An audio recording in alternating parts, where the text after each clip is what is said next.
This kid was seen as a loser by everything at school, but one day, everything changed. He couldn't believe all this power he had now. His body was so strong he was scared of going bald. He broke the record in the running test and did the same thing in the push-up exam. For the weightlifting test, there just wasn't enough weight for him to use. All the students were watching, completely terrified. That was the kid they used to bully. He wasn't that strong. If I'd known, I never would have messed with him before. But the truth is, things used to be different. This kid was the only one who failed the passer exam. While the whole class celebrated passing, Kanagi Minato felt an inexplicable emptiness. It was the third time he'd failed. He was the student who stayed behind to clean the classroom. This moment alone almost made him cry, realizing how useless he felt. One of his classmates told him all the students had to go to the school entrance. The reason was this guy, Hizaki Kaisei, an A-rank hunter. He was a student at this school before becoming a famous hunter. He was there to film a documentary about how he was such a great student before becoming famous. But the truth not being shown to the cameras was this. Hizaki Kaisei was a horrible dude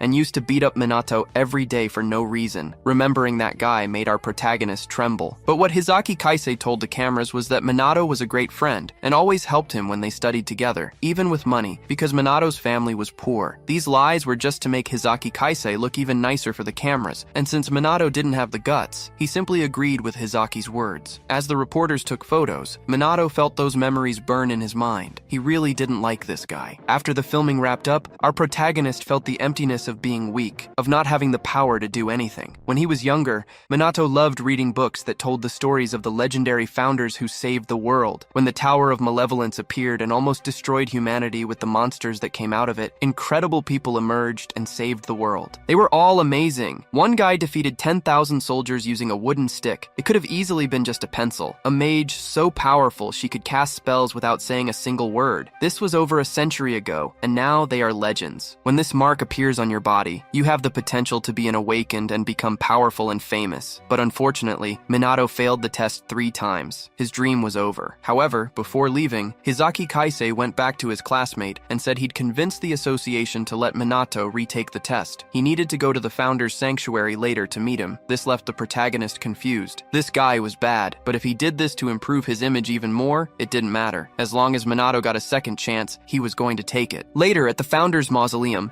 the cameras are rolling for the final scene. The shot focuses on Hizaki standing before the historic tomb, making some grand speech. After the interview wraps up, the reporters thank him, happy with the footage they got. Hizaki plays the polite celebrity, saying he can't wait to see the article, but as soon as they're gone, he heads deeper into the mausoleum, where his men are busy digging. "Did you find the entrance?" he asks. They eagerly point to a hidden passage, asking if this is what they've been looking for. Suddenly, a voice calls out from behind. When Minato arrived, expecting to retake the exam, the kid saw what they were doing. For him, this was a sacred place. The memory of the people he admired most was there. When he tried to stop the darn looters, Hizaki Kaisei hit him with all the force an A-rank awakened could muster. The punch was brutal. Minato felt many things inside him shatter. The guys shouted that they had taken everything valuable. All those things were inside. Minato felt like he was about to die, and even then, he only thought about how wrong this was. They couldn't steal this. Hizaki Kaisei then grabbed Minato and said he knew everything about the kid, the weakest student, obsessed with the ancestors, who lived in the library reading books. His perfect plan was to throw the protagonist into the river behind the sanctuary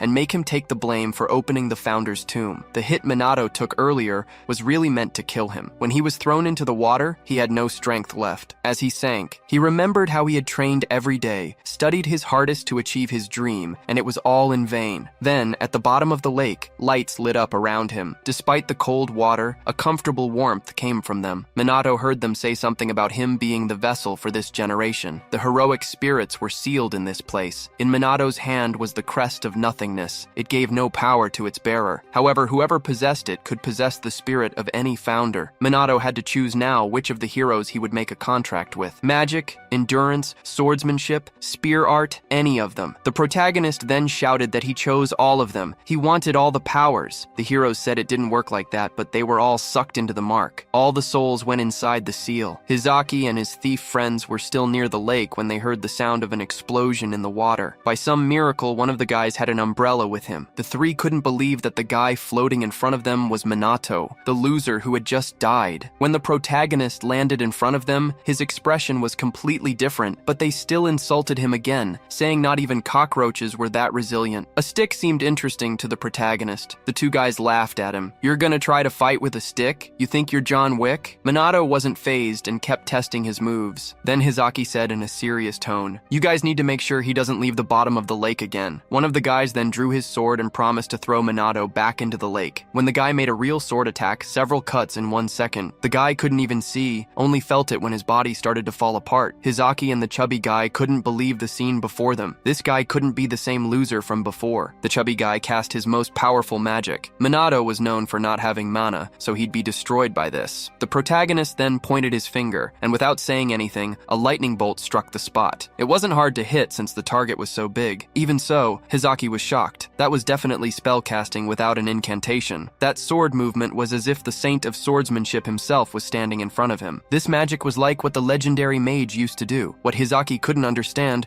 was that all 106 founders were now inside Minato. The protagonist declared that a new name would be written in history, and Hizaki would also be remembered, but as the first evil to be eliminated by the great Kanagi Minato. As he approaches, Hizaki can only stare in horror, finally accepting the impossible truth. The boy he threw away just absorbed the souls of the founders through the crest of nothingness. Inside Kanagi's mind, the founders are going wild. After centuries of being sealed away, they're reveling in their newfound freedom and already arguing over who gets to control their new body first. Amidst the chaos, the legendary swordsman Hinoki Raichiru speaks to Kanagi, casually remarking that he's not surprised the boy remembers his name. He asks Kanagi what his plan is, brushing off Hizaki as a complete nobody and pointing his attention to a much bigger threat right behind him. Focused, Kanagi turns to face Hizaki, who's stammering in fear, trying to bluster about being an A-rank hunter. Kanagi doesn't even waste a word, he just throws a single punch that sends Hizaki flying. Kanagi then shifts his focus to the mysterious bag, which is practically radiating a dark aura. As he stares at it, a massive surge of power erupts from inside, catching him by surprise. Hinoki, however, just watches calmly, a slight smile on his face. Meanwhile, back in the city, a monstrous three-headed wolf is on a rampage. A man shouts for someone named Kisaragi to handle it. Wasting no time, Kisaragi leaps into action. With incredible grace, he gets above the beast and brings his sword down in a waterfall impact attack, defeating the A-rank monster in a single blow. The crowd goes wild, cheering for the S-rank hunter. Kisaragi humbly thanks them before asking where Hizaki is. One of the men says Hizaki is probably busy with an interview, remarking how nice it must be to be called the Young Hope. Kisaragi just shrugs it off, noting that Hizaki's fame is good for their guild's reputation. But just as they're about to leave, a terrifying pressure wave washes over the entire city. Panic erupts as civilians and even low-rank hunters collapse. Kisaragi sees his own teammates struggling, realizing that even A and B rank hunters can't withstand it. He knows instantly, an S-rank monster has appeared. The immense pressure is flowing from the founder's mausoleum. Back in the forest, a terrified Hizaki struggles to his feet, staring in horror as a colossal monster crawls out of the bag. He stammers, Is that a demon? What is that thing?" Kanagi explains that by stealing the relics, Hizaki broke the seal that was holding back one of the tower's original boss monsters. Inside Kanagi's mind, Hinoki analyzes the beast with an expert's eye. He recognizes it immediately as the embodiment of emptiness, a creature far beyond S rank. According to him, its poisonous aura alone can kill thousands, and monsters like this were all too common back in his day. This is too much for Hizaki. He completely loses it and bolts, convinced that staying for one more second means certain death. But Kanagi knows a predator's instincts. He warns that running will only get him killed faster, but it's too late. The second Hizaki moves, the monster strikes with terrifying speed, shooting a massive tentacle right at him. He barely gets his sword up before the tentacle impales him, piercing straight through his chest. The same sword that once killed a dragon is completely useless now. The creature's tendrils spread across Hizaki's body, draining his life force as his screams echo through the forest. Kanagi, however, just watches, having known this was inevitable. As the former hero dies, Hinoki's spirit places places a hand on Kanagi's shoulder. "Want to see my one-handed sword style?" he proposes, making a bid for complete control of the body. Before Kanagi can even answer, the other founders intervene, grabbing Hinoki by the hair and accusing him of trying to hog their powerful new vessel. But it's Kanagi himself who stops the bickering. He lays down his own terms. No single founder gets control. His body is to be shared among all of them. He declares that one day he will surpass every single one of them, and he'll prove his worth through strength. If they want to use his body, they'll have to show him what real power looks like. Stunned by his sheer audacity, Hinoki just grins and readies his blade. Seizing the moment, Hinoki takes the first step, merging his consciousness with Kanagi's and urging the others to follow. As Hinoki's spirit lifts his sword, Kanagi's body mirrors the movement, targeting the monster's limbs. Guided by one founder's expertise, the blade severs a massive arm in a single, clean strike. The beast retaliates with a furious swing, but Kanagi's body, now infused with another founder's agility, dodges with inhuman speed. Power layers upon power as the spirits take turns, one granting him the strength to catch the creature's own tentacles and slam it violently into the ground. The monster is sent reeling as Kanagi snatches a bow, piercing its hide with arrows. He then unleashes a barrage of skills: whirlwinds, fire breath, ice attacks. As the beast tries a sneak attack from below, Kanagi's eyes flash yellow. The great wizard inside him takes over, zapping the creature with lightning. Then, with a final powerful leap, Kanagi soars above the monster. Hinoki takes control, grabs Hizaki's broken sword, and executes his signature one-handed technique, the Gekiru Tachi wave-cutting blade. The sword slices the demon clean in half, ending its rampage. As the two halves fall, a victorious smile finally spreads across Kanagi's face. Watching the entire battle from a nearby tree is a single raven. Elsewhere in the city, a man standing atop a skyscraper answers a call, shocked to hear the monster was defeated before he even got there. He asks if any strong hunters were on the scene, but the voice on the other end says their footage from the Raven shows it was an academy student who took it down. The man, Chihara Midori, the world's strongest awakened, says he wants to meet this student. The next morning, Midori is sitting on a pile of monster corpses when he calls the academy's director. He tells him about the S-rank monster, clarifying that he wasn't the one who beat it. According to the Raven's footage, it was Kanagi Minato. Midori finds this hard to believe, especially since Kanagi is known for failing the hunter exam 3 years in a row. He then asks the director for a special favor. Back at the academy, the students are all talking about what happened. The terrifying aura from the day before left most of them paralyzed, and now they're all guessing who could have possibly defeated such a monster. Meanwhile, Kanagi stumbles through the campus, leaning on a stick, his whole body trembling. He overhears their chatter, amazed that the incident has already become the talk of the school. Suddenly, a guy bumps right into him, knocking him down and scoffing at the idea that a weakling like him could be the S-rank slayer. Kanagi knows the truth. He did beat the demon, but only by letting the founders use his body. Now he's paying the price. The recoil from their power is agonizing. As he struggles to get up, a voice mocks him in his mind. It's Hinoki, reminding him of his bold promise to surpass them. With a challenging but encouraging tone, Hinoki pushes him to get it together. Kanagi remembers his vow and, ignoring the pain, forces himself back to his feet, quietly reaffirming his goal. Hinoki chuckles inside him, urging him to show some resolve. The spirit then scans the students nearby with a sigh of disappointment. The awakeners of this era seem no stronger than regular humans, a far cry from the warriors of his time. He muses that if the tower reappeared now, the world would be doomed. But his thoughts are cut short when he senses an incredibly powerful aura nearby. Kanagi feels Hinoki's sudden tension, but the spirit just brushes it off. Just then, a professor shouts for Kanagi to come over. Assuming it's about his expulsion letter,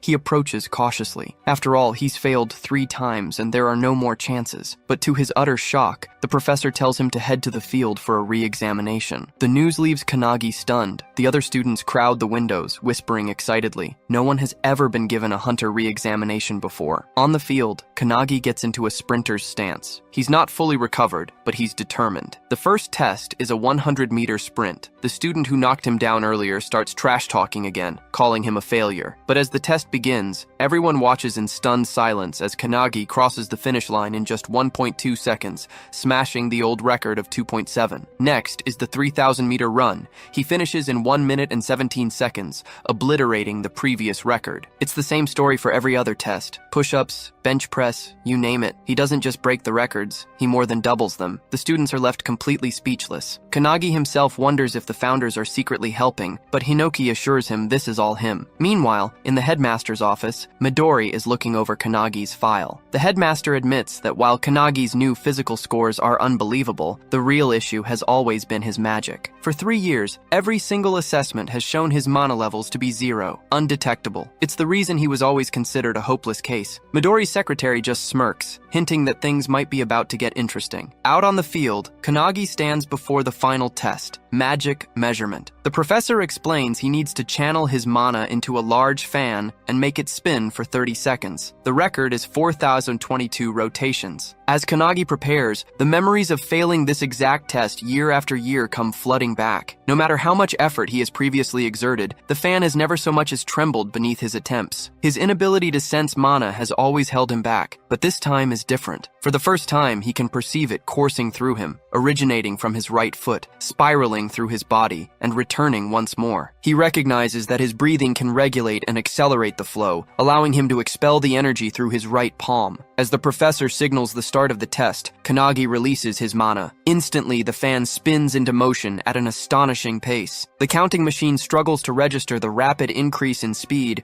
while the sheer force of the wind makes it difficult for the observers to even see the numbers. The velocity escalates beyond expectation, and before anyone can react, the machine blasts. The fan, now completely detached, shoots across the field like a cutter. Students cry out in alarm as it hurtles toward the main building, crashing directly into the headmaster's office with a deafening impact. Inside, the headmaster barely evades the incoming debris, collapsing from the sheer shock of the event. Midori's secretary, stunned by the spectacle, can hardly process what has transpired. Meanwhile, Midori, unshaken by the chaos, merely chuckles. To him, the resemblance between Kanagi's abilities and his own is undeniable. According to Midori, there has only ever been one individual before Kanagi who has produced an immeasurable score, and that is himself. The professor, still trying to make sense of what he has just witnessed, declares that Kanagi has passed the hunter examination. A wave of excitement ripples through the students as they erupt in cheers. Not only has Kanagi shattered every record, but he has surpassed all expectations. Staring at his own hands, Kanagi trembles with disbelief. He has spent years believing himself incapable of wielding magic, yet the power has been within him all along. From the sidelines, Hinoki observes the scene with quiet satisfaction, having anticipated such an outcome. Meanwhile, Kanagi knows that everything has changed. By surrendering his body to the founders, he has unlocked the dormant potential that has been hidden within him all this time. Hinoki can't help but laugh, remarking internally that the one before him is far from ordinary. With the crest of nothingness marking his fate, it's as if he has been waiting for this very moment for over a century. Before he can dwell further on the thought, an overwhelming presence descends upon them, sending a shockwave through the air. The sheer force of it leaves him momentarily speechless. His mind scrambles to make sense of the explosion, but Hinoki instantly recognizes the tremendous aura as it's the same one he had sensed earlier that morning. Standing before him, seemingly materializing from the very pressure itself,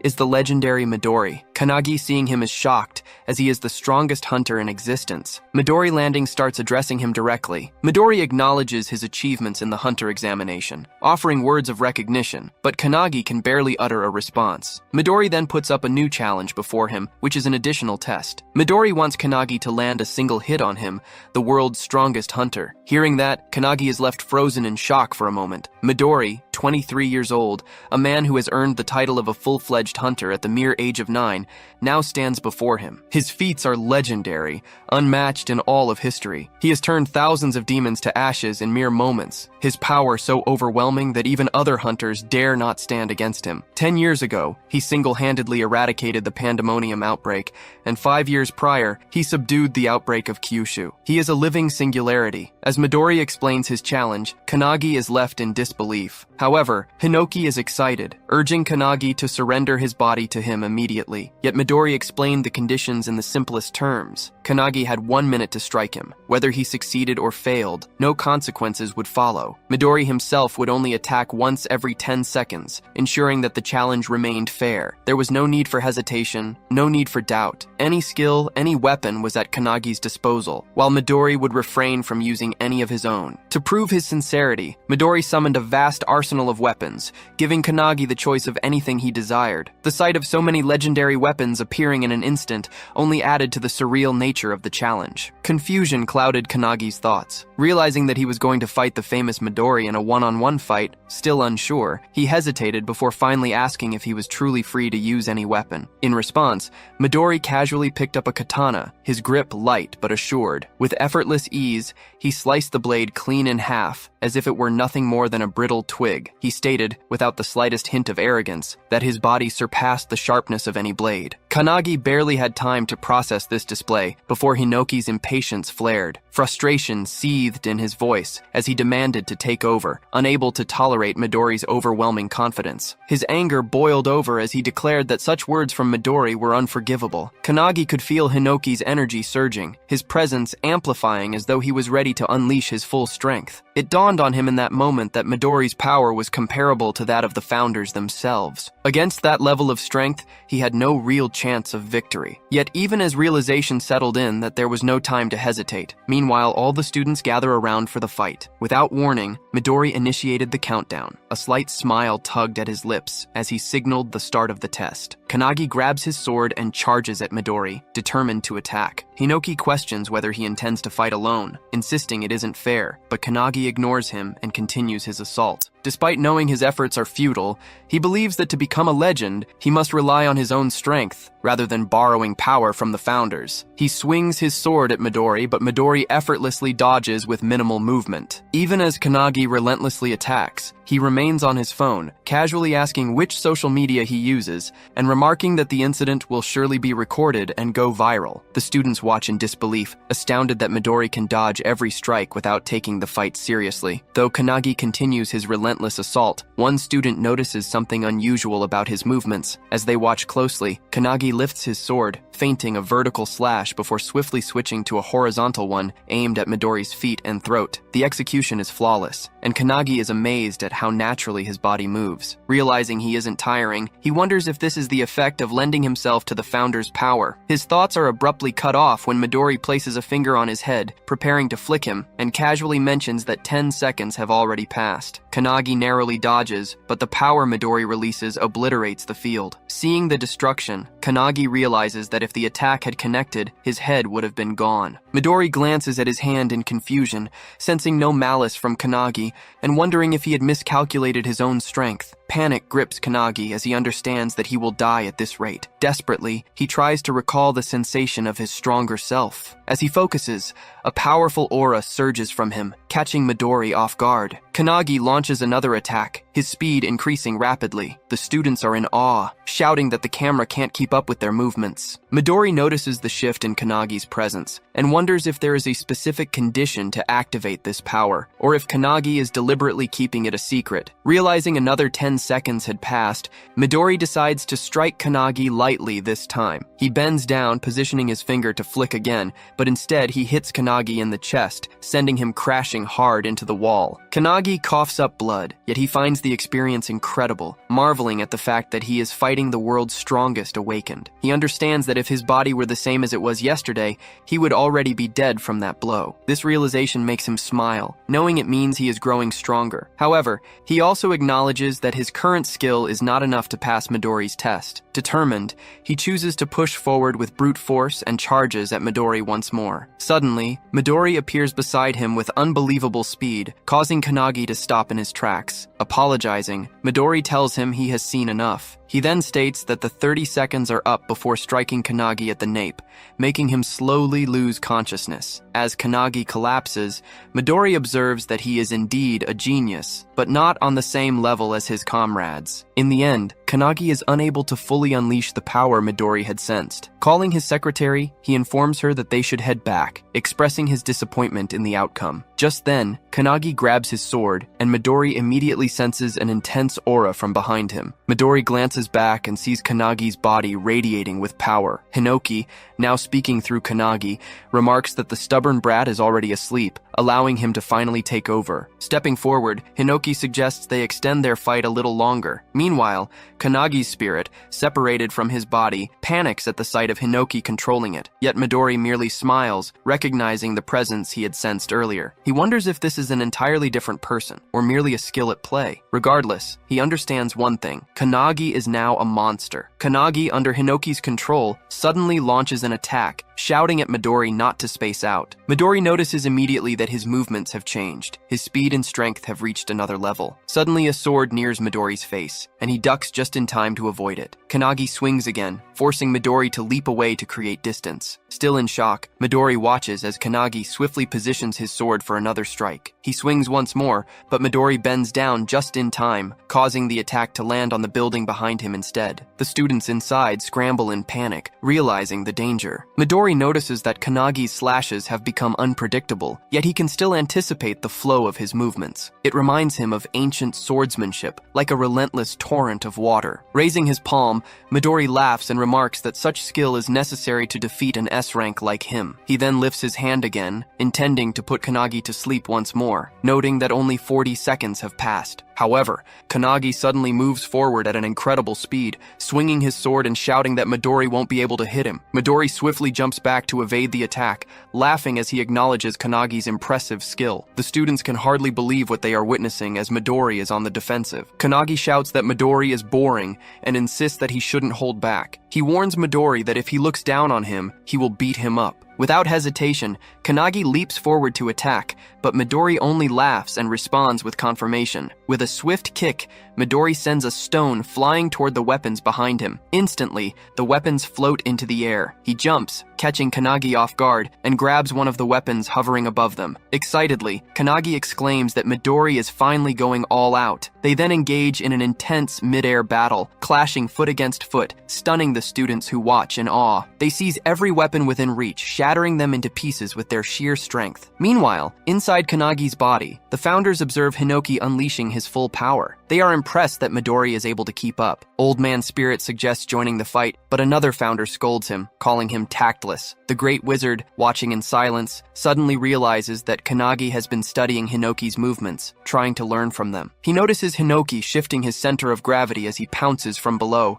but the sword in his hands shatters once again. Frustrated by the poor quality of the weapon, Hinoki feels a surge of anger. Midori, on the other hand, finds the battle exhilarating and fun. However, he soon realizes that there are no swords left and wonders if Kanagi will resort to firearms. With a taunting smirk, Midori shouts that only 10 seconds remain and teasingly asks what Hinoki plans to do now. Hinoki glances toward the building behind him before leaping toward it. He heads straight for the man who had pushed Kanagi earlier and snatches his sword. Just then, Midori jumps closer, launching his fist at Hinoki. The impact causes a loud explosion against the building. Fortunately, Hinoki dodges in time and reappears in front of Midori. They resume their mid-air clash, exchanging blows. Midori shouts that the fight is fun and suggests they continue a bit longer. Meanwhile, the students notice that the building is on the verge of collapsing. As the battle reaches the rooftop, Midori's secretary watches nonchalantly. Midori then places his hand on a massive fan and grabs it, causing cracks to form on its surface. He retrieves the fan from the building and aims it at Hinoki. With a powerful throw, he sends it hurtling toward him. However, he is taken by surprise when Hinoki, wielding his one-handed sword, slashes through the fan like dice with his dice-style sword art. The fan shatters into tiny fragments, and Midori reacts with excitement, praising Hinoki's skill. However, Hinoki wastes no time and launches his sword at Midori. To his shock, the sword shatters upon impact. Midori raises his hand,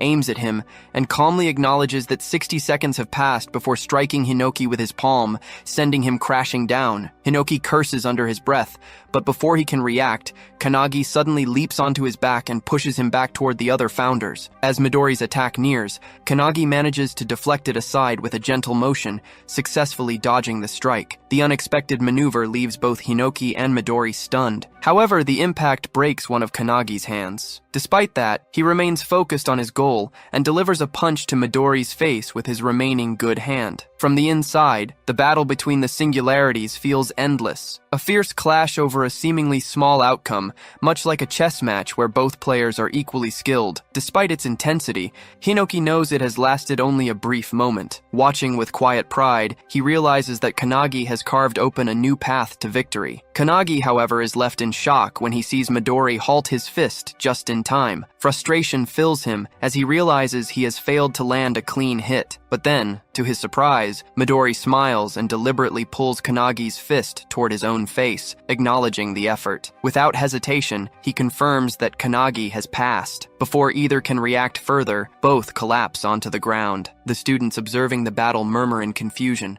struggling to comprehend what has just happened. Midori, still holding Kanagi's unconscious body, calls for his secretary Rin and informs her that they should leave. Rin arrives beside him and inquires about the outcome. Midori confirms that Kanagi has passed and admits finding him interesting. However, he acknowledges that he has accidentally broken Kanagi's arm and requests Rin to heal him. She agrees without hesitation. The students, overhearing the conversation, struggle to believe that Kanagi has succeeded. The realization soon sets in, and cheers erupt throughout the area that Kanagi managed to land a punch on Midori. The noise stirs Kanagi awake, and as Rin works on healing him, she cautions him not to move. He complies, thanking her, and she congratulates him on passing the test. Kanagi, still in disbelief, sits up abruptly, questioning whether he has truly managed to land a hit on Midori. Before he can process the thought further, Midori suddenly appears beside him, amused by his reaction. Without dwelling on the moment, Midori affirms that a pass is a pass. He acknowledges having taken the battle seriously midway through his consecutive attack. Midori goes on to praise Kanagi's skill, commending his ability to dodge his strongest attack and his impressive movements. He encourages Kanagi to take pride in the achievement. Kanagi, regaining his composure, accepts the praise. Without hesitation, he turns his attention to the next step, eager to know what comes after passing. His question leaves Rin momentarily puzzled as she turns toward Midori, equally uncertain, searches for an answer. Later that night, Kanagi was home, helping his mom clean up while she cooked in the kitchen. She casually asked how many guests were coming. Kanagi wasn't sure, so he just guessed one. His mom then thought back on the day, saying it had been a really big deal. Not only had Kanagi passed the hunter's exam, but he'd also gotten Midori's attention. She told him she was confident in his abilities,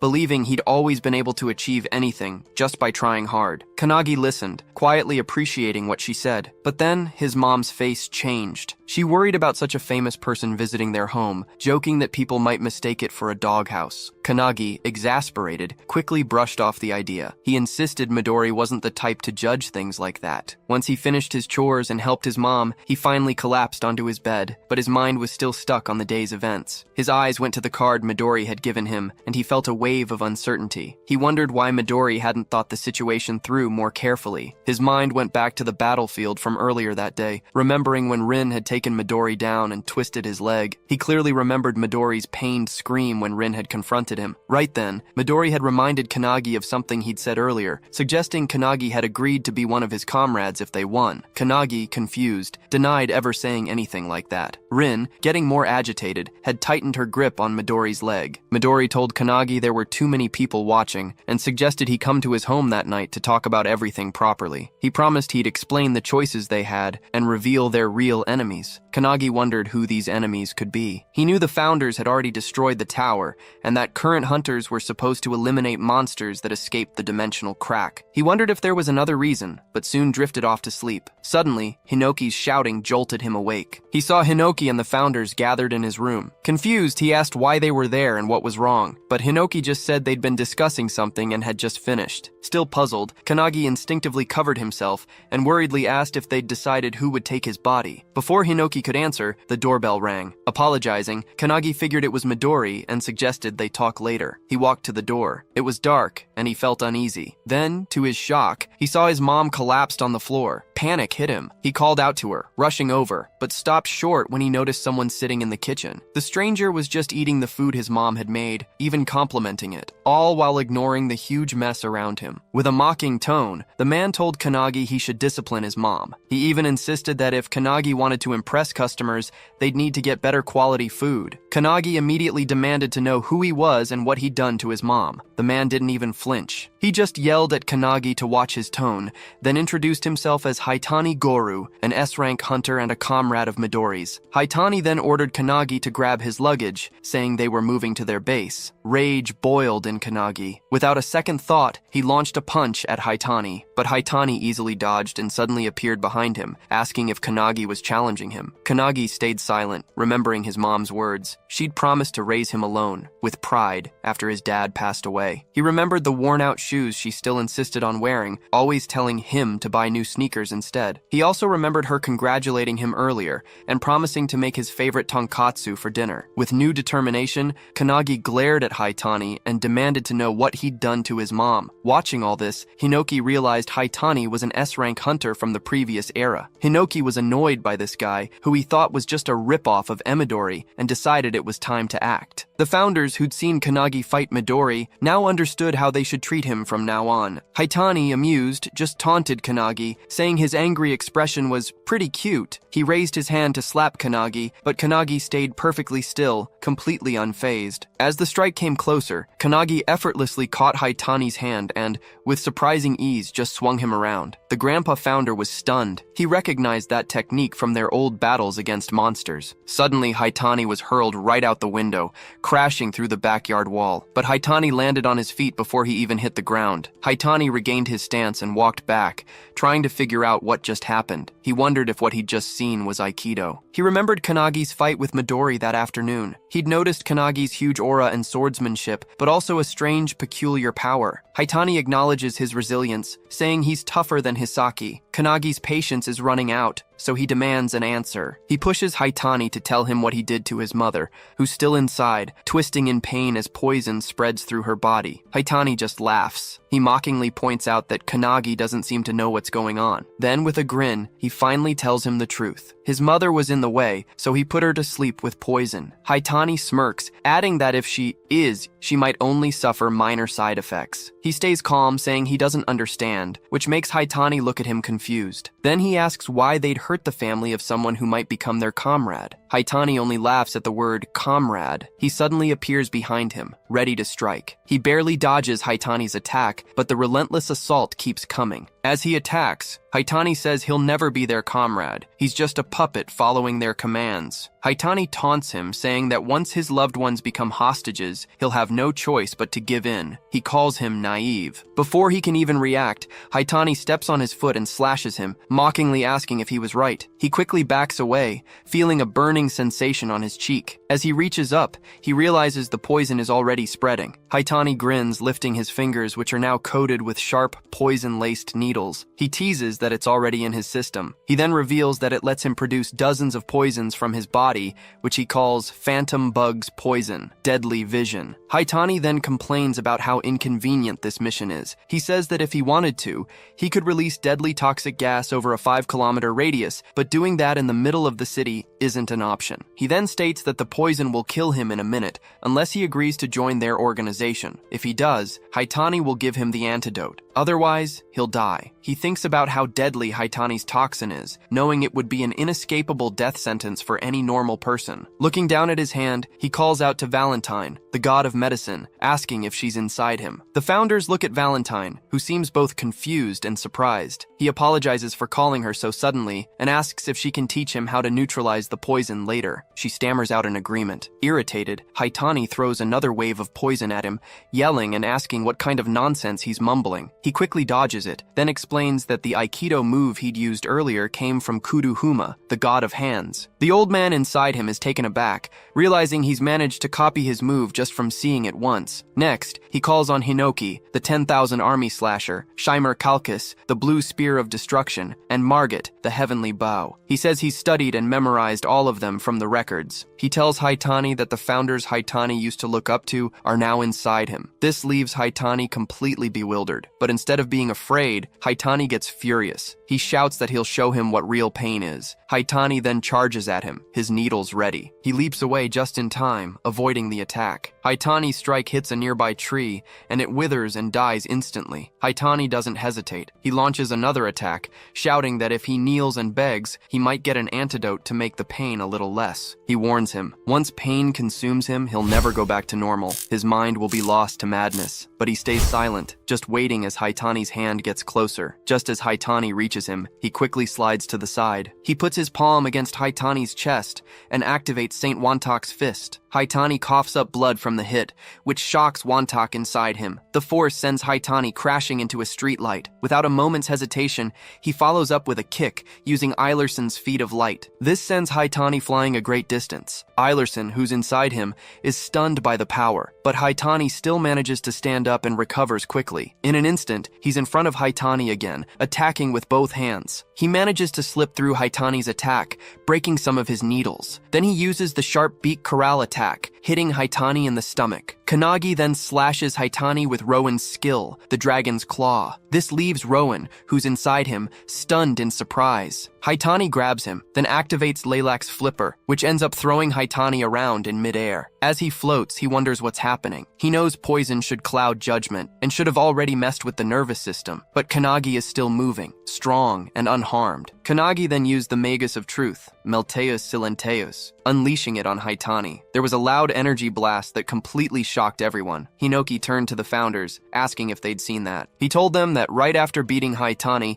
Kannagi began copying all their moves, both physical and magical. Hinoki added that he didn't care if Kannagi's power came from the crest of nothingness. He just found him really interesting. The founders agreed. Hinoki then suggested they train Kannagi, convinced that if they did, he'd become the strongest awakener. Meanwhile, somewhere else, hooded figures were running and jumping across rooftops. One of them yelled for everyone to hurry. He revealed that Nemor's guilds were after Kannagi, so they needed to move fast and grab him before Nemor's people did. Suddenly, Midori appeared right behind him. "Are there really that many?" Midori asked. The man looked shocked, but Midori calmly told him, "If there are 15, you must be the last one." Midori then pointed a finger near the man's forehead, flipped his head, and slammed him hard onto the building's roof. He contacted Rin using his Raven's Call, and she answered right away, telling him she'd arrived. She assured him there weren't any awakeners nearby, but her next words really surprised him. "Someone else has already been here," Rin said. Midori stayed quiet, waiting for her to go on. Rin then explained that the intruder was Haitani, an S-rank hunter famous for his poison skills. He'd come to find Kannagi but had been completely beaten. Midori's eyes went to the rooftop,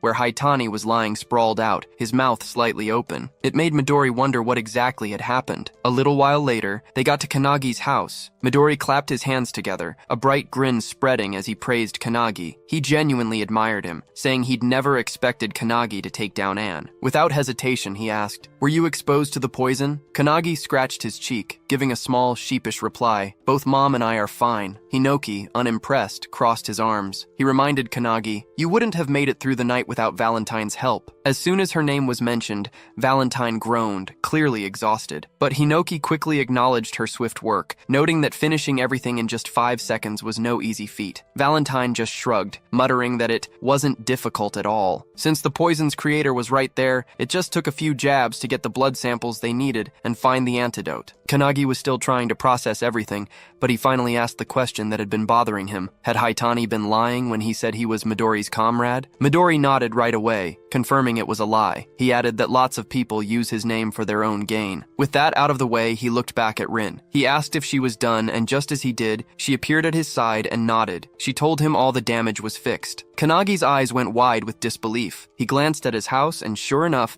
his window and backyard wall looked completely perfect again. Then, with a bright smile, Midori suggested they go inside to talk about Kannagi's future. Kannagi just stood there, frozen. He felt a mix of excitement and unease washing over him. The next day, a car was waiting for Kannagi, and his mother saw him off at the gate. She reminded him to check if he'd forgotten anything, but Kannagi told her he was fine and that she worried too much. She couldn't believe the child she'd raised was now heading to Midori's. Midori had already promised Kannagi's mother he'd take care of him and turn him into a great hunter. Hearing that made Kannagi really excited, but his mother was still a bit worried. Hiding her concern, she gave Kannagi his lunch, telling him to eat since he'd skipped breakfast. Even though he didn't really need it, Kannagi took it without arguing. Then his mother directly asked Midori if her son would be in danger. Midori confirmed it right away. His mother then revealed that Kannagi had always struggled until now, so it was a huge deal for her to trust Midori with her son. Still, as a mother, she couldn't help but feel uneasy. Midori, sounding confident, promised her he'd train Kannagi until he had no weaknesses left. Hearing this, she finally agreed to leave Kanagi with him. Once they're in the car, Rin, who's driving, looks at Midori. She asks if it was really alright to promise Kanagi's mom something like that,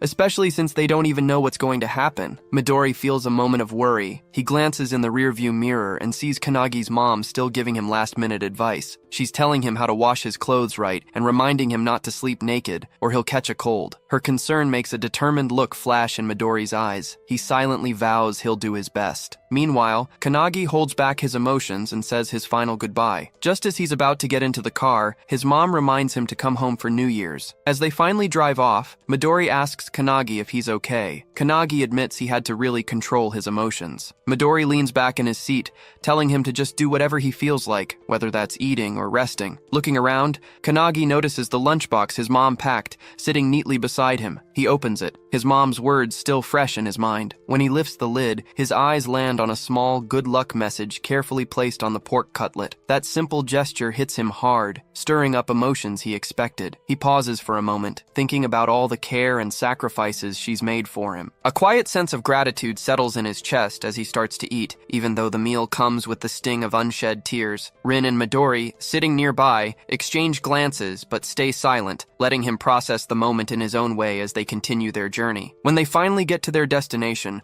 Kanagi's shocked. He takes in the impressive anti-prophecy headquarters building. Midori welcomes him, explaining that only a select few awakeners are ever allowed inside. The weight of that knowledge settles over him. For a brief moment, he's overwhelmed, realizing what he's about to become a part of. Inside one of the rooms, a man stands by the window, watching them arrive with quiet intensity. Without turning, he speaks to someone else in the room, confirming that the new members have arrived. A girl, her expression unreadable, questions if this is really about the newcomer. A young man responds, saying it's pretty rare for them to get a new comrade, but another man, standing to the side with his arms crossed, is skeptical. He insists they should first figure out if the newcomer is truly worthy of joining the anti-prophecy. Meanwhile, outside the headquarters, he's momentarily frozen, struggling to really process his surroundings. Questions swirl in his mind. What exactly is the anti-prophecy unit, and could it have any connection to Ichihara Guild? Sensing his unease, Rin acknowledges things aren't clear and apologizes for not explaining sooner. She explains she hasn't been able to tell his mom everything because it's classified. It's a top national secret. Those words hit him harder than he expected. As they headed towards the building, Midori suggested they take his luggage to the dorm first. Rin offered to help, but he turned her down, saying he could handle it himself. Just as he was about to move, a sudden voice cut through the air, telling them to wait. The unexpected interruption startled him. He looked up and saw the young man from earlier standing above them. Without missing a beat, the man declared he'd be the one to explain everything. Then, in the same breath, he lunged forward with a powerful kick,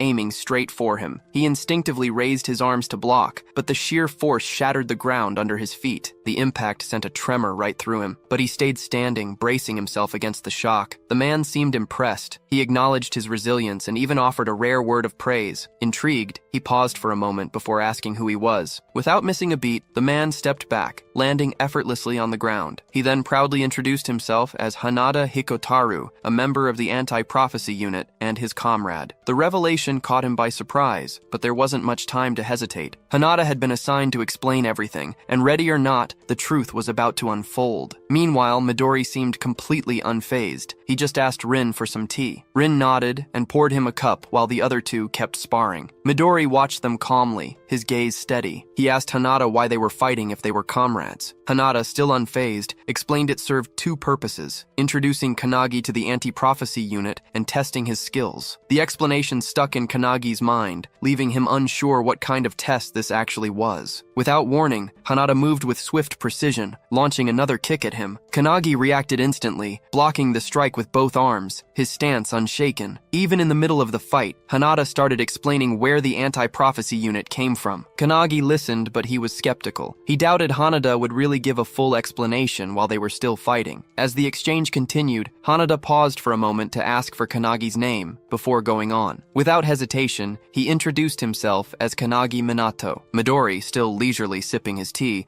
thought about how Kanagi had been tested again and again, first by the academy, then by him, and even by an S rank. Now he's facing another challenge. He turned to Rin, wondering aloud if Kanagi would always face these constant tests. Rin, looking calm, said it couldn't be helped. After all, Kanagi's been personally scouted. Meanwhile, Hanada just kept delivering relentless kicks, but Kanagi kept blocking with his hands. His endurance didn't waver. At one point, Hanada suddenly asked, "What's the role of a hunter?" Kanagi didn't hesitate, saying, "A hunter's job is to eliminate monsters that emerge from dimensional cracks." Hanada gave him an approving thumbs up, confirming his answer was correct. He then compared a hunter's role to pest control, a simple but powerful analogy. Suddenly, Hanada dropped to the ground, changing the subject with a new question. He asked Kanagi about other dangers that exist outside of dimensional cracks. The question caught Kanagi off guard. He hesitated, then asked Hanada to clarify what he meant by other dangers. Hanada's expression darkened slightly as he explained the world faces threats far worse than just dimensional cracks. He spoke of terrifying events, the Pandemonium 10,000 Demons Castle from 10 years ago, and the Great Outbreak of Kyushu from 5 years ago. Kanagi immediately recognized these as huge dimensional breaks, disasters that left lasting scars. But before he could even respond, Hanada suddenly lunged at him. Instinctively, Kanagi raised his arms, managing to block the attack. Still, the strike's sheer force sent him skidding backward. Hanada acknowledged his toughness, praising him for correctly remembering the public details of those past catastrophes. He then added that Kanagi would understand much more about them once he started training at the academy. Just as Kanagi managed to steady himself,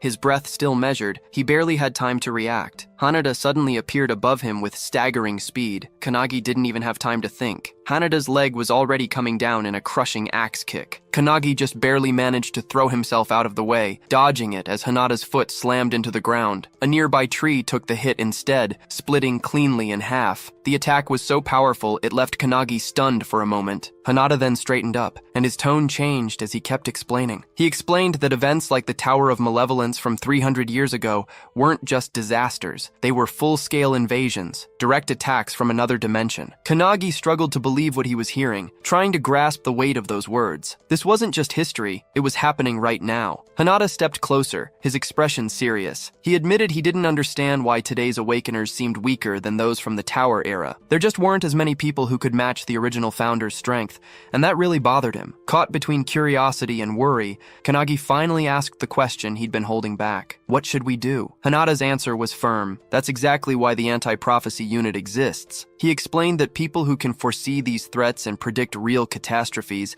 don't share that knowledge with the public. They only tell the elites, the ones who can actually handle such dangers. And those elites, Hanada stated, are the members of the anti-prophecy unit. Midori and Rin couldn't help but smile proudly when they heard this. Kanagi then realized their whole purpose was to stop these prophecies from happening. Hanada then told him that, as of today, he was officially part of their group. Hanada welcomed him into the group, saying he was the first person who'd managed to block his kicks one after another. Hanada held out his hand as a sign of acceptance, and Kanagi shook it. Midori and Rin applauded, and then Hanada called for the other Awakeners, who appeared silently above the house. Hanada asked them what they'd do, but they just stared at him, then vanished, which really surprised Kanagi. Midori said they disappeared like villains, but Hanada just shook his head. He figured they wanted to see how things played out for themselves. Hanada then told Midori to leave it to him, and Midori did, heading off. After that, Hanada helped Kanagi with his things and offered to show him to his dorm room, which Kanagi thanked him for. That night, as he got settled, Kanagi couldn't stop thinking about what this organization meant. It was all about handling prophecies in their world. He wondered if the founders had faced a similar crisis back in the Tower's era, and if he was now fighting something that had been predicted. His thoughts got him anxious, but then a voice cut through his worry, saying he'd simply trained. Surprised, he turned to see Hinoki and the other founders standing right there. He quickly apologized for not talking to them sooner, but Hinoki told him not to worry. They'd already made a decision. As the founders,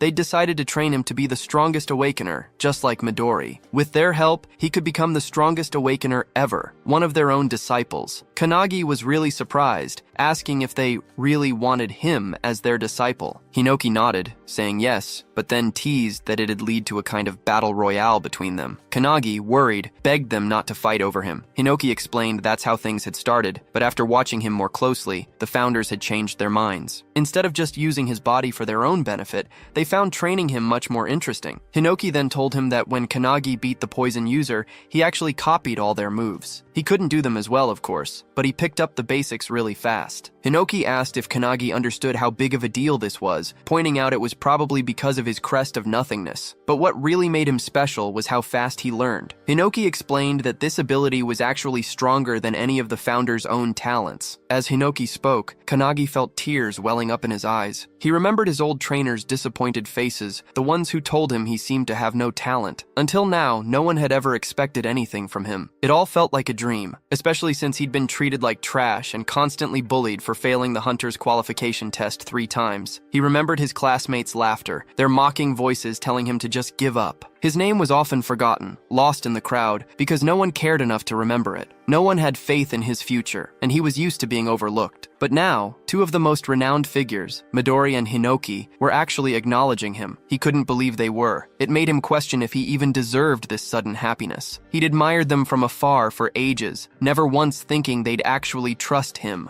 Hinoki noticed his reaction, came closer with a reassuring smile, and put a hand on his shoulder. He told him not to let his emotions take over. Then it was revealed. Their actual souls were inside him, especially when he slept. This presence meant he could access a space not limited by time or dimension. Knowing this, they laid out his rigorous training schedule. Every afternoon he'd train with the anti-prophecy unit, and at night, in his dreams, he'd continue his lessons. Peaceful sleep was a thing of the past, but he'd already braced himself for the challenge. He accepted their guidance right away, determined to follow whatever they said. Night passed and morning came. In the bathroom, Hanada was washing his face when he saw him walk in. They exchanged greetings, but he still looked really tired. He was clearly exhausted, and he admitted he hadn't adjusted to the grueling schedule yet. Hanada understood perfectly, remembering how he'd struggled himself when he first started at the dorm. But then, something unexpected caught Hanada's eye, a powerful aura coming from him. His curiosity was piqued, so Hanada impulsively threw a swift kick. Yet with an almost effortless move, he just lowered his head, spat out the water in his mouth, and walked away. He didn't even look back. He dismissed Hanada's silly stunt, saying he had no patience for that kind of thing so early in the morning and was going to the cafeteria first. Hanada was left in disbelief. He realized his attack was faster than yesterday, but it had been dodged so easily. Moments later, in the cafeteria, Hanada spotted a good place to sit and walked over to a woman who was eating some fruit. He asked if she minded if they joined her,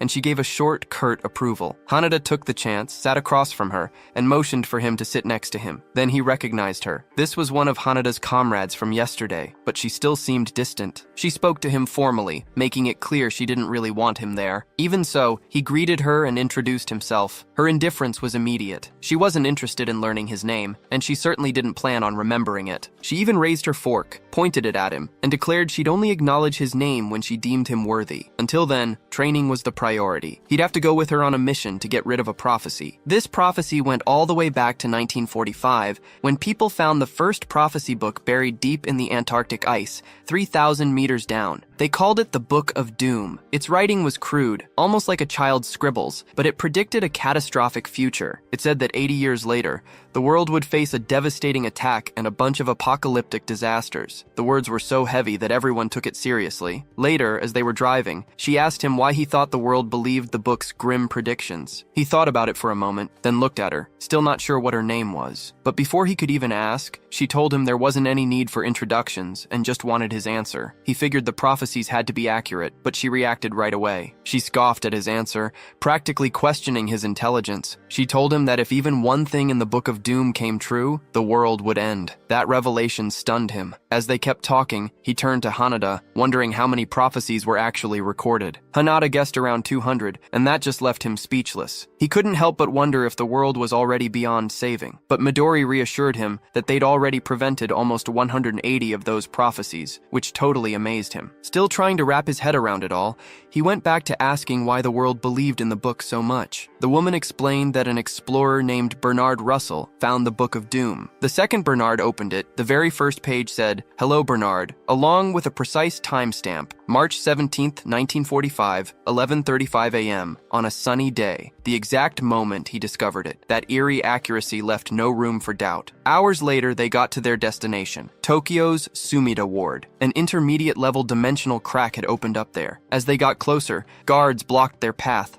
firmly saying the area was off limits, but they just ignored the warnings, zipped past them with incredible speed, and left the guards momentarily stunned. He hesitated, wondering if it was really okay to go on, but Hanada quickly reassured him it was. The woman then started explaining the big crisis they were dealing with. She explained that big problems like the Third World War, the dark side of the moon, an invasive pandemic, and the floating trees were all considered emergencies. Out of those, the pandemonium outbreak, which Midori managed to stop, was an especially bad one. Even though the Book of Doom's pretty well known, it's just one of many magic books scattered all over the world. The anti-prophecy unit's whole job is to gather information, analyze predictions, and act before things happen. She then went through the different threat levels they dealt with. A rank 3, for instance, meant one or more regions getting destroyed. A rank 2 was a national emergency, while a rank 1 affected the planet's environment as a whole. Then there was the special rank, reserved for when the world itself was going to be destroyed. He listened carefully, and as he realized how serious everything was, he grew alarmed. He urgently asked if these missions were now completely up to them. The woman didn't flinch. She confirmed that yes, those duties just came with being part of the anti-prophecy unit. Not long after,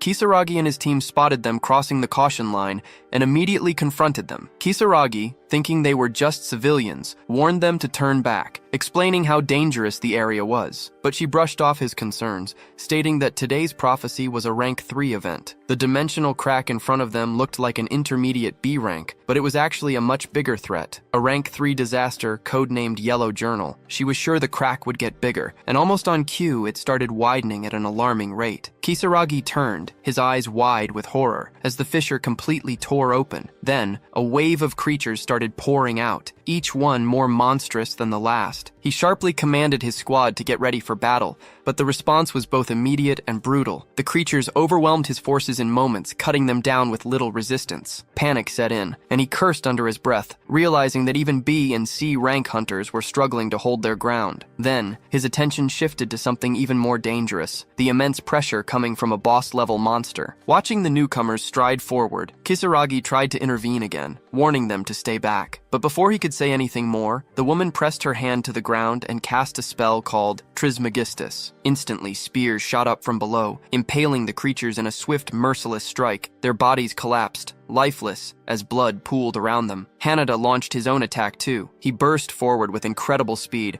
moving fluidly through the battlefield and knocking down every enemy in his path with precise, calculated moves. Kisaragi watched the whole thing and was left speechless. He'd always thought he was pretty formidable as an S-rank hunter, but these people were clearly way beyond him. He just couldn't figure out who they were or where they'd come from. Then, the woman turned to Kisaragi and, without a shred of doubt, told him to fall back. As far as they were concerned, he was just a civilian in this situation. Kisaragi's eyes dropped to her hand and he saw an emblem imprinted on her skin. Recognition flashed across his face. He realized they weren't here by chance. They were government operatives. Before he could even process what that meant, a massive hand shot out from the dimensional crack, ripping it open even wider. As the rift grew, a towering beast stepped through. It was Gilia Olnir, a being way beyond S-rank, looming over them, its monstrous form giving off an overwhelming presence. Without a moment's hesitation, the woman lunged forward, getting ready to strike. Kisaragi shouted, warning her not to be reckless, but she didn't listen. Together, they launched their attack, completely unfazed by the threat in front of them. Hanada quickly started hitting the Beastman with a series of kicks,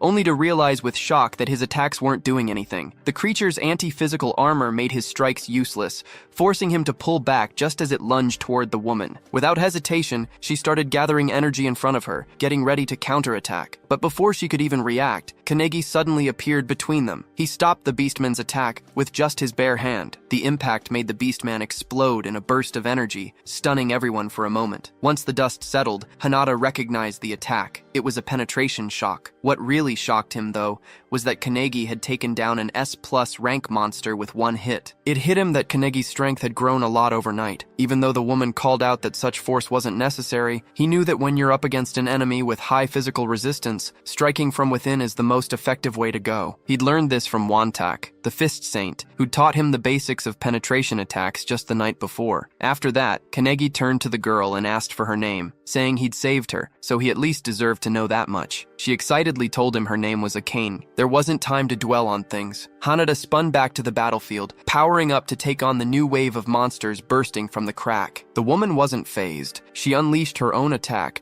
drenching her enemies in liquid mercury, then igniting it into a powerful explosion with her Mercurius reject skill. Together, they pressed forward, seeing how right Kanegi had been earlier. Breaking their enemies from the inside was proving far more effective. She was determined to push on, so she signaled Hanada. Without hesitation, they both headed straight for the dimensional crack. Kisaragi could only watch in disbelief from behind. He knew the world beyond that crack was entirely different, an unknown realm packed with unimaginable dangers. Going inside was pure madness. Before he could even react, they'd already rushed ahead, leaping through the crack without a second thought. Kisaragi was left standing there, surrounded by the lifeless bodies of A-rank monsters. Then it hit him. These two weren't ordinary fighters at all. They had to be part of that rumored secret organization. The moment they stepped into the dimension, an overwhelming swarm of creatures was waiting for them. Akane quickly assessed the situation. She noted that the monsters were identical to the ones outside, then raised her hand. With perfect precision, she conjured a barrage of mercury spears, instantly impaling the creatures. Kanegi, still running, watched her technique and acknowledged her immense power. He finally understood why she was considered the strongest area of effect fighter within the anti-prophecy unit. After they defeated the other enemies,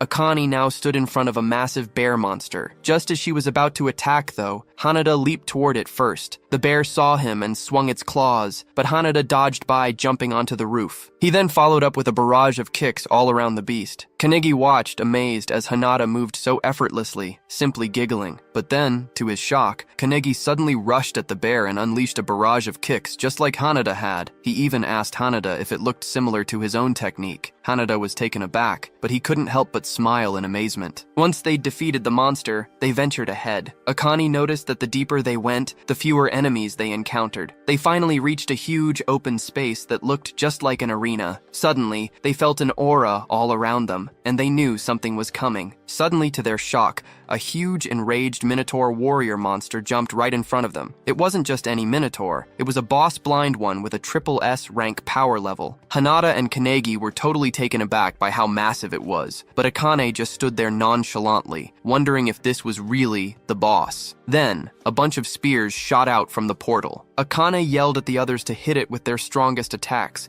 saying she'd handle whatever came next. Hearing her, Hanada started channeling his energy, while Kanegi just stood in the background, amazed by both of them. But deep down, he knew it probably wouldn't be enough to beat the beast. When Hanada heard him, he was surprised that Kanegi doubted their best attacks. Even though they were hitting it with a barrage of magic, the beast just swung its huge weapon. It created a crater in the ground and sent powerful shockwaves all over the arena. Once the dust settled, they were shocked. The beast was completely unharmed even after their powerful hits. The group got ready to fight again. As Kanegi got ready, he suddenly heard someone praising Akane's talent. He recognized the voice. It was Kilik, his founder's spirit. Kilik, who was an alchemist, worried that Akane, with all her purity, agility, and incredible strength, might just waste her talent by dying so young in this fight. Kilik said Akane had tried her best, but this Minotaur was just on a whole different level of power. She'd underestimated the monster's physical resistance, which was at a full 100%. Kanegi, getting more concerned, asked what he should do, but Kilik just laughed. Meanwhile, Hanada and Akane were really struggling against the beast. They realized they should have brought someone good at magic. As Akane glanced at Kanegi,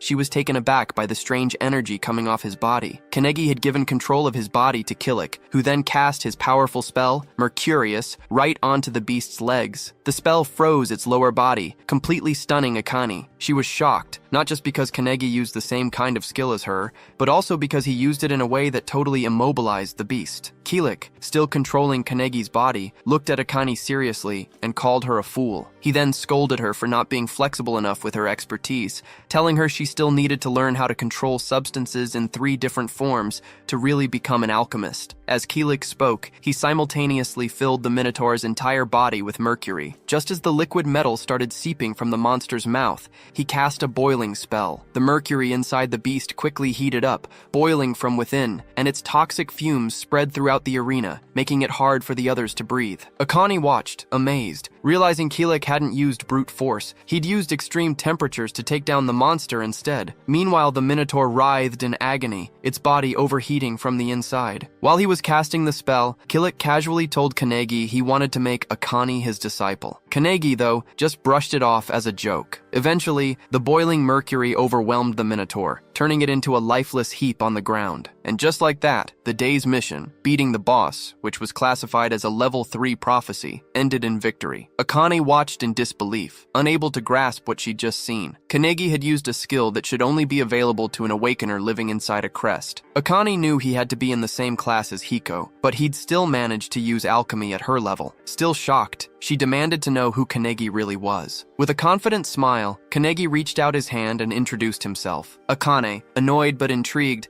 reluctantly shook his hand, telling him she'd definitely remember him. Hanada beamed with happiness, seeing Kanegi finally get Akane's recognition. Meanwhile, Kisaragi and his men were still waiting outside. To their shock, the dimensional crack started closing. Just as it was about to seal completely, the trio jumped out just in time. Kanegi asked if the mission was officially over, and he was told they just needed to report back to headquarters. As they talked about what to do next, Kisaragi came up to them, thanking them for saving his team. He promised he wouldn't try to dig into their identities or what happened inside. Akane thanked him for understanding and suggested he put details about the emblem in his report. That would explain everything to the authorities. As the trio started walking away, Kisaragi offered his help if they ever got into trouble. But Akane turned back and said they'd probably never meet again, telling him he should go back to his normal life. Hearing this, Kisaragi realized that, in the end, they were just civilians. They were people who lived in a world he couldn't reach. On May 11th, a red flash streaked through the streets of Am Prefecture Village. A guard spots it, but they're totally baffled, unable to tell what it is. Then, all of a sudden, a deafening, sky-piercing roar rips through the village. Back at Anti-Prophecy HQ, the trio gets out of their car, and Akane reminds them they need to write up their report for headquarters. But then Hanada gets a message on his phone. They're being called to the lab. That's pretty unusual, especially right after a mission. Curious, they head over to the Anti-Prophecy HQ lab,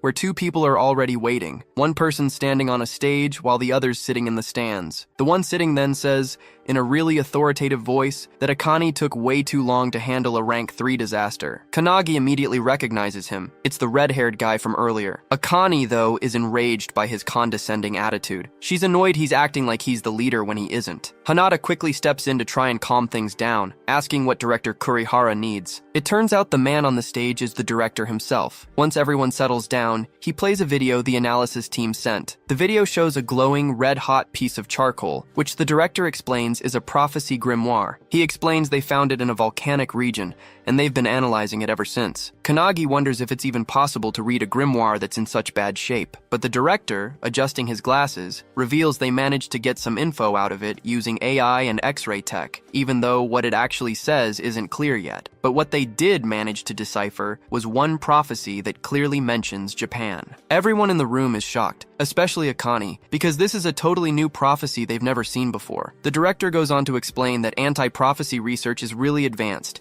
gathering info from all over the world. So finding an unknown prophecy like this is highly unusual. But this situation is different. The red-haired man immediately gets it. The four of them have to investigate it. The director praises his insight and says this mission would normally go to their usual members, but they're not available right now. Hearing that, Kanagi realizes this must be why Midori wasn't there when they got back. The director then orders them to leave right away and promises that more details will come via email. Kanagi's stunned they got another mission so fast, but the red-haired man just tells him he'll get used to it. Feeling really uneasy, Kanagi clenches his fists as a chilling thought sinks in. This time, the fate of the world might really be on the line. Suo slammed his hand on the table and stood up. He announced, in a really bossy tone, that he and his 3 subordinates would be taking on the mission. Akane was clearly annoyed. He was acting like a boss again. As they left, the director gave them a final warning. He told them to be cautious since they didn't know how severe the mission was. He also reminded them that even if the prophecy started unfolding, they'd have to wait for the main force before doing anything drastic. In the car, Kanagi felt uneasy about all the mission's unknown dangers. From the front seat, Suo suggested they get some rest. He noted that Kanagi had just finished his first mission, but Akane, driven by pride, refused. She insisted he had no right to give her orders. To her surprise, though, both Haneda and Kanagi immediately accepted his offer and dozed off within moments. Akane was determined to stay awake and struggled to fight off sleep. But as the night got deeper, exhaustion finally finally took over, and she drifted off too. Sometime later, the car stopped. Akane stirred awake and noticed the vehicle was empty. Alarmed, she rushed outside and found the others standing on a cliff,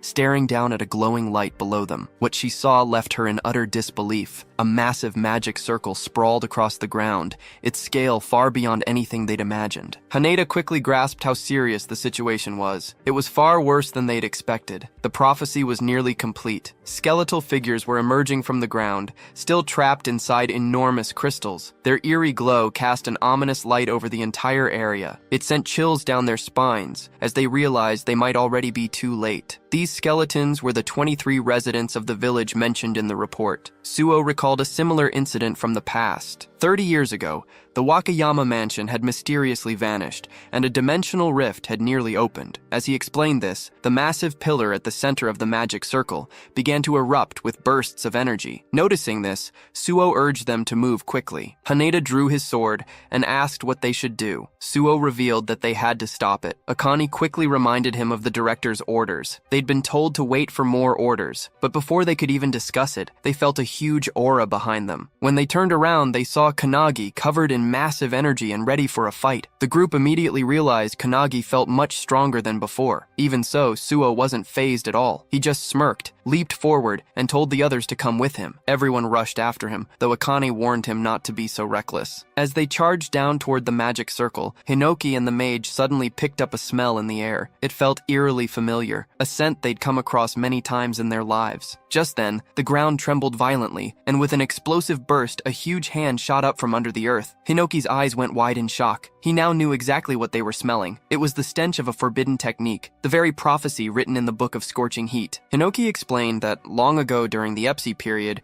an awakener named Bandu Shijima, who was the leader of the Dark Magus, had committed genocide. The Onmyojis eventually killed him, but an entire village got caught up in the whole ordeal. Shijima had collected the blood of those fallen villagers and used it to draw a magic circle, making sure he'd be reincarnated 1,000 years later. His goal? To devour everyone and rule the world as a demon king. Before he died, he'd left behind a forbidden technique that showed how living beings would be sacrificed for his resurrection. Now, in the present, Shijima has been reincarnated as a boss whose rank no one knows. His mission is clear. His mission? To fulfill the prophecy of scorching heat. He looked down at his hands and scowled, realizing he'd been brought back with way less power than he'd expected. He wondered if there weren't enough sacrifices for the ritual. As he looked around, he noted with amusement that even after 1,000 years, the place hadn't changed at all, but his lips curved into a maniacal grin when he spotted the anti-prophecy unit coming closer. He just thought they were more sacrifices for him to take. Channeling his dark arts, he unleashed Plate of Yin, causing a huge explosion right under the charging anti-prophecy unit. Kanagi's alarmed when the blast hits Hanada and Akane,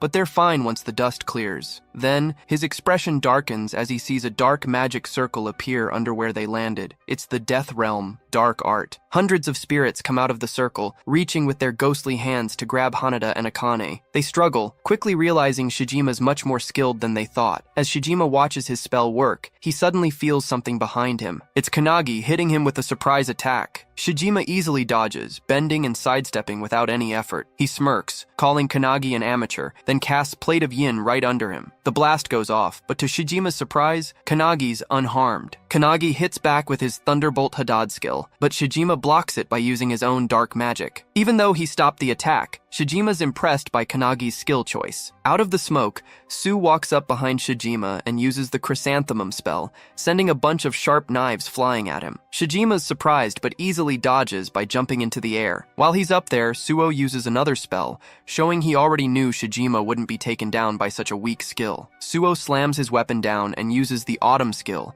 making knives rain from the sky, but Shijima just smiles, calling it a rain of mere lights. He then morphs his hand into a Suo, who blocks it, but the recoil is significant. After that block, Shijima realizes Suo's probably the strongest one there. Kanagi, watching from the side, thinks Shijima's power is endless. He's totally different from any enemy they've fought before. Shijima himself feels even stronger than the founders. While Kanagi's thinking this over, he hears his friends calling him from behind. He turns and is shocked to see Akane and Haneda getting hit by black art skills. They manage to escape the attack and both start charging at Shijima, who's still fighting Sue. As he's fighting them, Shijima summons 3 skeleton demons to handle Akane and Haneda, who are still rushing him. Haneda sees a demon appear right in front of him and kicks it, but to his surprise, it does absolutely nothing. These monsters' bodies are as tough as the minotaurs they fought before. While Shijima and Suo kept trading blow after blow, one of the skeleton demons stood right in front of Kanagi, blocking his way. Shijima even mocked Suo,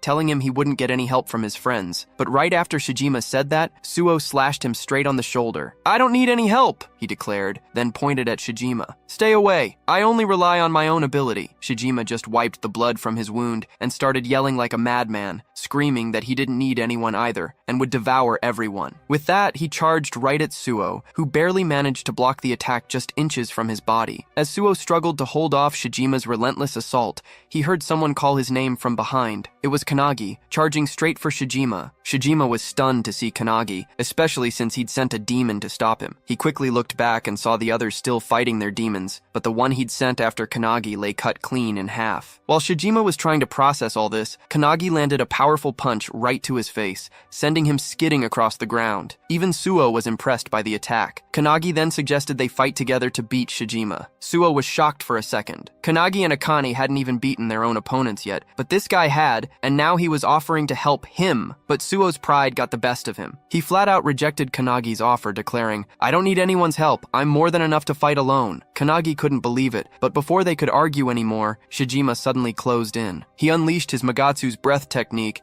and a powerful beam blasted straight at both of them. Suo managed to block it, but Kanagi was sent flying, his body hit hard by the devastating attack. He crashed into a tree, and his vision started blurring as he began to black out. As he drifted into unconsciousness, he saw Hinoki and the mage's souls standing right in front of him. Hinoki told him he'd fainted, and that's why they'd summoned him into his own consciousness. Even though his body was bruised and battered and racked with pain, Kanagi tried to stand up, desperately asking them to send him back. He had to fight, but before they could even answer, a deep, authoritative voice echoed through the space, commanding him to step back from the battle. Meanwhile, outside, Suo was barely holding his own against Shijima's relentless attacks. Shijima smirked, even praising Suo for thinking just like him, believing they didn't need anyone else to fight their battles. With a sinister grin and that insatiable urge to devour everything, Shijima poured his power into his next attack. He struck down with such force that Suo's sword shattered in half. Even though Suo was stunned, he quickly summoned another blade and swung it at Shijima. But Shijima dodged it effortlessly, bending backward with an almost unnatural flexibility. Shijima clearly seemed to be enjoying himself more as Suo kept struggling. Meanwhile, back in the spiritual realm, Kanagi's spirit form watched the fight unfold. They knew Shijima was stronger than anyone else there. Hinoki told Kanagi this was way beyond what he could handle,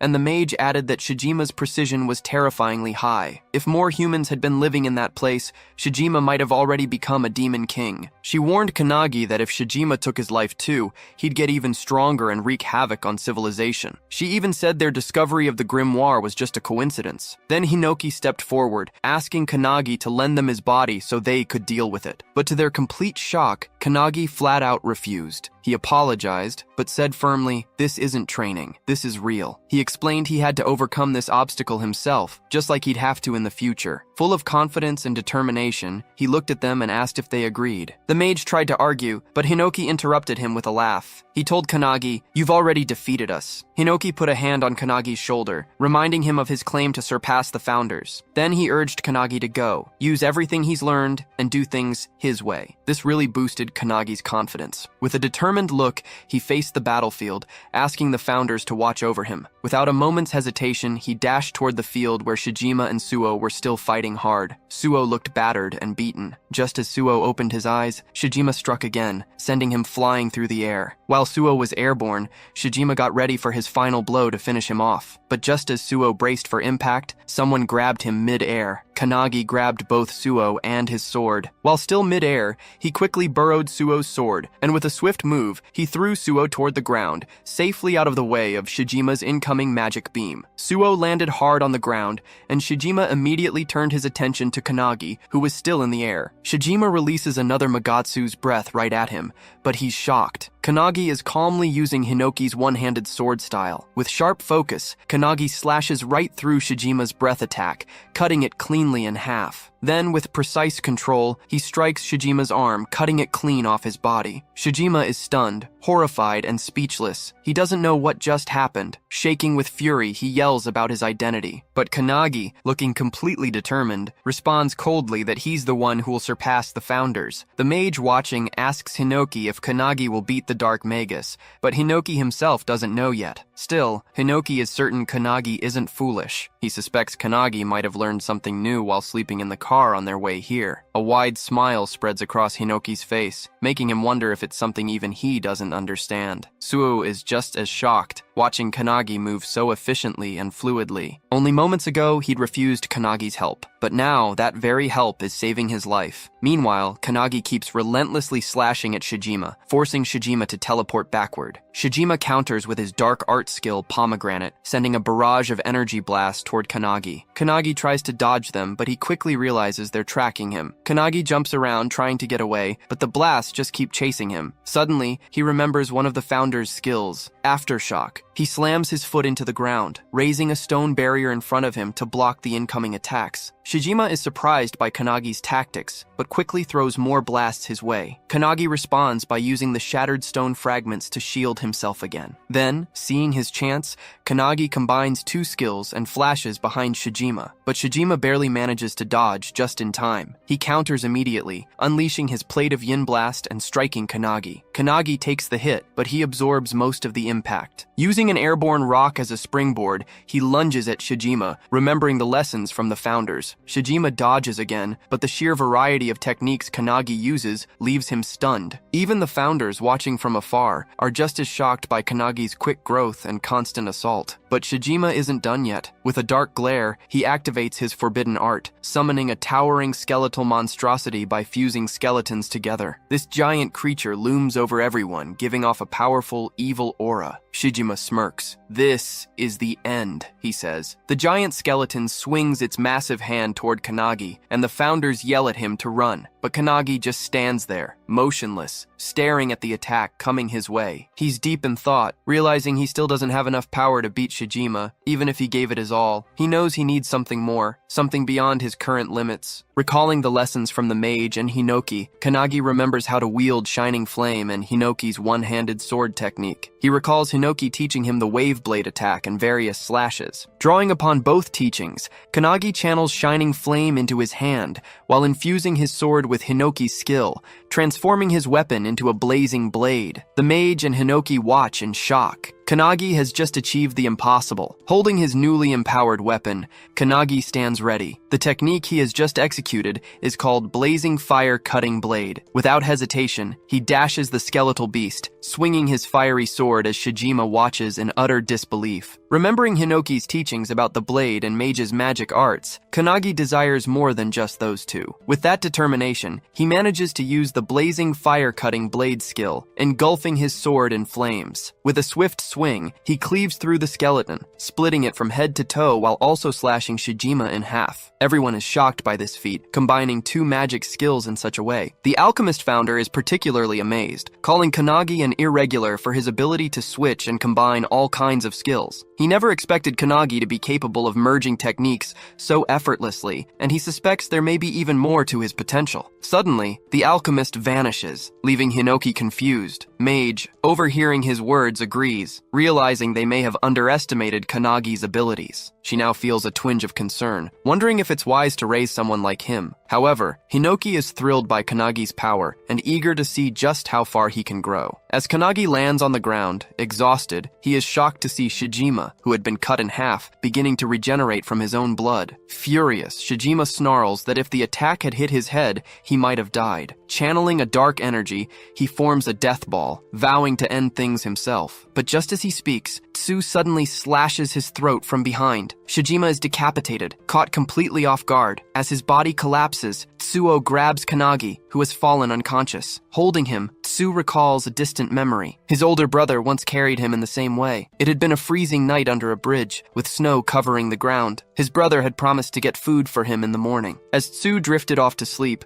they had heard the sounds of a grand parade above the bridge, others celebrating while they shivered in the cold, stomachs empty. This memory reminds Tsuo why he chose solitude. Shijima had tried to manipulate him by preying on his loneliness. But now, looking at Kanagi, he realizes something. He is not truly alone, and even if he is, he can endure it. As he ponders this, the barrier around them begins to crack. Akane and Hanada rush in, immediately worried upon seeing Kanagi unconscious. Once they confirm he's only passed out, Hanada notices the barrier is collapsing from the inside. She warns that they need to act quickly. Hanada asks what would happen if the energy within the barrier explodes outward. Tsuo grips his sword tightly, revealing that if that happens, they will all be crushed to death. Their only option is to hit it with their strongest attack and try to deflect it. Though Tsuo says this with confidence, deep inside, he isn't sure if they are capable of it in their current state. But they have no choice. As they brace themselves, Kanagi, still unconscious, suddenly lifts his sword, channeling energy into it. Tsuo notices this in shock. Inside Kanagi's mind, Hinoki takes control, guiding his body. As the barrier explodes, everyone unleashes their full power, while Hinoki executes his one-handed style's splitting cloud attack. Outside the barrier, a red-haired man rushes toward the scene, accompanied by two men. His subordinates warn him that the barrier is about to collapse. Suddenly, it bursts open. The men fear they might be too late, but to their astonishment, a brilliant beam of blue light shoots into the sky from Kanagi's sword. The red-haired man watches in awe, recognizing the light as a flawless sword technique, free of hesitation. His name is Tsuo Makoto, the captain of the anti-prophecy unit. Observing the spectacle before him, he wonders whose work this could be. A while later, on a plane flying over Peru, Midori is on a call with Makoto, amazed that the new member has just stopped the unknown prophecy. Meanwhile in Japan, Makoto, still on the call, is facing a rank 1 prophecy, one that, according to him, is on a much higher level than what they encountered before. Midori, instead of boarding the plane, sits on top of it, smiling as he reflects on how much the anti-prophecy unit has grown, even though he isn't there to witness it firsthand. However, his amusement is short-lived when Makoto reveals that the core member who stopped the prophecy was none other than Kanagi, the same Kanagi who had only joined the team 2 days ago. Shocked, Makoto desperately demands to know who he really is. Without hesitation, Midori confidently declares that Kanagi is the one who will bring an end to all prophecies. They had been anticipating his arrival for quite some time. There was a lingering sense of expectation surrounding him, as if he was the one they had been waiting for. Makoto, skeptical of such high hopes, questions whether their faith in him is truly justified. Instead of arguing, he is simply told to see for himself. Changing the topic, Makoto urges Midori to return. His presence is needed, as facing an opponent of equal strength without him is proving to be a challenge. Midori chuckles, offering a brief apology before shifting focus. Meanwhile, Rin reaches out, his voice carrying urgency as he speaks of a grand prophecy unfolding before them. It is a colossal enemy, a super-rank prophecy, the boss of suicidal infection, Ishtam. As the monstrous being charges toward him, Midori tells Makoto to hold on, assuring him that he will finish up soon. Without hesitation, he extends his hand and unleashes divine wind turbulence. At that very moment, in a hospital ward, Kanagi's eyes snap open. A startled cry escapes his lips as he abruptly sits up. A nurse, noticing his sudden movement, leans over to reassure him. She informs him that he has finally regained consciousness. He has been in the anti-prophecy infirmary, asleep since the end of his mission. Hearing this, Kanagi wonders if he had merely lost consciousness. His sleep had been so deep that he hadn't even entered the spatial realm to train with the founders. The nurse assures him that he is fine, drawing back the curtain before reminding him to call if he needs anything. As the curtain lifts, Kanagi notices Suwu sitting nearby, arms crossed, silently watching him. Seeing him, Kanagi wonders if he had been watching over him the entire time he was unconscious. Kanagi looks around and notices that Hanada and Akane are missing. Curious, he asks about them, to which Suo reveals that they are training, frustrated by their perceived uselessness in the last fight. With an accepting tone, Suo calmly states that Kanagi's power was overwhelming. Hearing this compliment from a man like Suo shocks the overpowered boy. But before he can fully process it, Suo suddenly stands and aggressively demands to know who he really is. In less than 2 days after his arrival, Kanagi has already defeated a rank 3 and a potential rank 1 boss, while using a rare fusion spell that Su has never seen before. Pressing the question again, Su demands to know Kanagi's true identity and how he too can become like him. As Su insists on getting answers, Makoto suddenly arrives, asking if Kanagi is the one he's looking for. Kanagi confirms, but Suo is taken aback by his older brother's unexpected arrival. Makoto walks past Suo, barely glancing at him, while Kanagi hesitantly asks if he really is Suo's big brother. The moment the question leaves his lips, Makoto suddenly draws his sword and swings it inches away from everyone in the room. Both Su and Kanagi are caught off guard. Dodging the attack, Kanagi wonders if it's some kind of test, while Makoto, equally surprised, marvels at how a mere trainee managed to evade his strike. Makoto confirms that it was indeed a test, and Kanagi has passed. Without hesitation,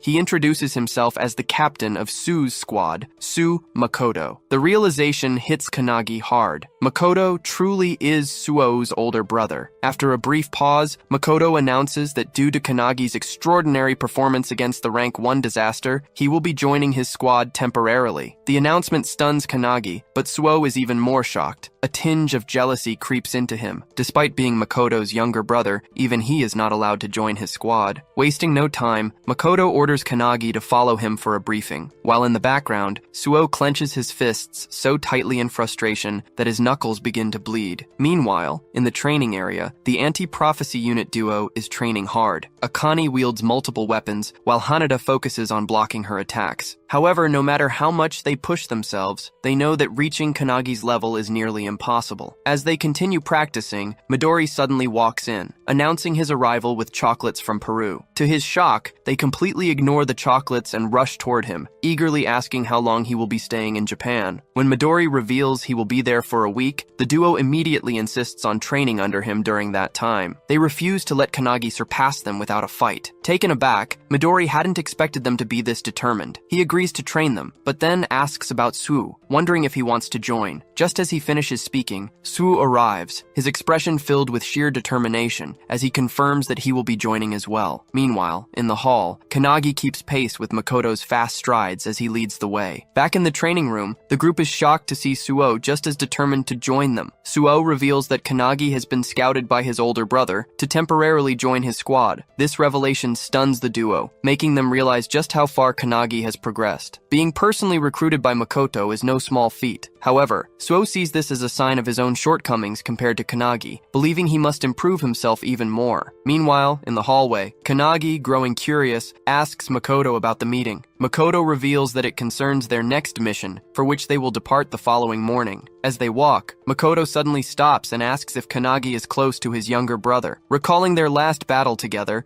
when Suo lent him his sword, Kanagi excitedly confirms that he is. Though Makoto acts indifferent, he secretly worries about his brother but never shows it. This has led Suo to mistakenly believe that his brother hates him and doesn't care about him. The truth is, when Makoto visited them before, he didn't ignore Suo. He simply couldn't bear to look at his wounds. However, this misunderstanding made Suo believe his brother was disregarding him, fueling his determination to risk his life and grow stronger just to get Makoto's attention. On the other hand, Makoto doesn't want Suo to become stronger. He just wants him to be safe. This deep misunderstanding drives Suo's resolve to surpass Kanagi, believing that only then will his brother acknowledge him. One day, he hopes to defeat Makoto himself. Meanwhile, Kanagi, still curious, presses Makoto further, and Makoto finally admits that he truly does care about his little brother. Kanagi finds this heartwarming. Back in the training area, as Suo explains everything to the group, Akane finds it confusing. Even though Suo talks about surpassing his brother and proving himself, he still respects him deeply. Continuing her training with Hanada, Akane remarks that, in the end, Suo just wants his brother's attention. Hanada finds this touching, but Akane's words trigger something in Suo, making him enraged. Meanwhile, in the meeting, Kanagi learns about the 3 core rules of the squad. First, be swift. Second, maintain offensive pressure. Third, overcome weaknesses. Within the Counterforce division, Makoto's squad is considered the strongest in terms of combat ability. The squad operates with a minimum of 7 members, designed to be a small but elite force. Their primary targets are rank 1 and above level threats. Aboard the helicopter, as Makoto's squad is escorted to their mission, a squad member named Jakaru casually remarks that 90% of the team's power comes from their captain, while the rest are just extras. Since Kanagi is only a temporary member, he isn't expected to do much. However, while Jaikaru is explaining this, Kanagi is distracted, busy on his phone. Jaikaru points this out, prompting Kanagi to apologize, explaining that he needs to contact his friends. Jaikaru, confused, asks what he means by contact. Kanagi is trying to contact the other members of the anti-prophecy group, as the founders keep nagging him about it. While the group is training, they receive his message, and reading it shocks everyone, especially Sue, who wonders what the hell Kanagi is thinking by sending it. They immediately show it to Midori, who discovers that the message contains 3 separate pieces of advice, each tailored for a different person. The detailed guidance on how to get stronger impresses Midori. With a smile, he extends his hand and asks if they will follow the advice or reject it. Seeing it as a challenge, everyone accepts, especially Sue, who is enraged that Kanagi has essentially salted their wounds. Back on the plane, Jaikaru informs Kanagi that they have arrived at their destination. Wiping the window, Kanagi is amazed by the sight of a vast, snowy mountain terrain with enormous crystal spikes jutting out of the ground. Their mission is to deal with a rank 1 prophecy, Frozen Earth. This disaster threatens to freeze the entire planet, as the affected areas are expanding at an alarming rate. If left unchecked, the whole Earth could be consumed, ending all life. This phenomenon is occurring simultaneously in 17 different locations across multiple countries, many of them in urban areas, which only worsens the crisis. Vice Captain Kashi briefs the squad on the situation, stressing that they cannot afford any delays, as reports indicate the freezing effect is spreading faster than anticipated. Leading the mission, Makoto orders the squad to jump from the helicopter's back hatch, as it can no longer proceed safely. Before they jump, he reminds them that no human lives should be harmed. To motivate everyone, he commands them to chant the 3 squad rules, and they all shout them in unison. Standing at the back, Kanagi reflects on his last battle, where he once again relied on Hinoki in the end. Determined to grow stronger during this temporary mission, he sees this as a valuable opportunity to learn from the other members. As everyone leaps from the helicopter, Kanagi resolves to complete this mission on his own. This is his first rank 1 prophecy. At 10:17 a.m., everyone lands safely on the ground. The air is freezing, and despite being an awakener, Jaikaru catches a cold, questioning how the temperature is affecting him. Kashi explains that the cold is far worse than the reports indicated, which might be the reason. He also informs the squad that the area is vast and suggests setting up a camp midway. Hearing this, Makoto considers something but keeps his to himself. Meanwhile, Kanagi asks Jaikaru if the prophecy, Frozen Earth, is recorded in any prophecy book. Jaikaru denies it, revealing that the anti-prophecy unit predicted it using their unique skills. While many prophecies exist, this is the first time a member has successfully identified a rank 1 prophecy. This is why Makoto's squad was chosen for the mission, given its severity. Kanagi's question is answered, but Kashi notices that he seems slightly nervous. Kashi reassures him that nervousness is better than letting his guard down, but he shouldn't let it become a burden. Jaikaru places a hand on Kanagi's shoulder, repeating Kashi's words and reminding him that he is moving with the best crew of the anti-prophecy unit. Kashi yells at Jaikaru for being too relaxed, prompting Jaikaru to apologize instantly. Suddenly, Jaikaru raises his hand, reporting that his radar has detected enemies at 2 o'clock, approximately 200 meters away. Kashi acknowledges the report and vanishes in an instant, only to reappear moments later. She confirms that she scouted ahead and saw 30 monsters with an estimated rank of S++. These creatures belong to the ice gargoyle race of the Tice tribe. Hearing this, Makoto immediately orders his unit to annihilate the enemy. The squad charges toward the incoming monsters in a highly coordinated manner, their teamwork and situational awareness leaving Kanagi in awe. They operate on an entirely different level compared to trainees, making him realize that these are elite warriors, far beyond the regular members. Eager to join the fight, Kanagi asks for permission, which Makoto grants, dismissing the enemies as nothing more than S++ rank. With permission secured, Kanagi launches forward and kicks a monster in the head. However, to his shock, the creature explodes, sending shards flying in all directions. Kashi, skillfully evading a flashy monster's attack, warns everyone that some extremely powerful monsters are mixed in with the rest. Meanwhile, Kanagi activates his fire-cutting blade and completely obliterates a monster with a fiery attack, sending it flying. Witnessing this, Jaikaru is stunned that someone like Kanagi used a Fury Sword skill. Kashi is impressed, while Makoto, with just a few swings of his sword,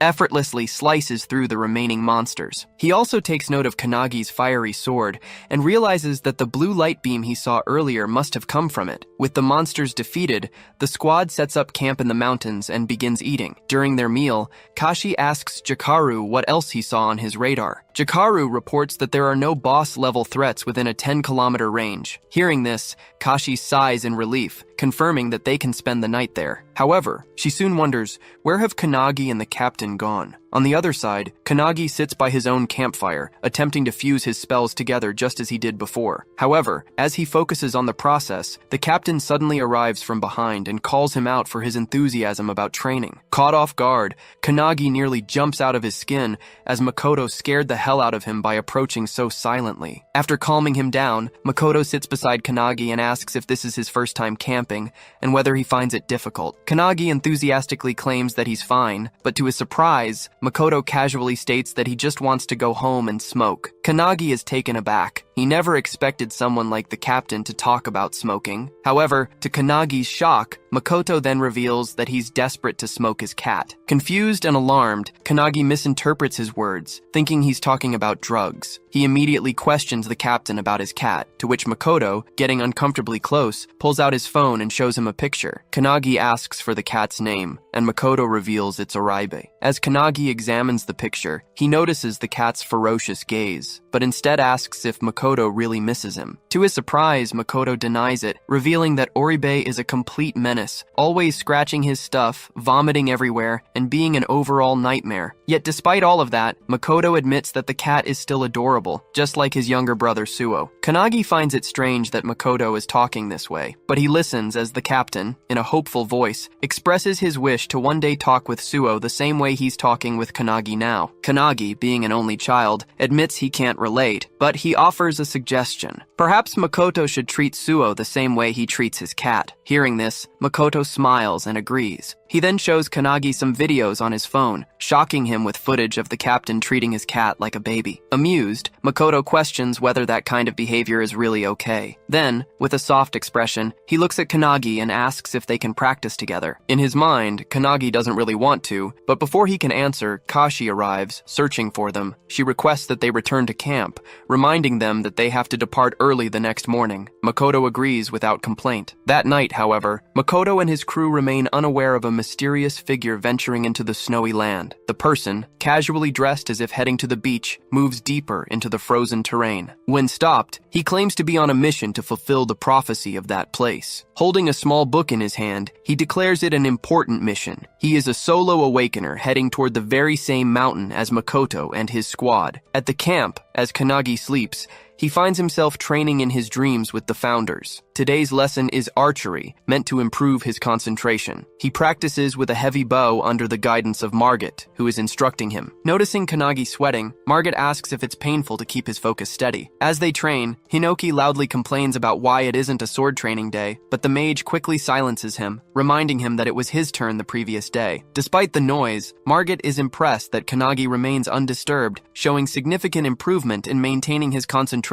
compared to their first session. Kannagi explains that he is currently on a mission with an amazing team, which motivates him to give his best. With his focus locked on the target, he releases the arrow, hitting the bullseye with perfect accuracy. Margit is amazed by the precision, while Kannagi drops to the ground, sighing in relief. Margit reminds him not to forget the feeling and calls it a day for training. Realizing that the session is over, Hinoki gets excited, immediately drawing his sword and ordering Kannagi to get up for sword training. However, just as they are about to start, Kannagi is suddenly awakened by his crew as it's time to continue their journey. Before setting off, Makoto briefs everyone, stating that today, they will slay the boss tied to the prophecy. As they venture ahead, they encounter more monsters. This time, a flock of blue birds. As the squad charges toward them, the founders within Kannagi comment on how easy this mission should be, given the team's strength. However, the mage notices that one of the older founders appears uneasy, sensing that something is off about the fight. After a battle, the crew successfully clears the monsters, clearing their path forward. Makoto then orders Jakaru to scout ahead. Jakaru reports that approximately 2,000 meters from their position,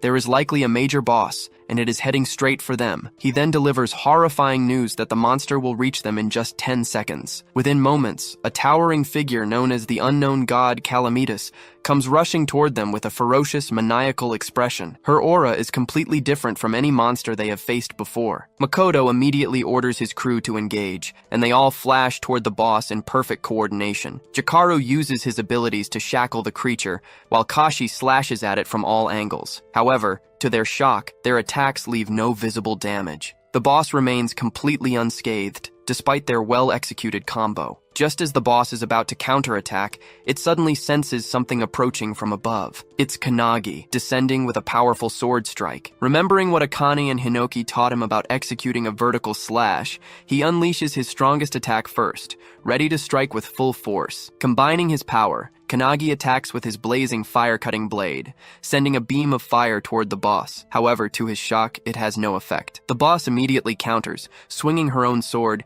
and sending Kannagi crashing into the ground. Hearing the powerful impact, Jikaru momentarily believes Kannagi has just died. However, Kannagi survives, having landed on an ice crystal that cushions his fall. Meanwhile, Kashi, still fighting, realizes why this boss is ranked number 1. She glances toward Makoto. It is now up to him to save them. Makoto draws his sword, and as he does, Jikaru instantly shackles Kannagi and lifts him out of the fight, claiming that if they interfere, they will only get in their captain's way. As they retreat, the boss swings at Makoto with all her might. The sheer force of the attack creates a powerful shockwave, making Kannagi worry for Makoto's safety. However, to his astonishment, Makoto stops the attack inches away from hitting him. The boss swings again, and once more, Makoto blocks it effortlessly. Without hesitation, he counters with a devastating slash, severing one of the boss's arms. Watching this, Hinoki is beyond impressed, exclaiming that he wants to do the same. However, Kannagi, growing concerned, firmly refuses to let Hinoki take over his body. Meanwhile, standing before the wounded boss, Makoto calmly declares that he had wanted his crew to gain experience fighting a boss of this level, but now he will end it himself. Hearing this, his crew quickly deploys a barrier around them for protection. As soon as the barrier is up, Makoto channels his red dragon skill into his sword, unleashing blazing flames all around. He then combines it with crimson light, sending a massive inferno straight at the boss, which obliterates nearly half of her body. Kannagi, witnessing this, is utterly shocked. Makoto used a sword flame technique similar to his own, but it was far stronger. Without the protective barrier, they all might have been reduced to ashes. Kannagi quietly apologizes to the boss, saying it was his duty to protect the world. Then, out of nowhere, he meows like a cat, causing an unbearable wave of second-hand embarrassment to wash over everyone. Observing the battle closely, Kannagi realizes that Makoto's technique is vastly different from Hinoki's. His skills are truly on another level. Amazed, Kannagi now deeply desires to learn from him. Meanwhile, Makoto delivers a final follow-up slash, cutting the boss completely in half. However, in an instant, a flash of light streaks through the battlefield. Makoto's arm is suddenly severed. In disbelief, he turns, only to see a gaping hole in Jikaru's body. Kannagi frantically looks around, horror gripping him as he realizes what just happened. One by one, his comrades' bodies are being torn apart, blood spilling onto the ground. They are all dropping dead before his eyes. Kannagi, seeing Jikaru falling, rushes to help him, but with the last of his strength, Jikaru pushes him away. Stumbling backward, Kannagi watches in disbelief as the comrades he fought alongside just seconds ago are now collapsing before his eyes. Despite being on the brink of death, Jikaru is filled with regret. His radar failed to detect the incoming attack, leading to this devastating loss. As he falls, he apologizes to his captain and crashes onto the ground, hoping his team has at least seen where the attack came from. Kashi is safe, but several other members are struck by the same beam, piercing straight through them. Makoto, clutching his severed arm, yells at his team to take cover in the terrain, calling it a skill attack. Without hesitation, everyone obeys and runs for their lives. While fleeing, Kashi calls out to a fallen comrade, urging him to follow. However, he hesitates, worried about their captain, who is severely wounded. The attack that severed Makoto's arm cannot be blocked,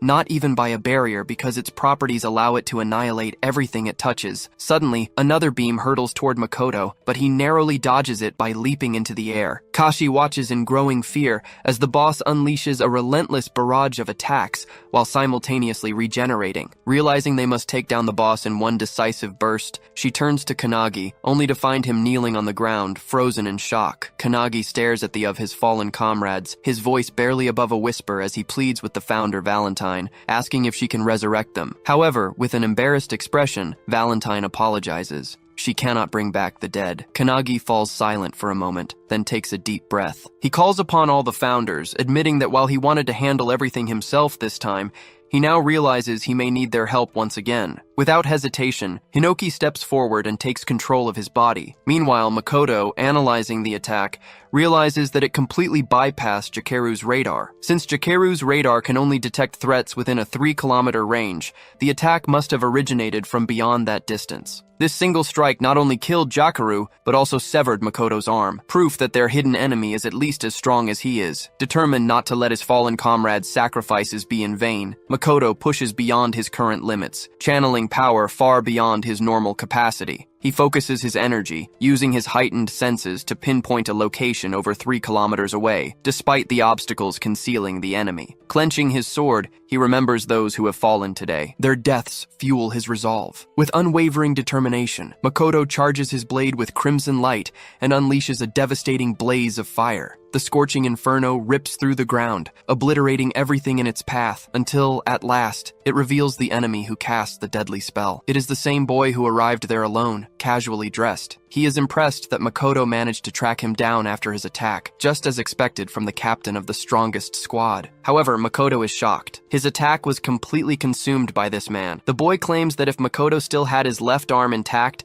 that attack would have killed him. He is using a spell called Darkness to channel dark orbs around him. As he walks toward Makoto, he launches one of the orbs with the intent to kill. In response, Makoto swings his sword, conjuring an ice barrier. He then counters in an instant, vanishing and reappearing behind the boy, slashing at his neck. But before Makoto can process what just happened, the same devastating beam attack strikes again, tearing a chunk off his torso. The boy remains unharmed, calmly stating that he had anticipated Makoto's attack. However, he adds that Makoto is the one truly close to death. That comment ignites Makoto's rage. With what little strength he has left, he lunges forward, swinging his sword. But the boy effortlessly sidesteps and counters with a powerful kick, landing a direct hit on Makoto's open wound. However, Makoto is one step ahead. Using the opening, he strikes with the back of his sword, sending the boy crashing into the ground. As Makoto watches, he becomes curious. Why did the boy stop using his beam attack after only a few shots? Despite its overwhelming power, it seems he cannot sustain it indefinitely. Realization dawns on him. The boy cannot use his spell continuously. In terms of endurance, they are evenly matched. The boy, after crashing, manages to land on his feet, confirming Makoto's suspicion, but pointing out that they are not in the same condition. Makoto is at a clear disadvantage. One arm severed, half his body missing. However, Arcade Makoto refuses to acknowledge the concept of a disadvantage. He recalls the 3 rules of the Makoto squad, drawing strength from them. Determination floods his body as he readies himself to fight until his last breath. With unwavering resolve, he channels electric fiery energy, burning his own wounds to cauterize them and stop the bleeding. As he does, he roars the squad's 3rd rule into the battlefield: overcome your weakness. With those words, he unleashes Scarlet Blaze. The boy's eyes narrow. He realizes that Makoto is burning away his own life force to amplify his power. In response, he does the same, fueling his darkness spell with his very essence. Makoto, calling upon the spirits of his fallen comrades, glares at his opponent. His voice booms across the battlefield, warning him not to look down on his squad. Meanwhile, in the back, as Kanagi calls upon his funders for help, his hair turns white as Hinoki takes control of him. The other squad members, who are still running, are suddenly stopped by the boss, who remains strong as she regenerates her arms. Kashi, witnessing this, grows concerned, realizing she cannot subjugate the boss alone. She calls out to Kanagi, who is still kneeling in the back. To her, it seems as though his fighting spirit has completely faded after witnessing his squad members' deaths. It is only natural. He was just an ordinary person who recently joined the squad. However, to her shock, Kanagi rises from the ground. In a blinding flash, he dashes forward and lands a devastating kick on the boss, sending her flying. On the other side of the battlefield, Makoto and his opponent continue their fierce exchange, trading blow after blow. Makoto, wielding only half of his sword, unleashes Scarlet Light. The opponent barely dodges by leaning to the side. Despite evading the attack, he grows uneasy. It is getting harder. Makoto's flames, which should have been erased by his darkness spell, are re-emerging and striking him again. Furthermore, there is a limit to how much he can control his darkness manually, and that limit is approaching. Realizing this, he sends a barrage of darkness orbs at Makoto. But Makoto swiftly dodges, seizing an opening to lunge forward and slash his opponent's arm clean off. Now their positions are reversed.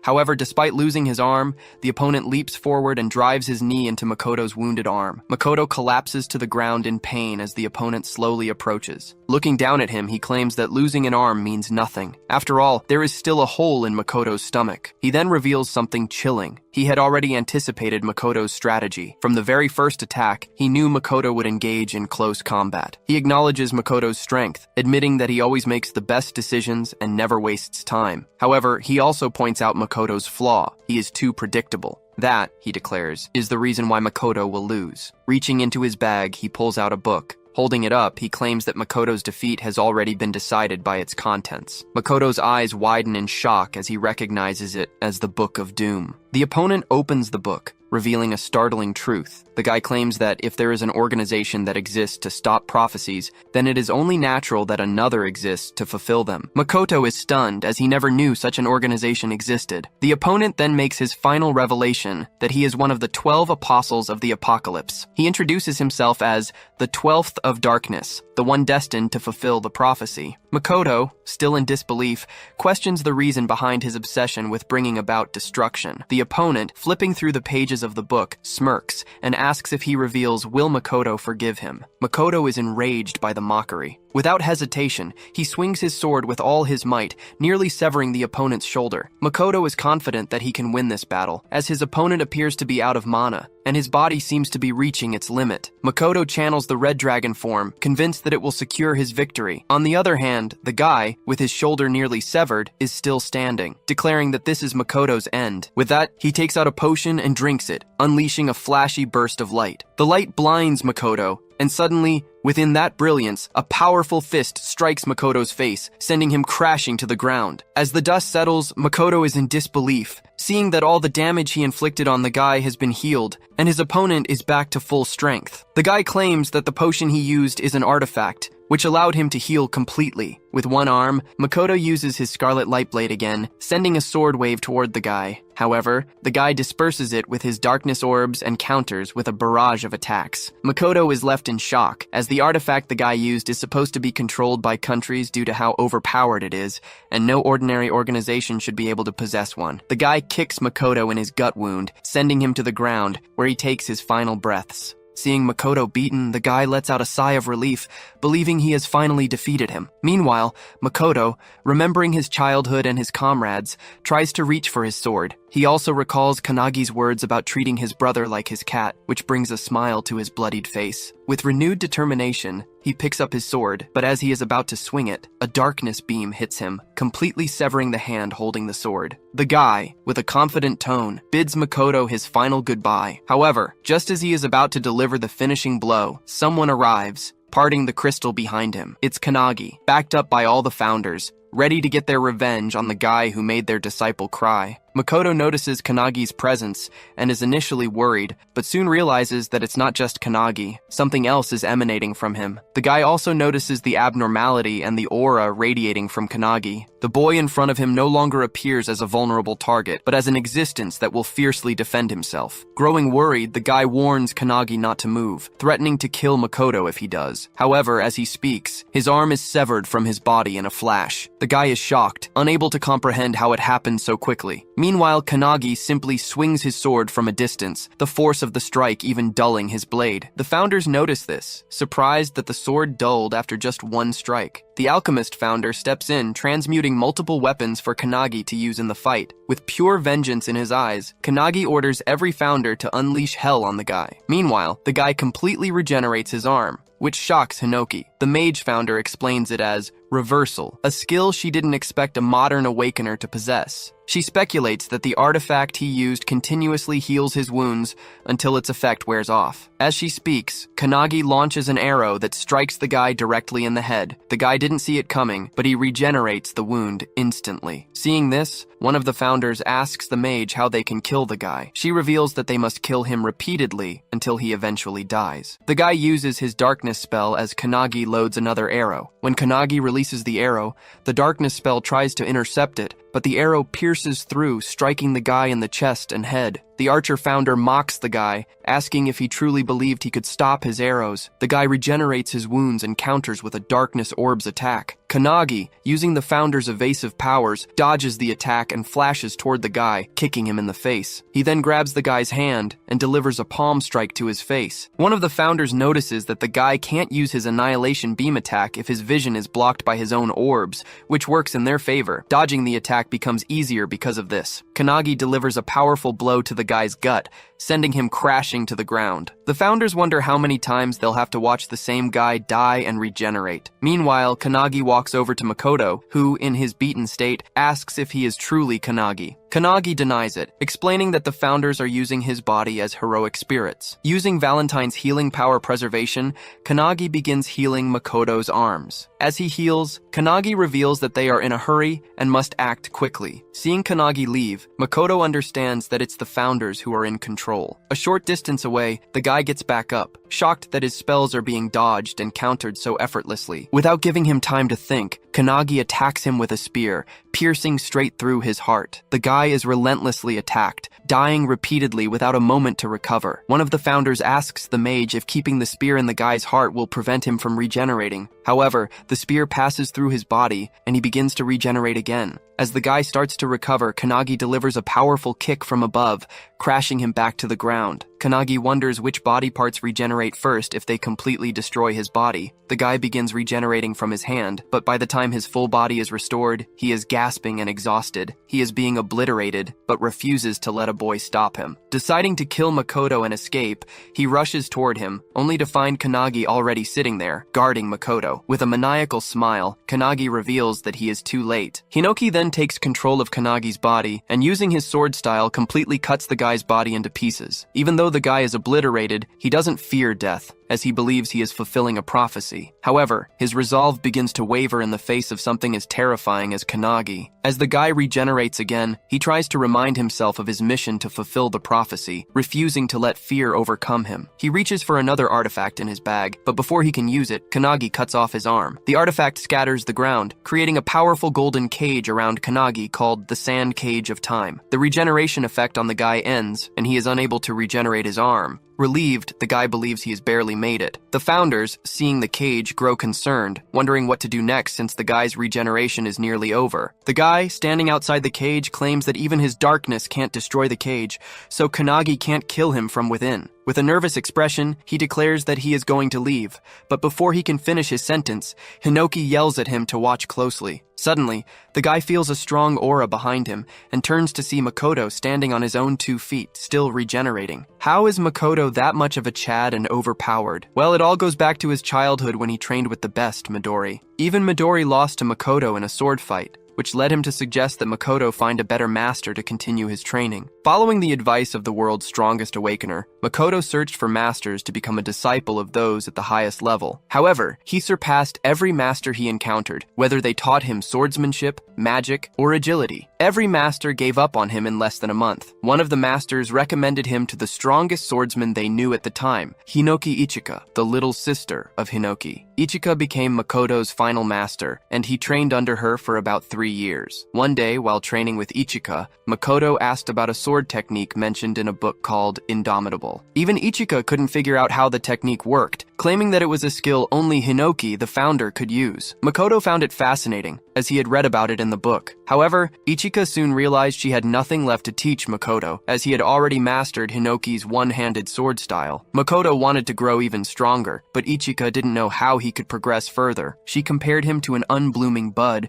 stating that even with all his training, blooming in this lifetime would be difficult for him. She hoped that one day, a stronger swordsman would appear before him. In the present, Makoto realizes that this moment is happening right before his eyes. He notices Kannagi using sword techniques he didn't even know existed. According to Ichika, such an opportunity might come only once in a lifetime, and he shouldn't miss it. Grateful for the chance, Makoto thanks Ichika in his heart and begins touching his severed arms together. Seeing this, all the founders are confused about what he's trying to do. Kannagi is also worried about his captain, who is outside the cage with the enemy. Makoto begins emitting the same aura as Kannagi. Meanwhile, inside the training ground of the anti-prophecy faction, Midori, who is training with Suo, senses a powerful aura. Suddenly, an explosion rocks the area, and as the dust settles, they are shocked to see a massive hole in the wall, and Midori is gone. Back on the battlefield, the guy is confused, seeing Makoto able to perform such a feat despite his condition. He is certain that he will be cut down.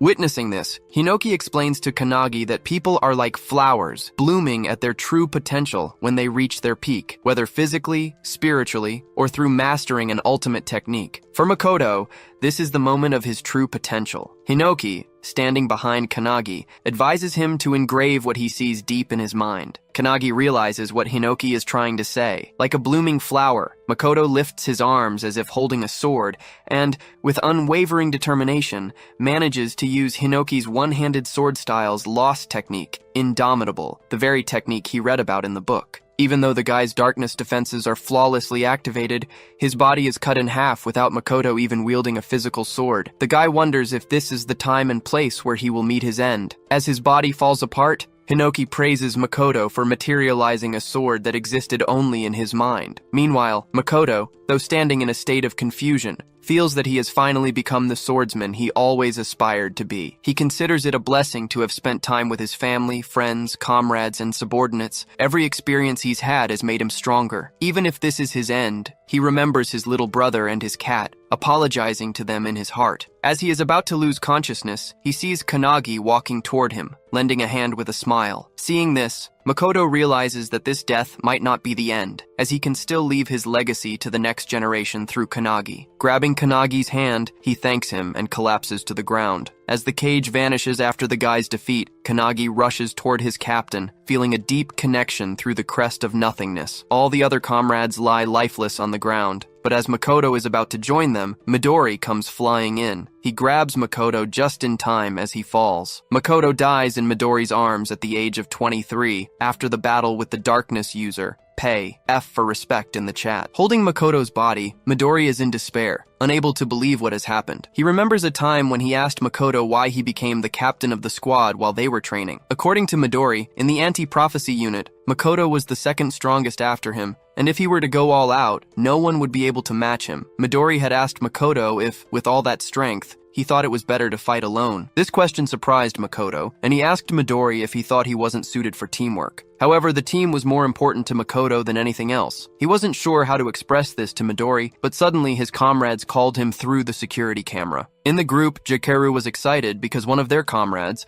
Kuzushiro, had just passed the level 2 assignment he had been working on. Kuzushiro was also happy, saying he wanted to tell the captain first. Jakeru, thrilled about the news, suggested they all go out for lunch. Seeing their camaraderie, Midori was taken aback. As Midori listened, Makoto revealed that he was fond of his comrades, and that even if he fell wounded in battle, he would be happy knowing he had his comrades by his side. Coming back to the present, Midori holds his friend's body and tells him that his wish of fighting for his comrades has been fulfilled. Even though most of his comrades have fallen, 2 of them are still alive. With tears in his eyes, Midori closes Makoto's eyes, stating that as a leader, Makoto has fulfilled his duties. It's something Midori knows he couldn't have done, but Makoto did it, and with honor. On the other hand, Kanagi is on the ground while all the founders stand behind him. Darkness begins to cloud his consciousness, and the mage explains that it's likely due to Kanagi taking all the blame for the station's destruction and his perceived weakness. All of the founders have also experienced the loss of their comrades, friends, and families. Their hearts were broken as they watched their comrades depart, and in most cases, like Hinoki, they couldn't move on from their wounded hearts. Hinoki walks up to Kanagi, who is kneeling in despair. He calls out to him, but in a hopeless tone, Kanagi reveals that he doesn't want to fight anymore. His heart feels torn apart, and he believes that if he had let the founders fight from the beginning,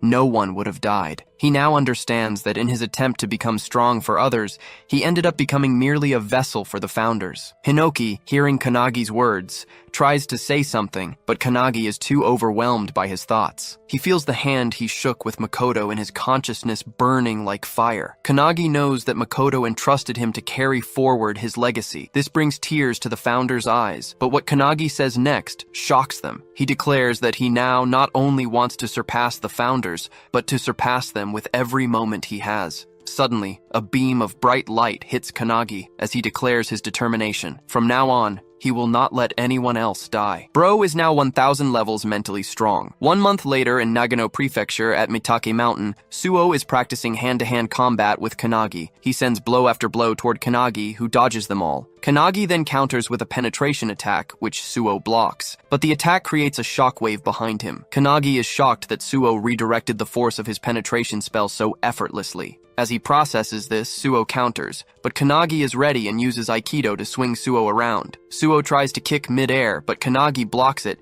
and counters with a powerful kick of his own. Just as he's about to land the hit, a loud shout stops them both. It's Ichika. How did it all happen? Well, the annihilation of the squad has left a deep scar in the anti-prophecy unit. During the funeral of the fallen, everyone was in grief. But Suo stood frozen in front of his brother's picture the entire time. Later, as Kanagi was heading to his room, he saw Suo coming out of Makoto's room, holding some books and a cat. Kanagi recognized the cat as Oribe, the one Makoto often talked about. Suo was shocked that Kanagi knew about his brother's cat, something even he hadn't been aware of. Before entering his brother's room, Suo didn't know about the cute cat, the books, the clothes, the food, or even the thoughts his brother had. He only discovered these things when he went through Makoto's belongings. Kanagi noticed that Suo had a bunch of diaries with him, which he planned to take. These diaries were left by Makoto so that his brother could read them in case he lost his life. All of Makoto's daily training and missions were recorded inside. However, Suo noticed something else. Every sentence in the diaries ended with Makoto worrying about Suo. He wrote about how Suo was doing,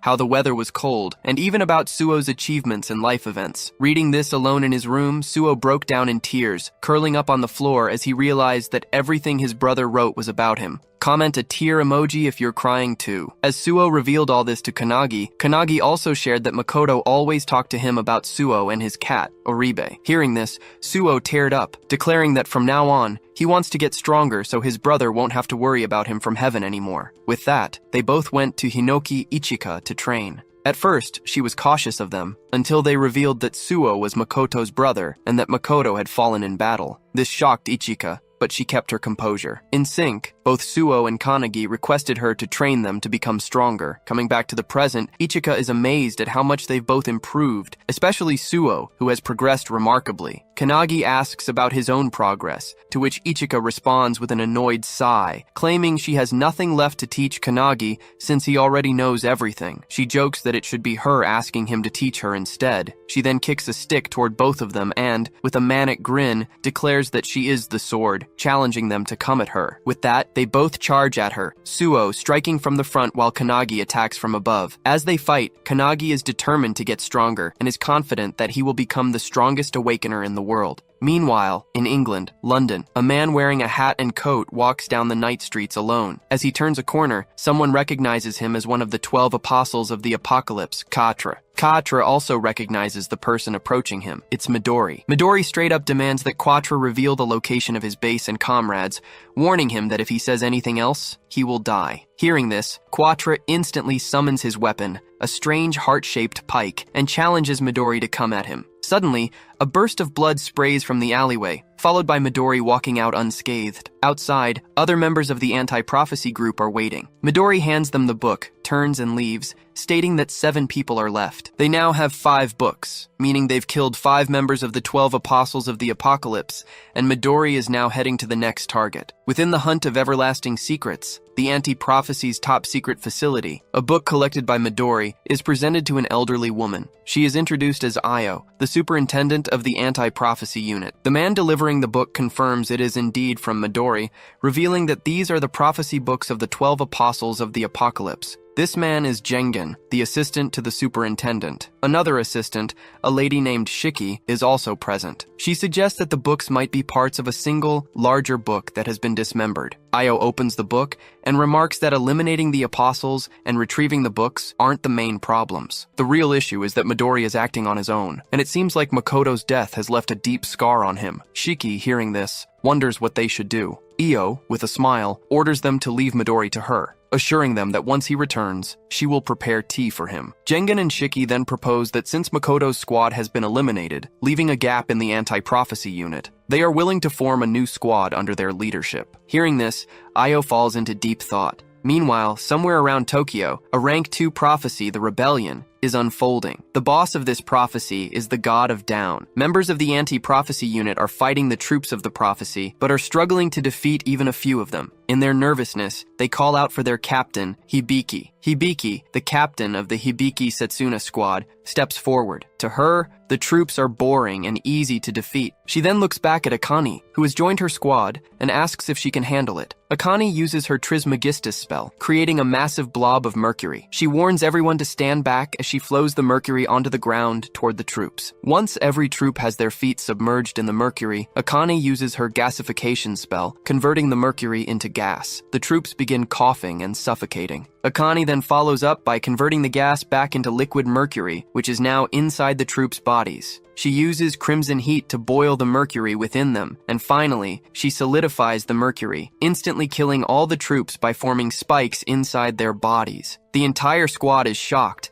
as Akane has just wiped out all the troops in a matter of seconds. Akane snaps her fingers and turns toward the group, announcing that she's finished. Hibiki walks toward her, clapping, and praises Akane for using all 3 states of matter and executing 4 attacks in a single skill. She holds Akane's chin and remarks that it's a shame Akane is only a temporary member of their group. Hibiki proposes that once Akane finishes her training, she should join their squad permanently. Akane, excited, replies that she'll think about it. The other squad members are also impressed by Akane, wondering if she'll really join their squad given how cute and strong she is. However, to their surprise, Hibiki wants Akane to join because she wants their battles to be even easier. As soon as Akane leaves, she calls Kanagi, informing him that she has completed Lesson 7 about controlling the 3 states of alchemy, and asks him to send her the next lesson. Kanagi, who is trying to keep his lunch safe from the cat, agrees. The founder alchemist hearing this is amazed that Akane has finally mastered level 7. Kanagi requests the founder to prepare 3 more lessons for Akane, which he gladly agrees to. Kanagi informs Akane, and she thanks him. She also mentions that Hanada has reached Lesson 8. In Saitama Prefecture, Tokorozawa City, a Rank 2 prophecy, Earth-eating beast with the boss Sphinx has occurred. Hanada, sent to eliminate the boss,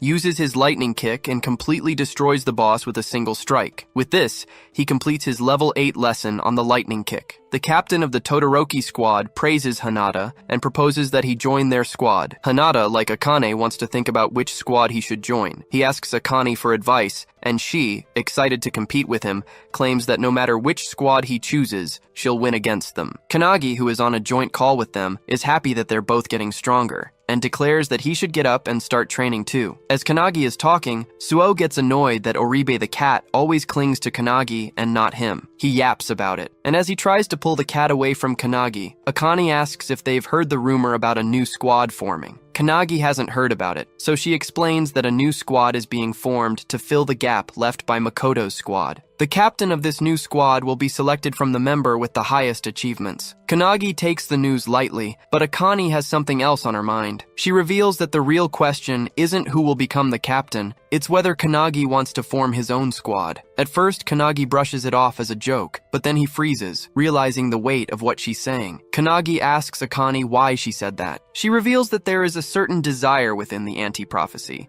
as there exists a force in the world capable of eliminating all prophecies. Kanagi is taken aback by this revelation, and Akane adds that she too desires such a force. She explains that everyone in the squad is searching for a strong-willed leader, and she believes Kanagi has the qualities to be a capable squad captain. Just then, Akane's squad captain calls for her, prompting her to excuse herself from Kanagi and say goodbye. This conversation leaves Kanagi deep in thought about the possibility of becoming a squad captain. Meanwhile, Ichika asks Suo about Kanagi, to which he reveals the discussion about him potentially becoming a captain. Ichika also believes that if Kanagi wants to, he could easily take on the role, and Suo agrees with her. Lost in thought, Kanagi seeks answers from the founders, who appear just as uncertain about what to advise him. Since they had all devoted their lives to following a master, they lack experience in leadership. The mage founder, realizing this, calls them useless teachers for being unable to guide Kanagi in this situation. Hinoki then turns to the founder of military strategy, Rion, and asks for his opinion. Rion, however, refuses to intervene, stating that it is not the right time, as there is already someone qualified to guide Kanagi. Before Kanagi can process this, his thoughts are abruptly interrupted by a wooden spear striking the ground inches away from him. Looking up, he sees Ichika approaching, urging him not to waste his time overthinking and instead continue his training. With a maniacal grin, she challenges him to use his flash step against her. Kanagi agrees, leaping down from the rock and using flash step in combination with ripple step to land softly. Ichika watches in amazement, wondering about Kanagi's true identity. To her, the level of skill he has attained in just 6 months is impossible for a normal awakener. Recalling Hinoki's rigorous training sessions where he failed countless times while learning flash step, Kanagi lets out a laugh. However, before he can dwell on the memory, he senses an aura of energy surging toward him. Noticing Ichika charging at him with her wooden staff infused with energy, He swiftly dodges. The staff strikes the rock behind him, splitting it cleanly in half. Suo, witnessing this, is stunned. Ichika, undeterred, reminds Kanagi that she doesn't care whether he is focused or not. She will force him to be. Kanagi, now slightly nervous but fully attentive, holds his stance. Inside him, Hinoki realizes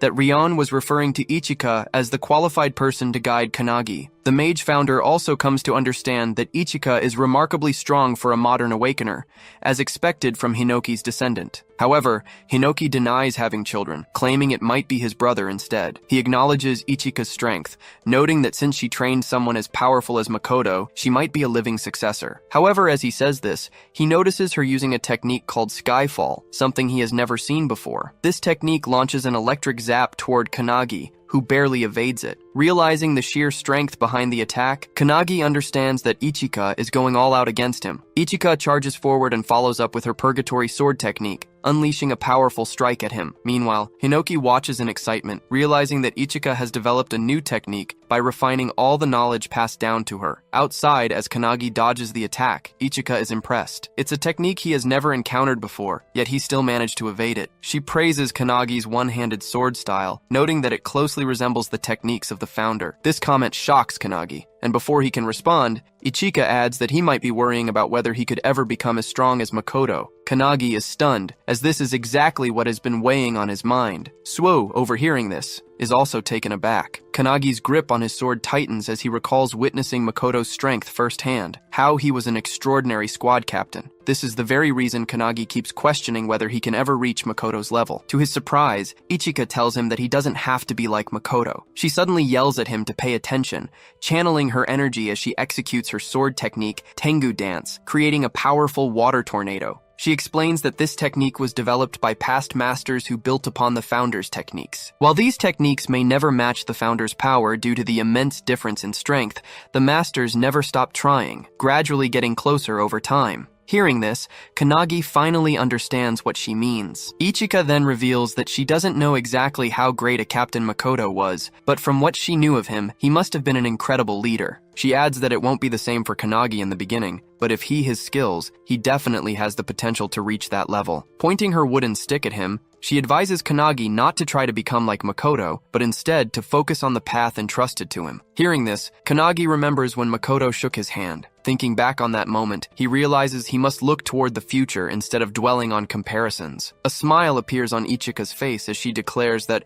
for the sake of that future, she will train him herself. With that, they both engage in intense training, pushing each other to their limits. 2 weeks later, at the Anti-Prophecy headquarters, Hibiki and Todoroki, two squad captains, review the list of newly recommended squad candidates. The list, submitted by the superintendent themselves, includes Kanagi and Ichika. Some members find this selection odd. Meanwhile, outside the HQ building, a dark figure speaks on a cell phone, informing someone that they have successfully infiltrated the facility and that the new squad captain exam will take place in 3 days. This figure carries the Book of Doom and boldly declares that they will soon become the new squad leader of the Anti-Prophecy. This figure is none other than Eva, a member of the 12 Apostles of Apocalypse. Eva possesses a skill called Heavenly Demon, which allows her to replace the existence of anyone she kills. Her goal is to become the captain of the newly formed squad of the Anti-Prophecy and destroy the organization from the inside. As Midori continues his killing spree against the 12 Apostles,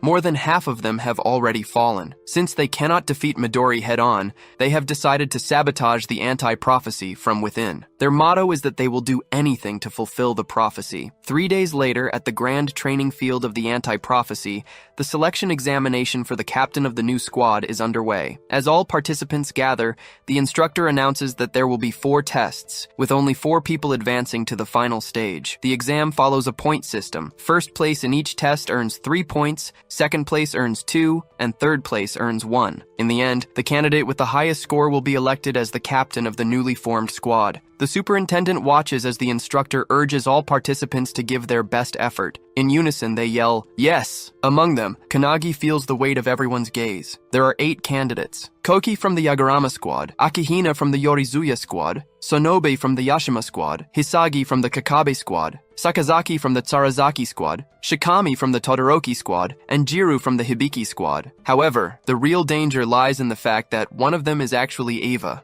one of the 12 apostles, an imposter hidden in plain sight. And then there is the special recommendation, Kannagi. Unlike the others, Kannagi stands alone, as his squad captain Ichika is nowhere to be seen, oversleeping as usual. However, she sends him a message, warning that if he doesn't win, she will personally make him regret it. Determined to avoid elimination before Ichika arrives, Kannagi steels himself for the competition. Meanwhile, Ichika rushes toward the training ground, riding on Su's back. She yells at him to go faster, knowing that if they don't hurry, they might miss the crucial moments. She has complete faith that Kannagi will win and refuses to miss his victory. Back at the training field, the first test begins, which is mana measurement. To everyone's shock, Kannagi releases an immense amount of energy, shattering the measurement device and securing first place. Akihina from the Yorozuya squad, who ranks 5th in the test, is stunned by Kannagi's overwhelming power. Sakazaki takes 3rd place, while Sonobu secures 2nd, both realizing that Kannagi is an anomaly. Sakazaki remarks that such irregularities occasionally occur when a genius in either physical strength or mana appears in the exam. He speculates that Kannagi is a mana prodigy, much like another participant, Shikami, who ranks 7th. On the points table, Kannagi takes the lead with 3 points. As the instructor announces the second test, hand-to-hand combat, the real battle begins. Each participant must face an opponent, and a victory will earn them 2 points.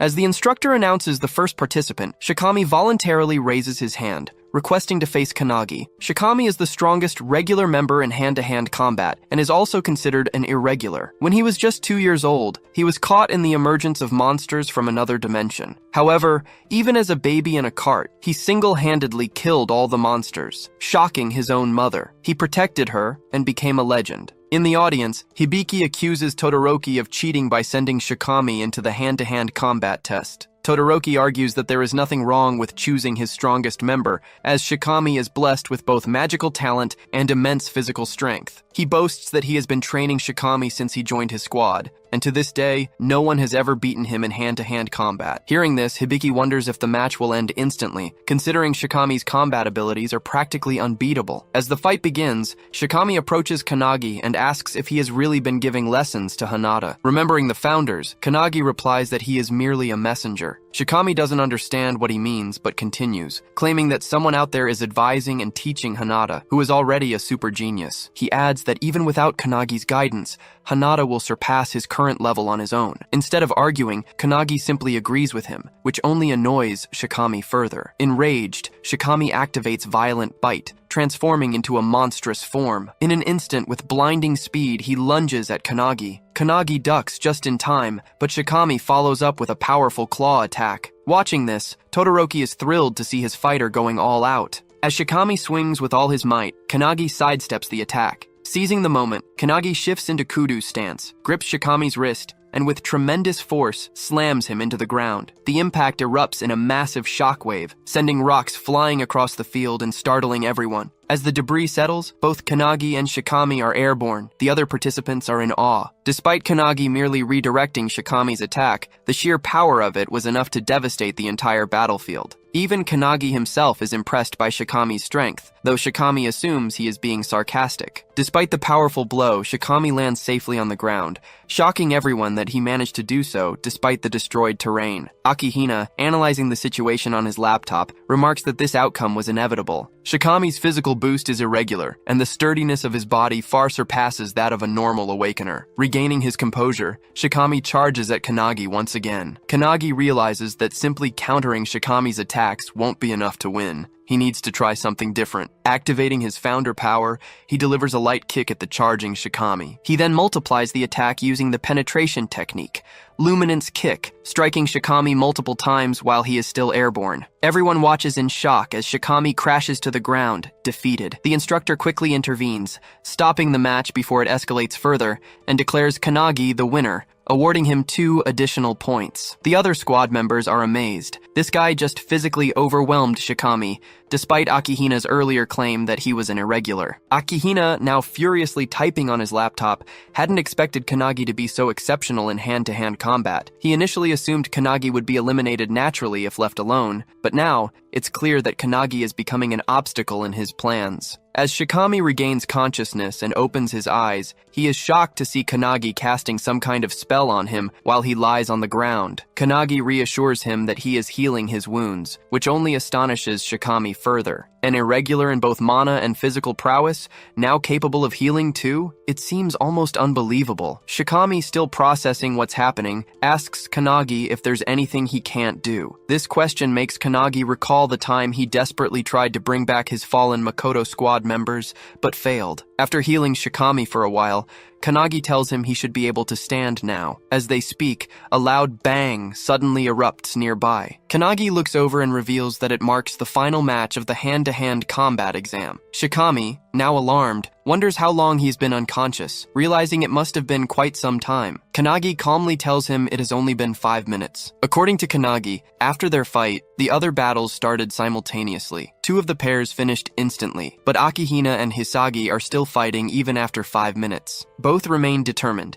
exchanging a relentless barrage of blows with full force. As Hisagi charges at Akihina, she pushes him back with a powerful attack, mocking him for lacking any special abilities. She taunts that without unique skills or traits, he is unfit to be a captain. Akihina steadies himself and counters her remark, stating that he is not the type who seeks to stand out. According to him, even if an ordinary person were to take on the captain's role, death would be the only outcome for them. He believes that a captain must have the ability to adapt to any situation in order to increase the survival chances of every squad member, even by just 1%. Akihina declares that this is his goal, ensuring that he does not suffer the same fate as the Makoto squad. This statement strikes a chord with Kanagi, as Akihina is speaking about his fallen comrades in such a manner. Shikami also takes offense and warns Akihina to watch his words. Back in the fight, Hisagi executes her disciplined chainsword technique, generating an energy whirlwind as she charges straight at Akihina. Even though Akihina blocks the attack, the sheer force sends him crashing to the ground. Hisagi quickly follows up with another strike, but just as she is about to land the hit,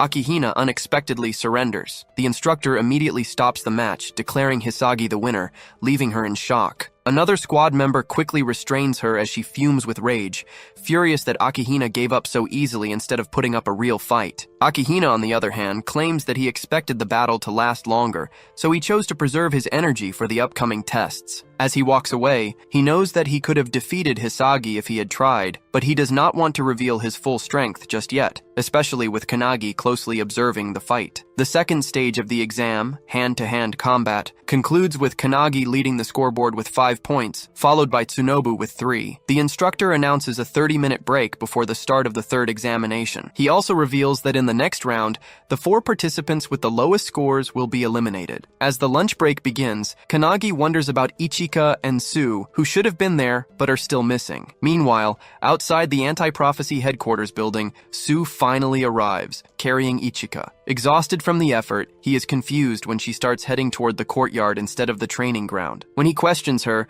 Ichika reveals that she can smell traces of an aura, one that suggests someone has recently died there. According to her, it appears to be the residue of an awakener who was killed by an overwhelmingly powerful monster. Hearing this, Sue is stunned. If an awakener was truly killed here, it means someone may have infiltrated the Anti-Prophecy headquarters, despite this place being a well-kept secret. Ichika argues that the 12 apostles are strong enough to have figured out how to find this location, shocking Sue even further. When he asks about their possible motive, she ignores the question and instead suggests they head to the training venue. In her mind, however, she knows that whoever died was likely at the level of a squad captain. But with no official reports of such an incident, the situation is becoming more intriguing. Now, not only Midori, but also Ichika, Sue, and most notably Kanagi, are all working toward the same goal, avenging Captain Makoto's death. During the lunch break, as everyone patches up their wounds, eats their meals, and casually converses, Akihina sits alone, focused on his laptop. Meanwhile, Kanagi, who is sitting with Shikami, becomes excited when he notices his comrades, Ichika and Sue, arriving. The atmosphere shifts as others grow nervous upon recognizing Ichika,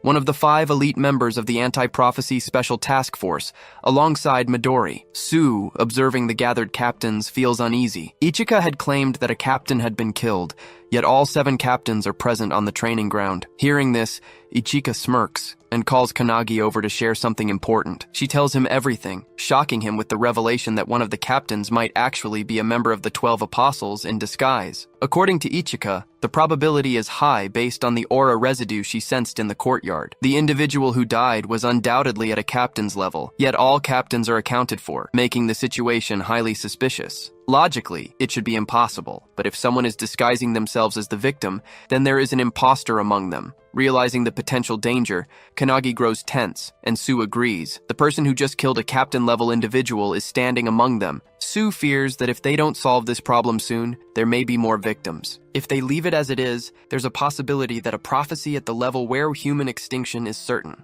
Ichika, with an evil grin, suggests a far more ruthless approach, killing everyone there to eliminate the threat entirely. Sue and Kanagi immediately oppose the idea, arguing that they only need to find and eliminate the one member of the 12 apostles lurking among them. Ichika, now excited, points out that if they are dealing with the 12 apostles, this might be their chance to avenge Makoto. After all, they are the ones responsible for his death. She asks Kanagi if he feels the same, and as he recalls what happened to Makoto and their squad, he confirms. Sue, clenching his fists, also remembers everything that happened to his brother. Kanagi then turns to Azure, the founder of the detectives, for his opinion. Azure suggests that he should first examine the crime scene, but given that they are in the middle of an examination, he knows that isn't possible. Kanagi considers hurrying there since there's still some time left before the lunch break ends. However, Azure warns that this might alert the culprit. If the apostle they are dealing with is as strong as the one they faced at the Snowy Mountain, he could easily wipe out everyone here if he wished. They need to be prepared if that happens. Taking this into account, Kanagi decides to head to the training ground after today's test, but asks if there's a possibility that even the founders wouldn't be able to detect any aura residue at the crime scene. Hinoki then reveals that they have been near a volcano for the past month, where he trained and mastered his one-handed sword technique. He explains that the volcano might be interfering with the flow of their chi, potentially making it difficult to any residual energy. Mage also reveals that if the aura can only be sensed at close range, it is almost certainly from a 12 Apostles class enemy. Azure, annoyed that they are taking over his detective work, is about to protest, but Hinoki shuts him down, suggesting they focus on catching the culprit so he can kill him. Returning to the interrogation, Azure tells Kanagi to ask Ichika a question. Kanagi then asks if there is a possibility that the apostle infiltrated as a candidate rather than as a captain. This catches Ichika off guard, but after a moment she confirms that it's possible if they are talking about the captain candidates. However, she insists they cannot rule out suspicion on the squad captains either. Kanagi understands, but quickly forms an idea that he plans to use in the next test, assuming it involves combat abilities. However, just a few minutes later, the instructor announces the start of the third stage of the examination, revealing that it is a written test, completely shocking Kanagi. The candidates are seated in private chambers where no phones are allowed, making it impossible for Kanagi to gather any information about the infiltrator. The test focuses on the rules of the anti-prophecy, something Kanagi doesn't understand at all. However, he refuses to give up, determined to push through. When the test ends, the instructor announces the results. Kanagi fails to earn any points while Akihina jumps to second place with 3 points. The last 4 candidates, including Shikami, are eliminated. Kanagi feels embarrassed about getting the lowest score in the writing exam,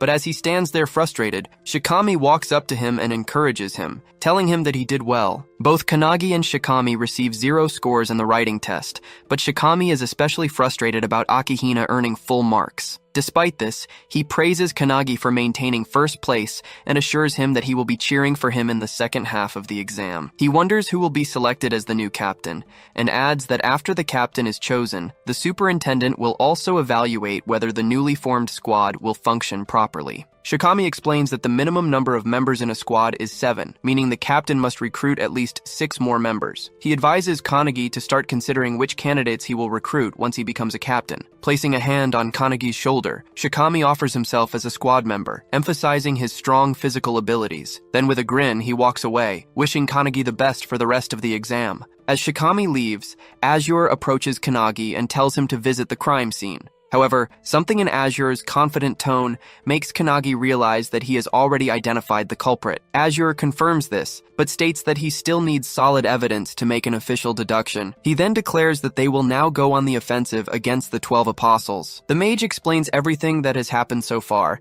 and mentions that Detective Azure assists Kanagi with his deductions and methods. This annoys Hinoki as the mage speaks in a roundabout manner, but she does so intentionally to lighten the mood with her narration. They are at the crime scene where Azure takes over for Kanagi and begins examining the area. As expected, everything aligns with his suspicions. With the victim's identity confirmed, he now also knows who the culprit is. Hearing this, Hinoki realizes that their opponent is indeed one of the 12 apostles, which means he might have obtained the Book of Doom, the same one the last apostle possessed. The mage then asks what they should do next. Just as Kanagi is about to respond, he suddenly feels a surge of energy and is transported into a cloudy realm. There, he encounters an old lady who, when asked, simply claims to be a random granny passing by. She inquires about his investigation, and Kanagi reveals that a murder has been committed. The culprit has taken on someone else's form and appears to be highly skilled. Upon hearing this, the granny asks if they should find the culprit now. However, Kanagi explains that they already know who it is, not by mere guesswork, but with solid proof. Despite this, he admits that he cannot expose the truth just yet. The granny is confused,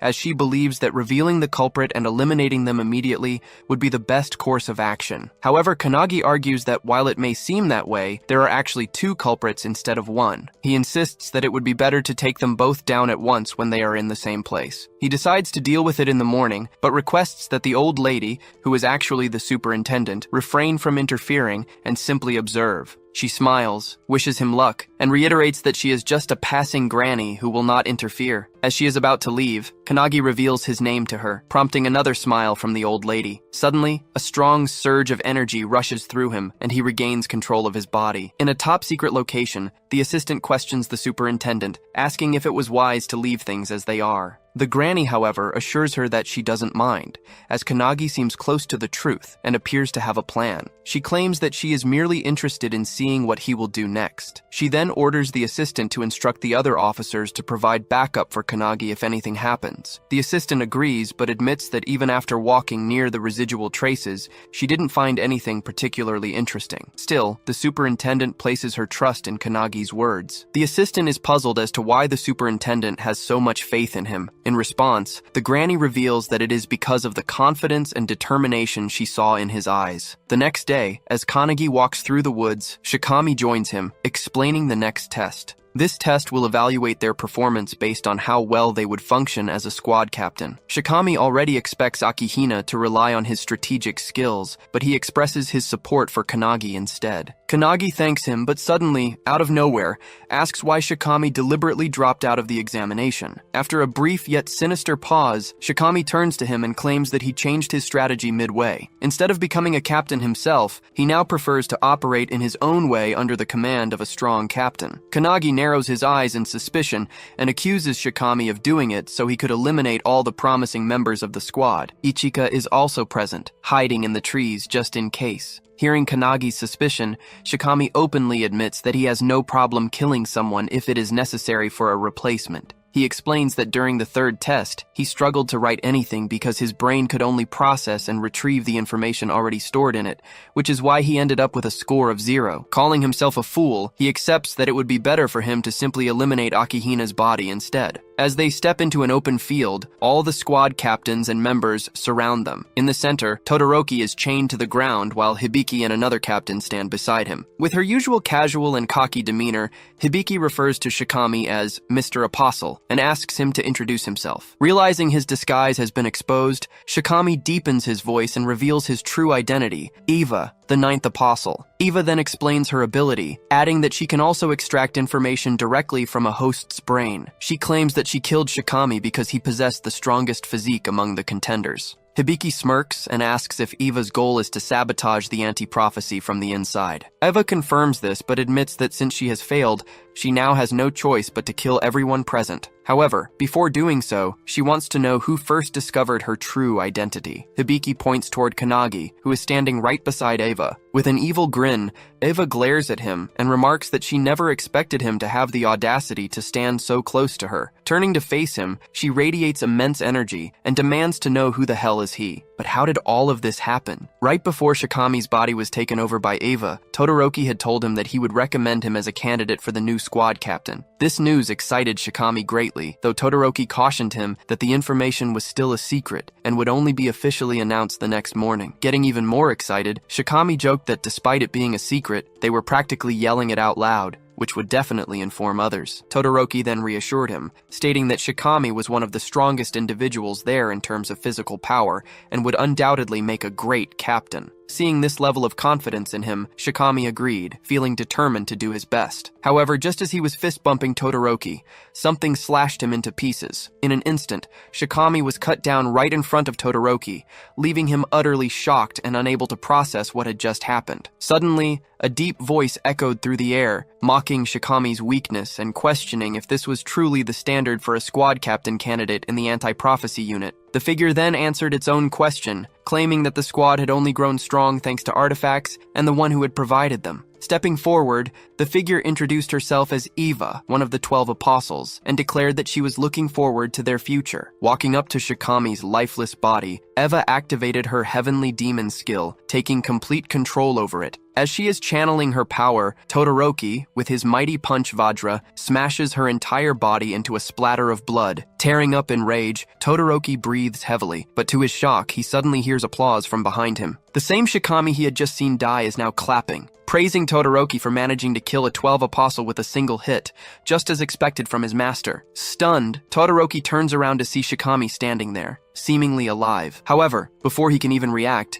his body is instantly sliced in half by Eva, who had taken on Shikami's form. With a wicked grin, Eva then activates the Necromance Dance artifact, resurrecting Todoroki as a corpse slave bound to her will. Now under Eva's control, Todoroki agrees to serve her, addressing her as Eva, but before he can say anything else, she slaps him so hard it nearly knocks him over. Correcting him, she demands that he call her Shikami, ensuring that no one grows suspicious of her disguise. Todoroki nods, complying, and the two share a dark, twisted laugh. Meanwhile, at the crime scene, Kanagi and Azure investigate. Using his unique skill, Theatrical Detective, Azure rewinds time to witness everything that transpired there. This powerful ability allows him to replay past events at a crime scene, giving him a first-hand view of what truly happened. The only condition is that Azure himself must possess the evidence and personally deduce the culprit, not just by looking at the clues, but by reaching a conclusion on his own. Additionally, this ability allows him to predict future crimes before they happen. However, there is a significant drawback. If Azure ever fails to deduce a case correctly, the skill will be permanently lost. This means that for the rest of his life, he will never be able to use it again. As Azure explains this ability to the founders, they are disgusted by how underhanded Eva's technique is, killing someone and taking control of their body. However, the room falls into shocked silence as everyone turns their gaze toward Kanagi, who is overflowing with mana, his rage uncontainable. With fiery determination, he vows not to forgive the apostle. Back in the present, still burning with fury, Kanagi launches a devastating attack, a flash reflection punch, enhanced by his penetration spell, aimed directly at Eva. He also uses Luminance Fist, and as he strikes Eva's face, a massive energy blast erupts, sending her flying. She tries to land, but the force is so immense that she skids backward, struggling to regain her footing. However, as the dust settles, Kanagi is shocked to hear her laughing out loud, calling him cruel. Despite being struck by multiple techniques, she still talks, mocking him by bringing up his friendship with Shikami, questioning why he attacked her so mercilessly. Kanagi, already expecting this, knows he can't defeat Eva with his current strength. Eva, still reeling from the punch's recoil, claims that it's nothing and mocks him, saying his attacks feel like he's just playing around. As the recoil fades, Eva yells that these kinds of attacks won't do anything against her. Kanagi agrees, but reveals that he was never the one meant to defeat her. All he was doing was buying enough time for the mage founder to take over his body. As the founder takes control, she claims everything, and Kanagi's body becomes engulfed in energy. Seeing this, Eva realizes that Kanagi might be the person the satellites warned about, someone who has become completely different. But instead of feeling fear, she becomes even more excited. With a wicked grin, she summons hundreds of mummies from the sky, their terrifying screams echoing. She declares that life is boring until one faces death, so they should fight with all their heart's content. Azure, watching the mummies descend, remarks that they seem like nothing more than empty shells, controlled by Eva using the bodies she has taken before. Laughing out loud, Eva boasts that all of these mummies possess the same physical strength as Shikami and challenges them to come at her. Looking around, Hibiki notices that there are roughly 100 bodies, all on the same level as Shikami,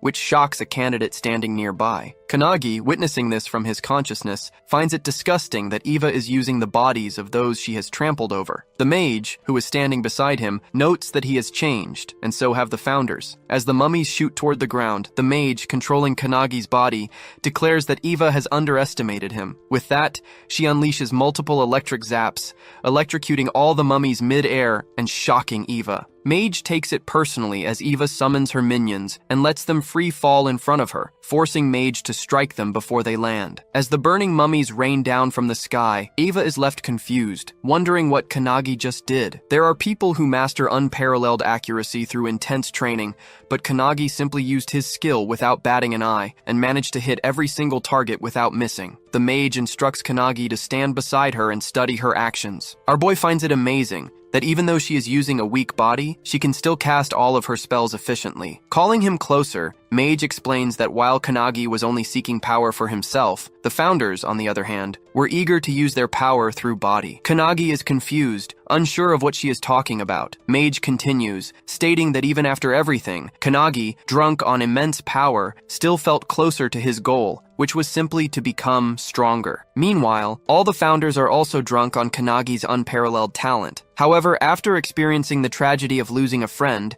someone who trusted Kanagi with the future, Mage concludes that Kanagi is angry from the bottom of his heart. Pointing at the founders, who are all excited, Mage claims that they all like the current version of Kanagi. Eva, hearing this, is confused. She charges at Kanagi, yelling that the rule of the world is simple. The weak get trampled by the strong. Just as she is about to strike, an electric spark erupts in front of her, stopping her mid-charge. Eva, bewildered, looks around and notices the sky raining down with thunder strikes. Mage reveals that many people think like Eva, but he remembers witnessing an existence powerful enough to destroy the tower, only to be toyed with and devoured by beasts from another dimension. Mage, who observed her comrades fall, now stands for those who were weak, vowing to avenge them. As she walks toward Eva, Mage, still in control of Kanagi's body, calls Eva frustrated, mocking her for lacking the strength to fight. Eva, on the other hand, can't get back on her feet as she is continuously blasted by the thunder strikes. Mage knows that even though Kanagi trained in the mountains, laughing on the outside, deep inside, he wanted revenge. She ensures that all the founders share the same belief, that Kanagi will one day reach the same peak as them. Extending his hand forward,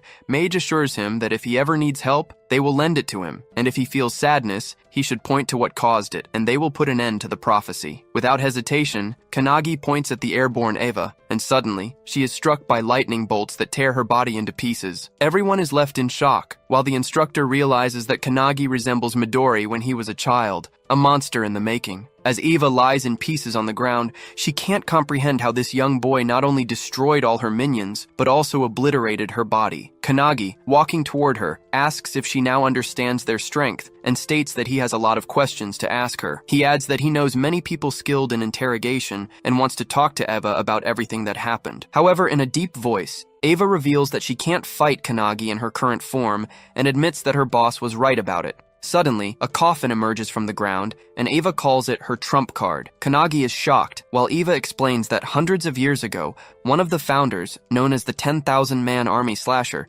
was responsible for destroying the tower. To Kanagi's horror, Eva unveils the body of Hinoki Raishiru inside the coffin. All the founders, especially Hinoki's spirit, are stunned that she has possession of his corpse. Without a word, Mage casts a thunderbolt spell, striking down the coffin. This shocks Hinoki, but Mage states that this is now the real deal, as Eva has already taken control of Hinoki's body. In front of them, Hinoki's corpse stands, gripping his blade. Eva, thrilled by her newfound power, declares that she can now fight them on equal footing. Kanagi, taken aback by the overwhelming pressure filling the air, realizes that this aura is even stronger than what he felt while training with Ichika. But that's not all. With a snap of her fingers, Eva summons hundreds of minions from the ground, calling it the second wave. Kanagi begins to worry, but Mage reassures him that it's nothing. As Eva continues summoning her minions, a sudden explosion erupts behind her. Turning around, she sees Kanagi's friends arriving. Ichika, Suo, and the others, standing ready for battle. He is not alone. Eva feels annoyed, believing Kannagi to be alone in this ordeal. As she observes him speaking, Kannagi realizes that the corpse's voice and speech pattern are identical to Hinoki's. Despite their friends joining the battle, they struggle to defeat the minions, as Eva remarks that these ones are far stronger. This time, the minions possess a physical hardening skill,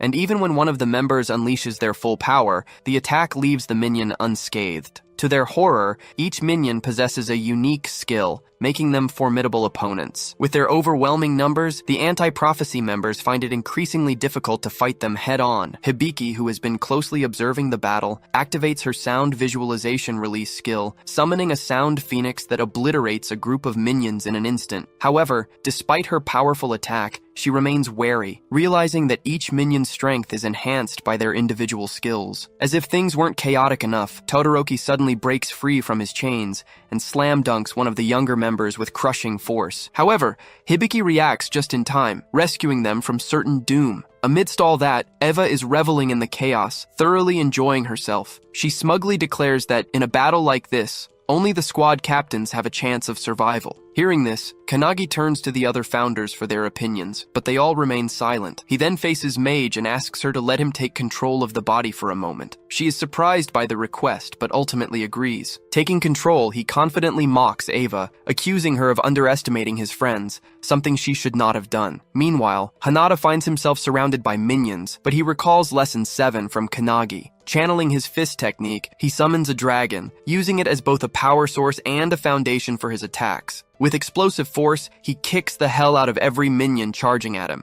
A while ago, founder Spirit Wantak had observed Hanada's muscular yet flexible build, noting his tendency to rely on single-point concentrated strikes paired with his agility. Another founder, Eilerson, had argued that while it was not a bad technique, it could be far more effective with their guidance. Now, in the present, Hanada flawlessly integrates all the techniques they have taught him, moving like a coiling snake, striking from every angle and obliterating the minions with precision. At the same time, Akane stands her ground, ready to face the horde of minions rushing toward her. She remembers Kannagi's advice about the transmute technique, which converts an imperfect substance into perfection. In the past, she could only produce cheap, low-quality weapons. But now, she uses her alchemical prowess to defy limitations, crafting stone golems from the earth itself. This is something she mastered in Lesson 8, and with it she can even destroy the hardened physiques of the minions with ease. Kannagi asks Hinoki about Suo, but Hinoki assures him that Suo is holding his own. While he may not be as brilliant as his brother, he has his own talents. At this moment, he is skillfully wielding Hinoki's one-handed sword style, combined with the Skyfall skill, cutting down a swarm of minions with a single powerful swing. He then enhances the attack by merging it with Calendula,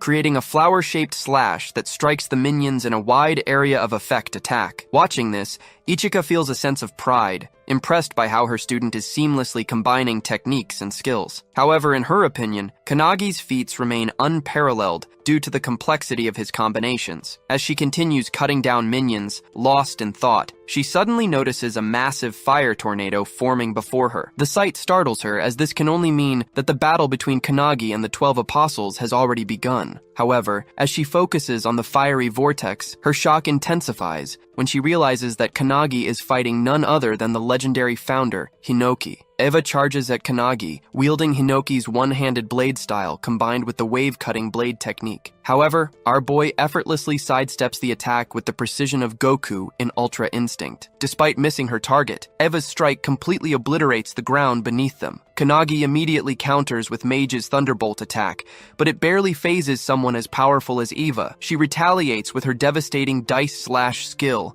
slicing the entire battlefield into countless cubes, even cutting down her own minions in the process. However, our boy survives, leaping onto one of the floating cubes and recalling that he has endured this very skill with his own body before. Meanwhile, as the battlefield is reduced to shifting cubes, the other members struggle just to stay upright. One member desperately clings to another who is about to plummet into the abyss, but before they can pull them up, the dice slash severs his arm, sending her tumbling down. As she free falls, still clutching her comrade's severed arm, Kannagi notices them just in time. Without hesitation, he casts a bubble spell, lifting them all to safety. Mage Spirit, growing increasingly worried, turns to Hinoki and asks what they should do next. However, Hinoki simply leaves the decision up to her, telling her to do whatever she wants. She agrees, and just as Eva unleashes Splitting Cloud, a powerful beam blast that engulfs the entire battlefield, even Hibiki, a squad captain, is left stunned by the sheer madness of it. Meanwhile, Eva is thrilled by the capabilities of a founder's body, marveling at how perfectly suited Hinoki's body is for battle. However, despite this, Eva feels the need to use an even stronger skill. Activating Hinoki's secret technique, Indomitable, she prepares to strike. But to her utter shock, Kannagi catches her sword with his bare hand. Hinoki's spirit watches unimpressed, while Mage mockingly claims that even though Eva is using Hinoki's body, he is still weak. Hearing this,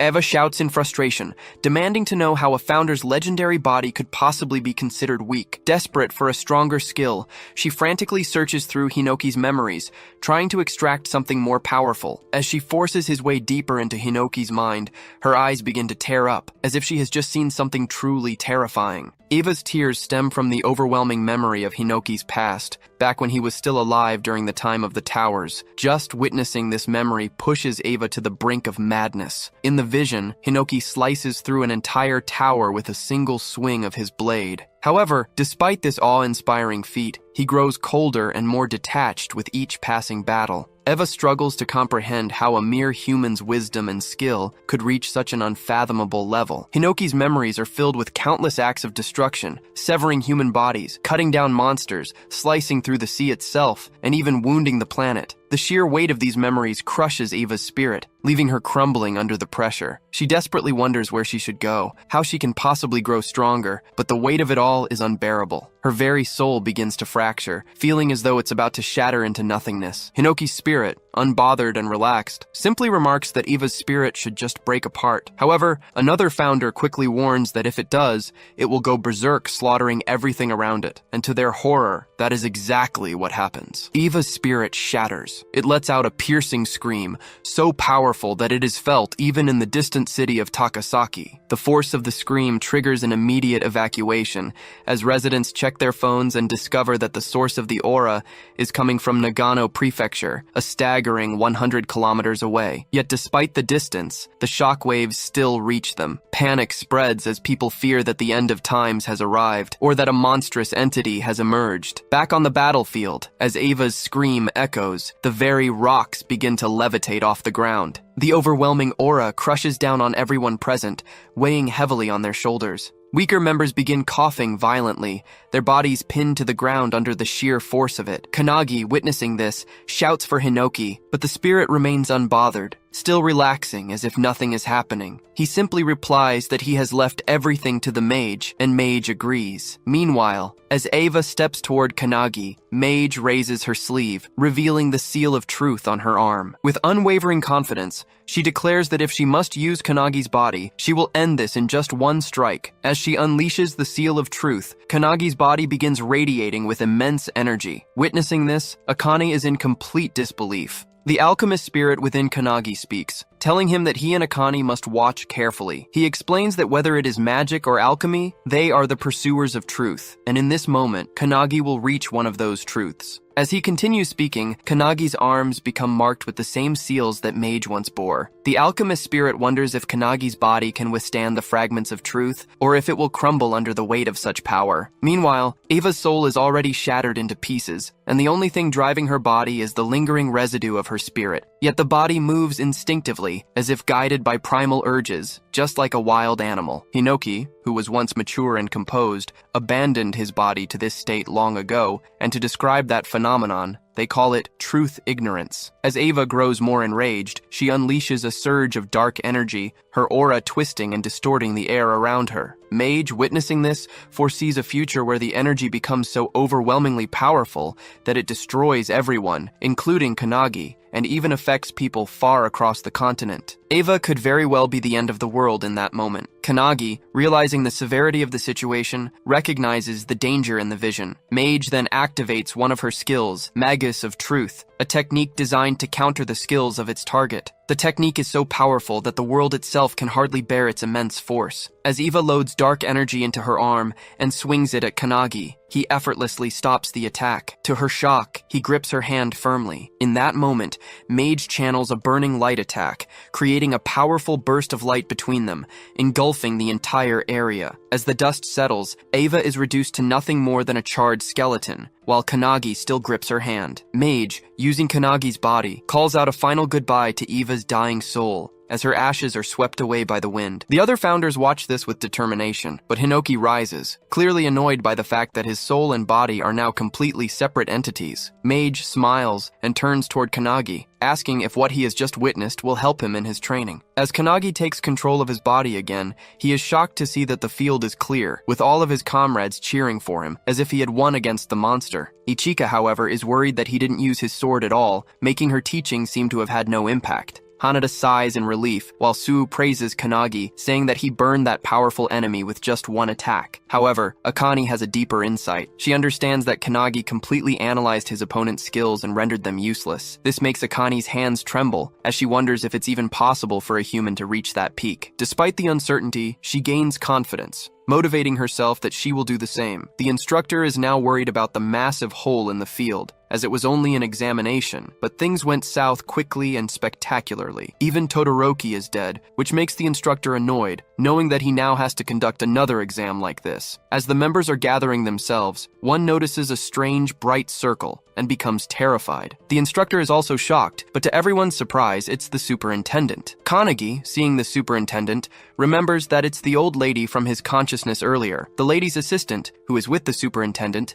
is also a bit confused about why she's there. However, superintendent suddenly kneels in front of Kannagi, claiming that she has been waiting for his return. She says that she has waited hundreds of years for the founders, and now they are finally in front of her. Suo and the others turn to Ichika for answers, but she simply states that they should have known, though this might be their first time seeing her. According to Ichika, the old lady is one of the founders of the Anti-Prophecy and holds the highest rank in the Japanese branch. Suo, frustrated, exclaims that they already know that, but what's truly confusing is why she is kneeling before Kannagi. Ichika admits she doesn't know either. Meanwhile, Kannagi is just as bewildered, wondering why the old woman from earlier is bowing before him like that. The founders within him are also deep in thought, trying to recall what's really going on, but they can't seem to find the answer. Suddenly, Kannagi is struck with shock as he senses her overwhelming aura. The old lady stands up and asks if Kannagi remembers her, remarking that she has grown old. To make things clear, she turns around and starts shaking her back, calling out to Hinoki to witness her performing the waist dance. All the founders are confused, but suddenly they realize that the old woman is Io. Hinoki quickly asks Kannagi to switch with him, and as he does, he greets her. This shocks everyone around, and the assistants immediately take an offensive stance, seeing it as disrespectful behavior toward their superintendent. Enraged, they declare their intent to kill Kannagi and redo the examination. However, Io, still dancing with Hinoki, tells them to stand down, assuring them that it's fine. Hinoki playfully rubs Io's head, joking that she has already become a granny. Hearing him speak, Io suddenly remembers that he used to talk the same way in the past when she was with them. After a while, all the members begin repairing the training grounds and gathering themselves. Meanwhile, deep within the Anti-Prophecy, at a top-secret location known as the Hut of Everlasting Vision, Kannagi is stunned by the sight of its garden. Io explains that, since she cannot reveal her appearance often, a barrier is normally set around the place, so she can live there undisturbed. Kannagi asks if she knows all the founders,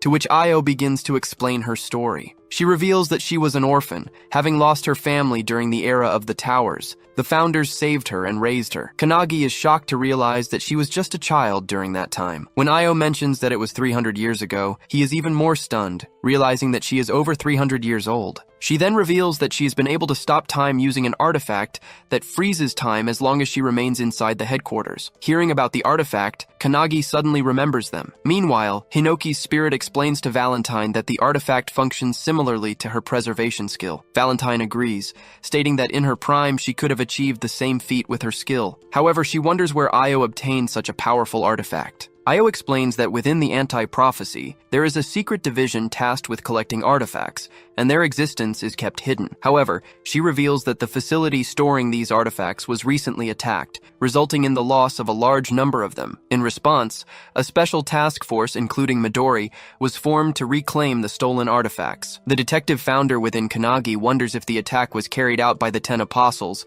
which would explain why they are so powerful in the modern era. Kannagi is shocked at how quickly the detective detective deduced that from such a brief conversation. The detective then reveals that when Io mentioned her boss as the one who provided her artifacts, he looked into her memory and confirmed it. Another founder explains that instead of recruiting 12 Awakeners stronger than Makoto, it would be much easier for the enemy to use artifacts to enhance mediocre Awakeners. Hinoki agrees, noting that the two enemies they previously encountered were not as strong as Makoto. Io also agrees, stating that they were unaware of the 12 Apostles' existence until they raided the facility. She explains that the Apostles now possess the same power as the Anti-Prophecy's greatest enemy, making them too dangerous to ignore. She adds that they are doing their best to track down their leader, but it seems that Midori will reach them first. This shocks Kanagi. Meanwhile, in Detroit, Michigan, the streets are eerily empty. In an area that looks like a battleground, a turbulent spell suddenly creates a tornado, slamming into the ground with immense force. At the center of it all is Midori, who has just made a shocking discovery. They had assumed the 12 Apostles consisted of 12 individuals,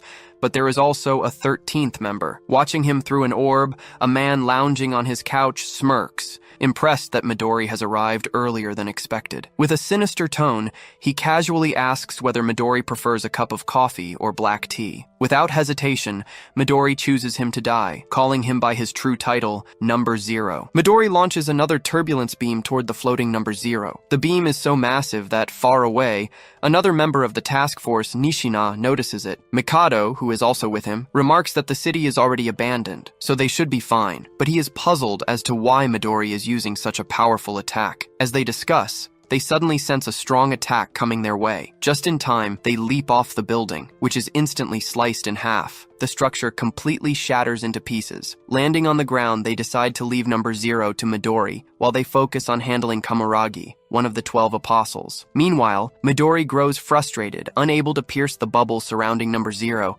even after using his strongest wind attacks. He wonders if it's the effect of a skill or perhaps an artifact. Finishing his tea, Number Zero steps out of the bubble himself, mocking Midori and asking if he's done. Without hesitation, Midori instantly casts Wall of Cutting Pearls, launching massive rocks toward Number Zero, triggering an explosion. However, to his shock, Number Zero emerges unscathed, casually comparing himself to a whale among fish in front of Midori. Midori quickly realizes that Number Zero has other means of defense, even without the protective bubble. Seeing Midori standing before him, Number Zero begins to taunt him. He claims that under normal circumstances, Midori would be so powerful and terrifying that he wouldn't even consider him an enemy. Yet now, Midori is grieving the death of his friend. To Number Zero, this makes him a pathetic creature. He goes on to say that from the moment Midori was born, he was nothing more than a monster designed for battle. And yet, despite being made for war, he still failed to protect his precious friends. These words ignite a deep fury within Midori. Enraged, he lunges at Number Zero with overwhelming power, his eyes burning with killing intent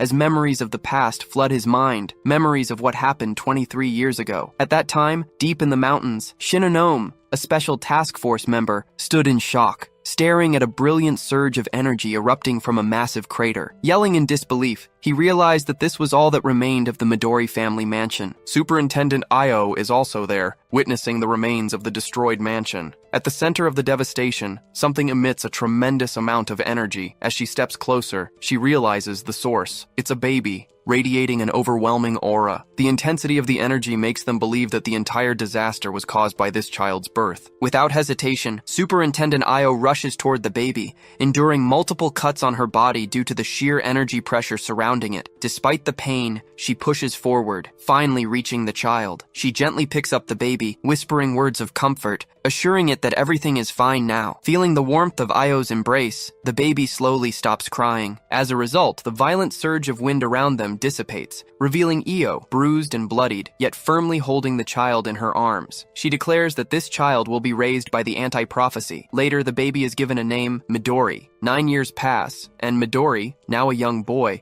is preparing to leave the facility. A teacher named Hinoki Hiyaradu, along with a 12-year-old Ichika, tries to stop him, warning him not to cause any trouble. The man warns Midori that if he goes through with this, the Anti-Prophecy will hunt him down. Unfazed, Midori agrees, but as the master turns away, he cryptically states that this was the very reason he let Midori live. Ichika, standing nearby, feels the tension in the air but suddenly starts laughing, The master, annoyed, questions why she's doing that. Midori has always been exceptionally strong, breaking every record and considering everyone else weak in comparison. However, one day he meets Makoto, who casually tosses a wooden stick toward him and asks if he wants to be his partner for sword training. Midori is confused, but Makoto simply smiles and holds his sword forward in invitation. At that time, Makoto was the same age as Midori. With that, they begin training together, but Midori was unable to defeat Makoto in sword fighting. It annoyed him, but he kept trying, constantly asking Makoto to spar with him one more time. Makoto, wanting Midori to learn his lesson, fights him again, and the result is the same. Midori loses. Frustrated, he yells,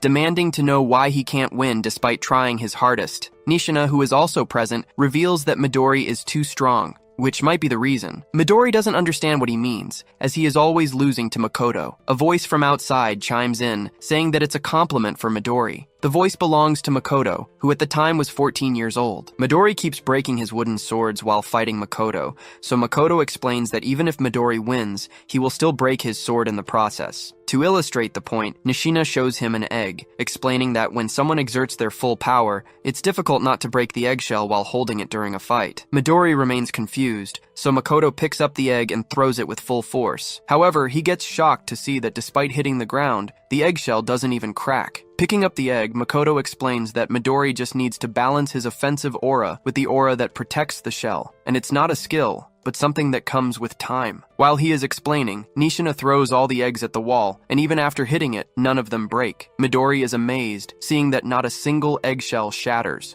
Makoto hands an egg to Midori and explains that if he wants to win against Makoto in swordsmanship, he needs to adjust his aura. Once he does that, even with his overwhelming aura, he won't hurt anyone around him. As Makoto starts to leave, Makoto calls him out but is hit by an egg on the head. Makoto turns and sees it was Midori, who wants him to join him in the adjustment. Makoto, returning the favor, asks him to apologize to him first. He then kicks the egg crate and uses his power to make them levitate. However, when Midori tries the same, all the eggs explode or shatter around him. However, after trying for a while, Midori manages to create a hole in the wall with the egg, and it doesn't even break the eggshell. They both then start training in swordsmanship, and now that Midori knows how to control his aura, they can spend a whole day sending blows at each other. Seeing this, Nishina and Makoto are also excited and ask him to fight them next. 4 years later, Midori is taken into the special task force, and Makoto leaves for his own ventures. Midori is heading towards a prophecy to support the European branch, as he heard there is a special rank prophecy called the Pandemonium. Midori then asks if Makoto is still looking for a swordmaster to teach him. Makoto confirms it, reminding Midori of his own words about finding a master by himself. Makoto puts his fist forward, claiming that he wants to stand equally with him. Midori, with a smile, fist bumps him, revealing that he will be waiting for him. After that, Midori does everything for his friends. As long as they are alive, Midori has the determination to keep doing what he's doing for their sake. He just wanted friends, but the 12 apostles took that away from him. Coming back to the present, remembering all that, Midori charges toward number 0 with full-on killing intent while the guy stands there nonchalantly. However, just as he's about to strike, number 0 pulls out a golden egg artifact and breaks it in front of him. It unleashes a berserk life stampede spell, creating a massive sunlight glow between them. Other special task force members also notice it and wonder if Midori did it. As the glow lightens a bit, they see Midori emerge from it, radiating a strange yet powerful aura. Seeing Midori, Makoto asks if he has already defeated number 0. However, Midori doesn't say a word. They call out to him, but to their shock, Midori reveals that he doesn't know them. Nishina instantly realizes something worse has happened and yells at Makoto to back off. But it's already too late, as Midori has his hand on Makoto's forehead. With an evil smile, he uses the turbulence spell, creating a strong whirlwind. After the 3 members of the Special Force Japanese branch go missing, another special task force from the USA branch, including Marquise and Ashton, is sent to investigate the matter. Upon arriving, Ashton touches the ground and realizes that the residual energy in the area is extremely strong, indicating that it was the epicenter of an explosion. Marquise is amazed by the size of the crater Midori created, and understands why he is called the world's strongest man. However, he is confused about why someone as powerful as Midori suddenly disappeared along with his team. Ashton also has no explanation for their disappearance. The news of Midori's disappearance reaches the Japanese branch, causing the situation to descend into chaos. At the Everlasting Vision Hut, the assistant superintendent grows nervous upon hearing the reports and struggles to believe the news. Io, equally worried, asks if there is truly no information about Midori's whereabouts. She questions Midori's assistant, Rin, but even Rin is unaware, as the artifact that connected her to Midori has been destroyed. Io finds the situation deeply unfortunate. As they discuss the matter, Kanagi arrives, now officially a squad captain, wearing the captain's cape. He feels slightly embarrassed about his new role, but the assistant superintendent reveals that his promotion came from the unanimous recommendation of all the other squad captains and the superintendent himself. Kanagi had even fought Eva, leading everyone to believe he is the only one capable of filling the gap left by Makoto. Kneeling down, Kanagi recalls his vow to surpass the founders as soon as possible and to prevent any further deaths. He thanks them for their trust, and with the founders' legacy behind him, confidently declares that he will do his best to meet the expectations of the anti-prophecy. Hearing this, Io becomes excited, claiming that she always believed he was the best-suited candidate for the captaincy. However, she suddenly grows serious and gets straight to the point, asking for his opinion on a pressing matter. A while back, Kanagi, who had been pursuing members of the anti-prophecy to offer them positions in his squad, now finds himself sitting in front of the superintendent, being asked for his opinion. The situation feels like it has escalated quickly. As the Io, adorned with a tiger drawing, the sudden appearance shocks Kanagi, and as the door opens, Io introduces two members of the special task force, Nishina and Makoto, both in a severely beaten-up state. Io reveals that Nishina and Makoto were part of the same special task force as Midori, and are the only ones who know what truly happened. Makoto begins to explain that while in Detroit, Midori's body was taken over by the leader of the 12 Apostles. This revelation leaves Kanagi utterly stunned. Makoto continues, stating that the ability used to control Midori seems similar to the one Eva had previously employed. He speculates that it is likely caused by an artifact, though the specifics of the artifact are not important at the moment. The critical point, Makoto emphasizes, is that Midori, once a protector of his friends, has now been turned into an enemy of humanity. This horrifying reality shakes Kanagi to his core. Makoto adds that Midori resisted the control as much as he could, buying time for Nishina and Makoto to escape. Before fully succumbing, Midori apologized and made a final request. He asked Kanagi to defeat Number Zero on his behalf. Hearing this, Kanagi is left speechless, overwhelmed by the weight of Midori's words. The assistant superintendent places a hand on Kanagi's shoulder, expressing his high hopes for him. However, he reminds Kanagi that he still hasn't met the minimum requirement of 7 members for his squad. Currently, Kanagi has Honda, Akane, and Suo, but he needs to quickly recruit 3 more members. This, the assistant superintendent states, is Kanagi's immediate task. Hearing the urgent need to recruit more members for his squad, Kanagi rushes out to find suitable candidates. He spots a young boy from the Hibiki squad and immediately begins chasing him, pleading for him to join his team. The boy, however, is visibly nervous and runs around in a panic, shouting that he will never leave the Hibiki squad under any circumstances. Just as the boy thinks he's escaped, he comes face to face with Akane, who is standing calmly in his path, holding a permission letter signed by Hibiki himself. The boy is stunned, unable to believe that his captain, Hibiki, would allow him to leave. However, after reading the letter, his disbelief turns to shock as he realizes it's genuine. Reluctantly, he agrees to join Kanagi's squad. With this, Kanagi and Akane successfully secure their 4th member. Meanwhile, outside, Hinoda is attempting to recruit Akihina for the squad. His approach, however, is anything but conventional. He performs a strange, exaggerated leg-stomping gesture as an invitation, which Akihina finds utterly bizarre. Hinoda insists it's an order from the captain and declares that he wants Akihina on their team. Akihina, however, refuses outright, explaining that his goal is to participate in the next captain's exam, as a position has opened up following Todoroki's death. Undeterred by the rejection, Hanada suddenly launches a powerful kick toward Akihina, testing his reflexes. To Hanada's surprise, Akihina effortlessly dodges the attack, showcasing his unique evasion skills. Impressed but not defeated, Hanada presses on. Akihina, now intrigued, proposes a challenge. He agrees to join the squad on one condition. Hanada must land a single touch on him within 60 seconds in the courtyard. If Hanada succeeds, Akihina will gladly join their team. Hinoda confirms if he can use any means necessary to achieve this, and upon receiving Akihina's approval, he summons the glowing dragon around himself, determined to win the challenge. Akihina starts the timer on his laptop. Somewhere inside the limestone cave of the anti-prophecy unit,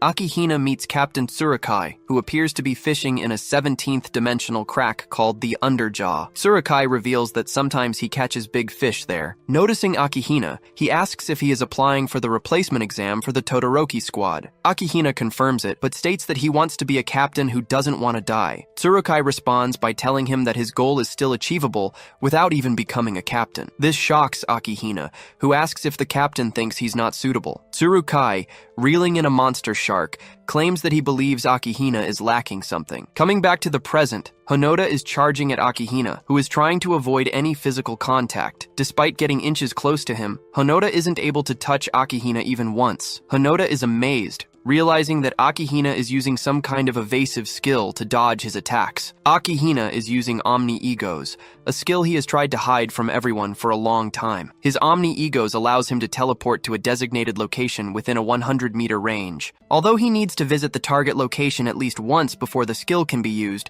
once it's set, he can teleport there with fast and high precision. Despite Honoda sending blow after blow, Akihina manages to dodge every single one using his skill. This proves challenging for Honoda, but he takes it as practice, knowing that in the future, he'll have to fight against Midori. While teleporting around and evading blows, Akihina asks Honoda what kind of redeeming quality he sees in Kannagi. Honoda, continuing his attacks, reveals that he doesn't know anything specific. He flies into a kick toward Akihina and admits that he knows about Akihina's ideal squad captain image to increase his squad's survivability by 1%. Honoda finds this admirable, but claims that he wouldn't put his life in the hands of a captain who prioritizes the chance of survival over everything else. This comment annoys Akihina, but Honoda explains that if someone always thinks about themselves, they won't be able to achieve the goals they're meant to. As he says this, Honoda recalls his childhood when he saw his family's bodies lying around, killed by a prophecy. This event instilled in him the determination to shut down all prophecies. With that motive, he finally understood that Kannagi has the capability to do just that, which is why he decided to become his subordinate. Hearing this, Akihina realizes what he's lacking to be a captain, the ability to be relied on by others. As he focuses back on dodging, he knows he's winning the fight and hopes to use this conversation as a reference in the future. With the countdown at 5 seconds, Honoda starts messaging someone on his phone,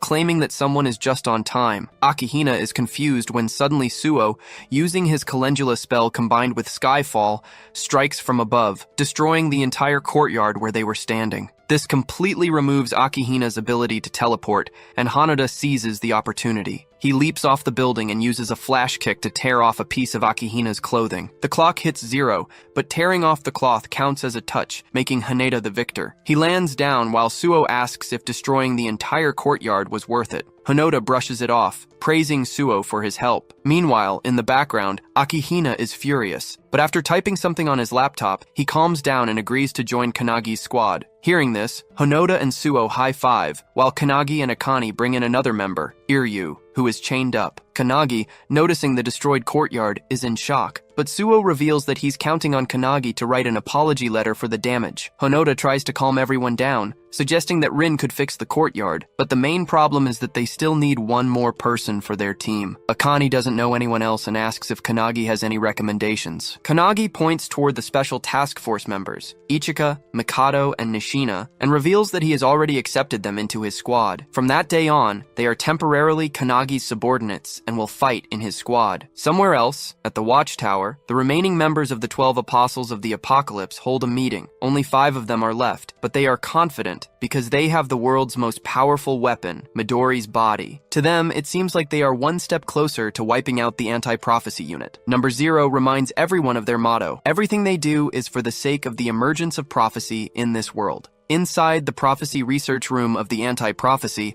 the assistant superintendent asks the director if he has obtained what was requested. The director confirms and reveals that the Book of Doom, once possessed by the 12 Apostles, is actually a single book torn apart. Based on the 8 books that Midori brought, they determined that the recent incident is part of the prophecy, specifically one concerning a special rank called Bhagavad Gita. According to him, in order to destroy the world, the 12 apostles need Midori's power, which alone is sufficient. Meanwhile, over the sea, Midori and Hajime, a member of the 12 apostles, are flying toward an unknown destination. Out of nowhere, Midori asks Hajime if he has ever read the Gita, to which Hajime denies. Midori explains that it is one of the Hindu scriptures, emphasizing that humans should fulfill their duties with a selfless heart. According to Midori, whoever wrote a prophecy like the one currently unfolding likely harbored a deep hatred for humanity. As they fly over New York's Times Square, a family notices them, and a child excitedly recognizes Midori as the world's strongest awakener. The crowd quickly follows suit, cheering and clamoring for pictures. They also notice Hajime referring to him as a samurai. As the gathering swells with excitement at the sight of their heroes, Midori gives Hajime the order to begin their mission. Without hesitation,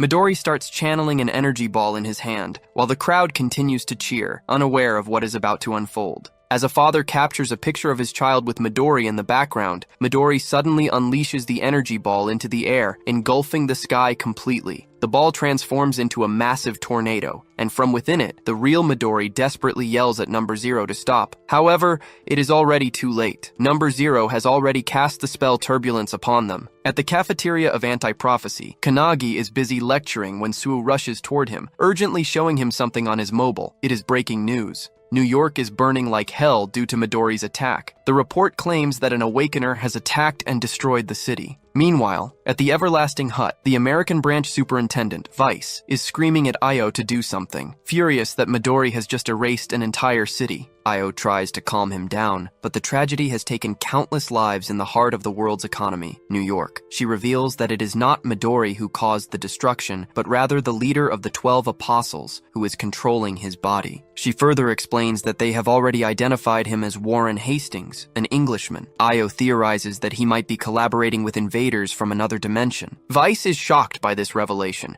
while Io discloses that the 12 apostles are using artifacts beyond the supervision of Anti-Prophecy. According to her, someone or something is backing them. Despite her reasoning, Vice counters that the responsibility still lies with Io, since the man who leveled an entire city came from their special task force. He warns her that the White House is even considering using nuclear weapons against Midori. However, Vice knows that even nuclear weapons will have no effect on Midori and asks Io what she plans to do. Back at the cafeteria, Kanagi asks Suo if he has completed Lesson 15 along with the others. Suo confirms, and to his shock, Kanagi appoints him as the vice captain of the Kanagi squad. He then orders Suo to instruct everyone to continue their lessons until deployment orders are given. He notes that Irian and Akihina always argue, so they must focus on teamwork to achieve perfection. Suo wonders what Kanagi himself will be doing with his free time, to which Kanagi reveals that he will be sleeping, and this time it will be a deep sleep. He commands Suo not to allow anyone to wake him, and since it is Kanagi's command, Suo accepts the order, placing his trust in him. Back at the Everlasting Hut,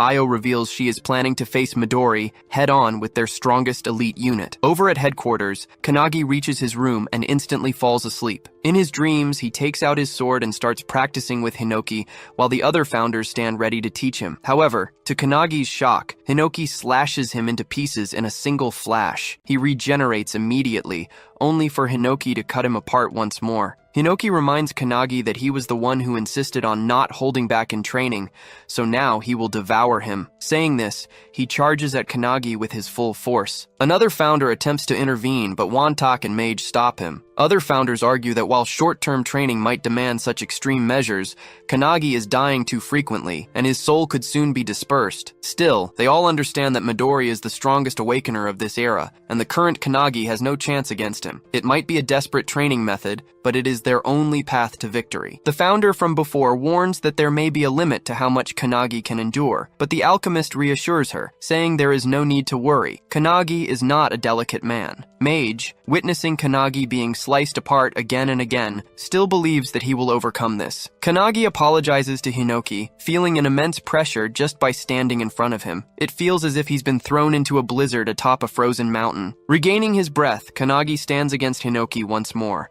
only to be slashed in half instantly. To his surprise, however, he manages to cut a single strand of hair from Hinoki's head. Before, he couldn't even reach a single hair, but now he has succeeded. Despite being killed countless times, Kanagi remains determined to grow stronger. He rises again and again. Meanwhile, in Mumbai, at the gateway of India, Aradib of Anti-Prophecy's Indian branch becomes excited upon seeing Midori. He reminds Midori that without him, the special rank prophecy boss would have turned Mumbai into charcoal. With a smile, he asks if, after they once protected the city together, Midori is now here to destroy it. Midori dismisses his words as futile, explaining that while it is his body, it's being controlled by Number Zero. Mocking Aradib, Number Zero scoffs at the idea that Midori could regain control. To toy with him further, he projects Midori's entrapped thoughts directly from his mind. Midori's voice, apologizing and urging Aradib to run. However, Aradib refuses to flee. This is his hometown, and he is prepared to fight until his last breath. At the Everlasting Hut, Io explains the century-old war between humankind and beings from another dimension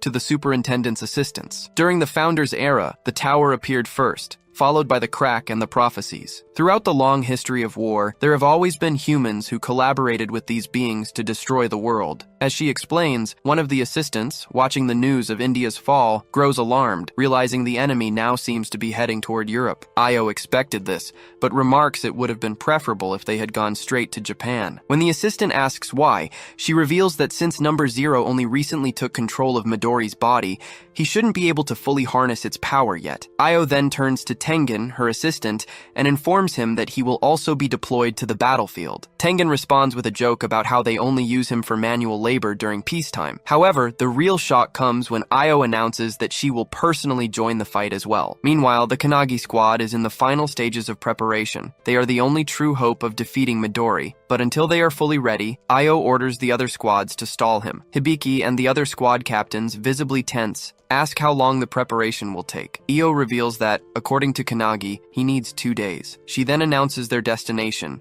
the Pacific Ocean, where they will attempt to stop Midori. There, the entire Japanese branch of Anti-Prophecy gathers, preparing for battle. As Midori charges toward them, he casts his powerful turbulent spell directly at the group. However, it is stopped dead in its tracks by Io's own defensive spell. Midori, visibly surprised, narrows his eyes while Io smirks and mocks him not to underestimate them. A while back, as the captains were heading to the ocean, Hisagi and her squad members ran to their captain, pleading to be taken along to face the leader of the 12 apostles. The captain refuses, but Hisagi, tearing up, insists that even if they can't make a significant impact, they can at least serve as shields to protect the captains. The captain, along with the others, turns to face them and asks if they understand why the captains have chosen such an unreasonable battle. He explains that even though they know they won't return, as the power levels are vastly different, they still hold on to the hope that their subordinates will survive and carry on. The captains place their trust in their subordinates, believing they will take on the responsibility of protecting the world. Saying this,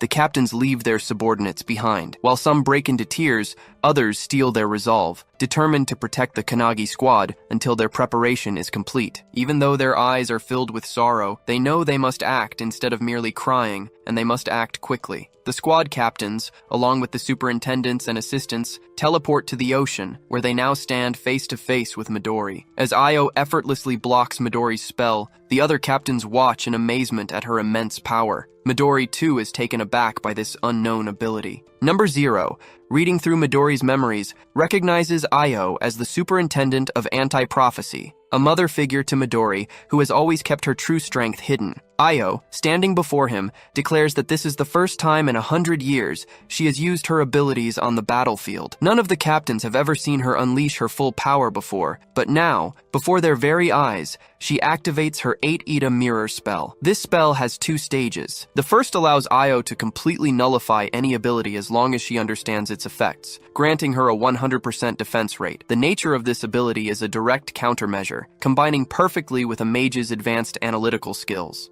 Wasting no time, Midori follows up with his blazing turbulent spell, unleashing a barrage of powerful tornadoes toward Io. Seeing them, the captains realize this is the same skill that burned all of India to the ground. Fortunately, Io knows this ability and effortlessly deflects it. The second stage of her skill allows her to copy an ability once she has reflected it. As she sends her own tornadoes, they collide with Midori's and completely destroy them. Midori, now focusing on the battle, understands how her skill works. but grows annoyed as he senses someone trying to attack him from the side. One of the captains launches his infinite fist attack, bombarding Midori with a barrage of punches. Each time a punch lands, Midori feels his body growing numb. However, despite delivering countless blows, the captain is shocked to see Midori remains unfazed. Suddenly, the captain grabs Midori in midair and signals the others to attack while he restrains him. Hibiki instantly activates her sound visualization release, Phoenix, while the other captains follow up with their own powerful abilities, striking Midori all at once. However, Midori counters them with his Wall of Cutting Pearl spell,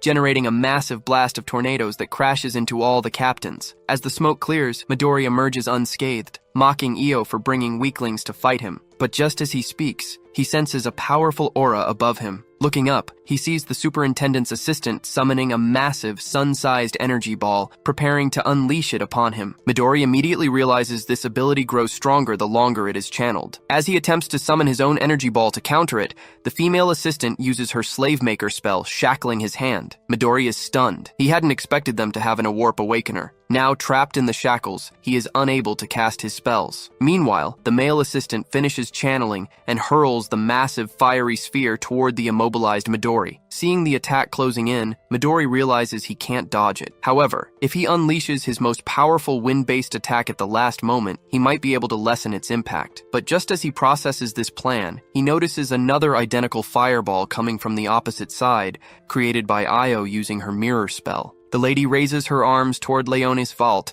saying that for the sake of everyone's future, he must die. He is trapped in an energy chain and curses the old woman. Someone is watching from afar with the help of binoculars. Two flaming spheres collide and cause a sinister explosion. Like a huge atomic bomb, the mushroom cloud rises into the sky, and that explosion takes over the entire landscape. The soldier using the binoculars gets worried about the situation. He lowers his tool. An aircraft carrier and several military ships are approaching the target rapidly. In disbelief, one of the soldiers handling transport asks them to look at the situation. The white light must be at least a few thousand degrees, and he doubts anyone could survive that, whether they are an enemy or an ally. Pointing at the screen, he says he believes that should be enough to handle the situation. A very stern man with crossed arms observes the situation, and they call him Mr. Richard. With a grim face, he says that this isn't over yet. The light energy that formed in the sea begins to glow with a violet star at its core, and looking closely, a silhouette of a man can be seen in the middle of it. The long-haired blonde man is shocked to see that. No one can believe that someone was able to survive the gigantic explosion that just occurred. Leonis Vault puts his hand on his head and asks if they sacrificed their own people to try to kill him with that explosion. He knows he owes them praise for catching him by surprise with all their efforts, and for making such an elaborate plan to manage a successful explosive blow against him,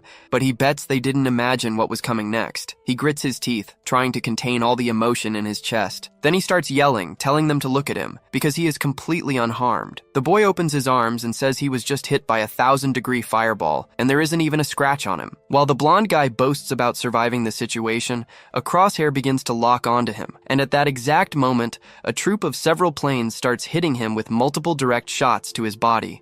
Missiles are also launched from the aircraft carriers and planes toward him. Some pilots are injured in this operation, and they begin to notice the loss of troops. The sea rocks with all that explosive war happening, more so than in a storm. With the force of a massive wave, the aircraft carrier shakes in the sea, and the planes start getting hit too. The boy is in a state of euphoria and starts to laugh while various explosions and deaths happen behind him. Another, larger ship begins to approach the battle site. Mr. Richard yells for Marcus to act according to the plan. A golden aura ascends through his body. The ship they are on then gains a protective shield, but it doesn't last long, and soon it starts to take damage and crack. Marcus is dumbfounded by such power. He says he can barely hold on even from this distance. He knows that with power of this magnitude, this guy would be capable of destroying the entire world if he wanted to. Mr. Richard clenches his fist, getting very nervous, and says no. He insists that this isn't over yet, and they cannot give up under any circumstances. Leonis starts to feel an uncomfortable dizziness and puts his hand on his face. In his thoughts, he begins to hear voices saying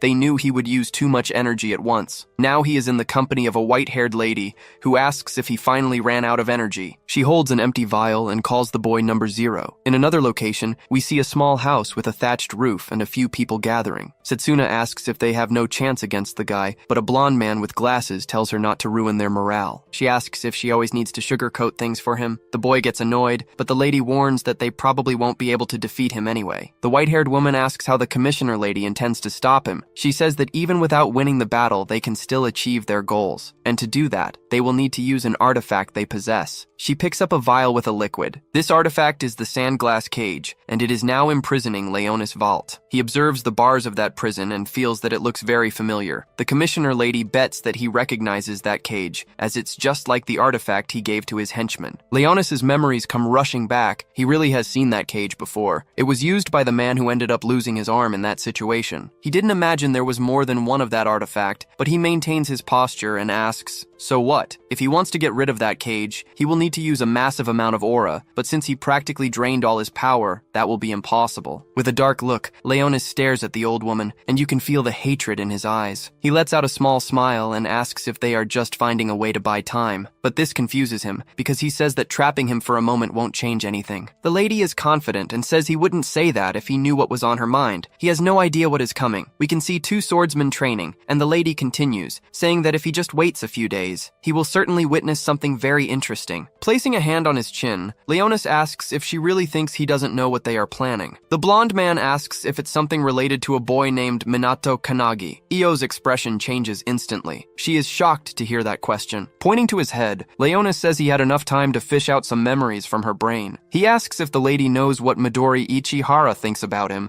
and reveals that he thinks the boy is the one who will end all prophecies. Io's eyes go wide, and she thinks that Midori said that about Minato, feeling extremely impressed. Leonis says that the moment he took control of his body, Minato became the top of his target list. He clenches his fist and repeats with hatred the phrase he just said about the boy being the end of all prophecies. With an outraged expression, he questions if they should allow this, and that Minato must be stopped at all costs. Io now has a very unfriendly face and curses the blonde man in her thoughts, but he says he still has something else to say, and she is surprised again. Accumulating a violet energy inside the cage, Leonis says that she is the one who doesn't know the half of it. Even now, as they talk, Midori Ichihara continues to get stronger. The woman is now in a panic, not knowing what to do. The amount of aura he has used so far is nothing compared to the total power in his body. All they have done so far is melt the very tip of the iceberg. The more Leonis fights, the stronger Midori's body gets, and the more aura he can command at once. A yellow energy begins to come out of the lady's body, the Yata mirror. She feels the force of a blow hitting her straight on without her being able to dodge. Leonis' hand goes through her body, causing a huge wound. The cage in the background explodes into 1,000 pieces. Io had no chance to defend herself, and the blow was a direct hit to a vital point. And now that he has dealt with his opponent, Leonis wonders which way Japan is. While that battle was happening, our protagonist is sleeping,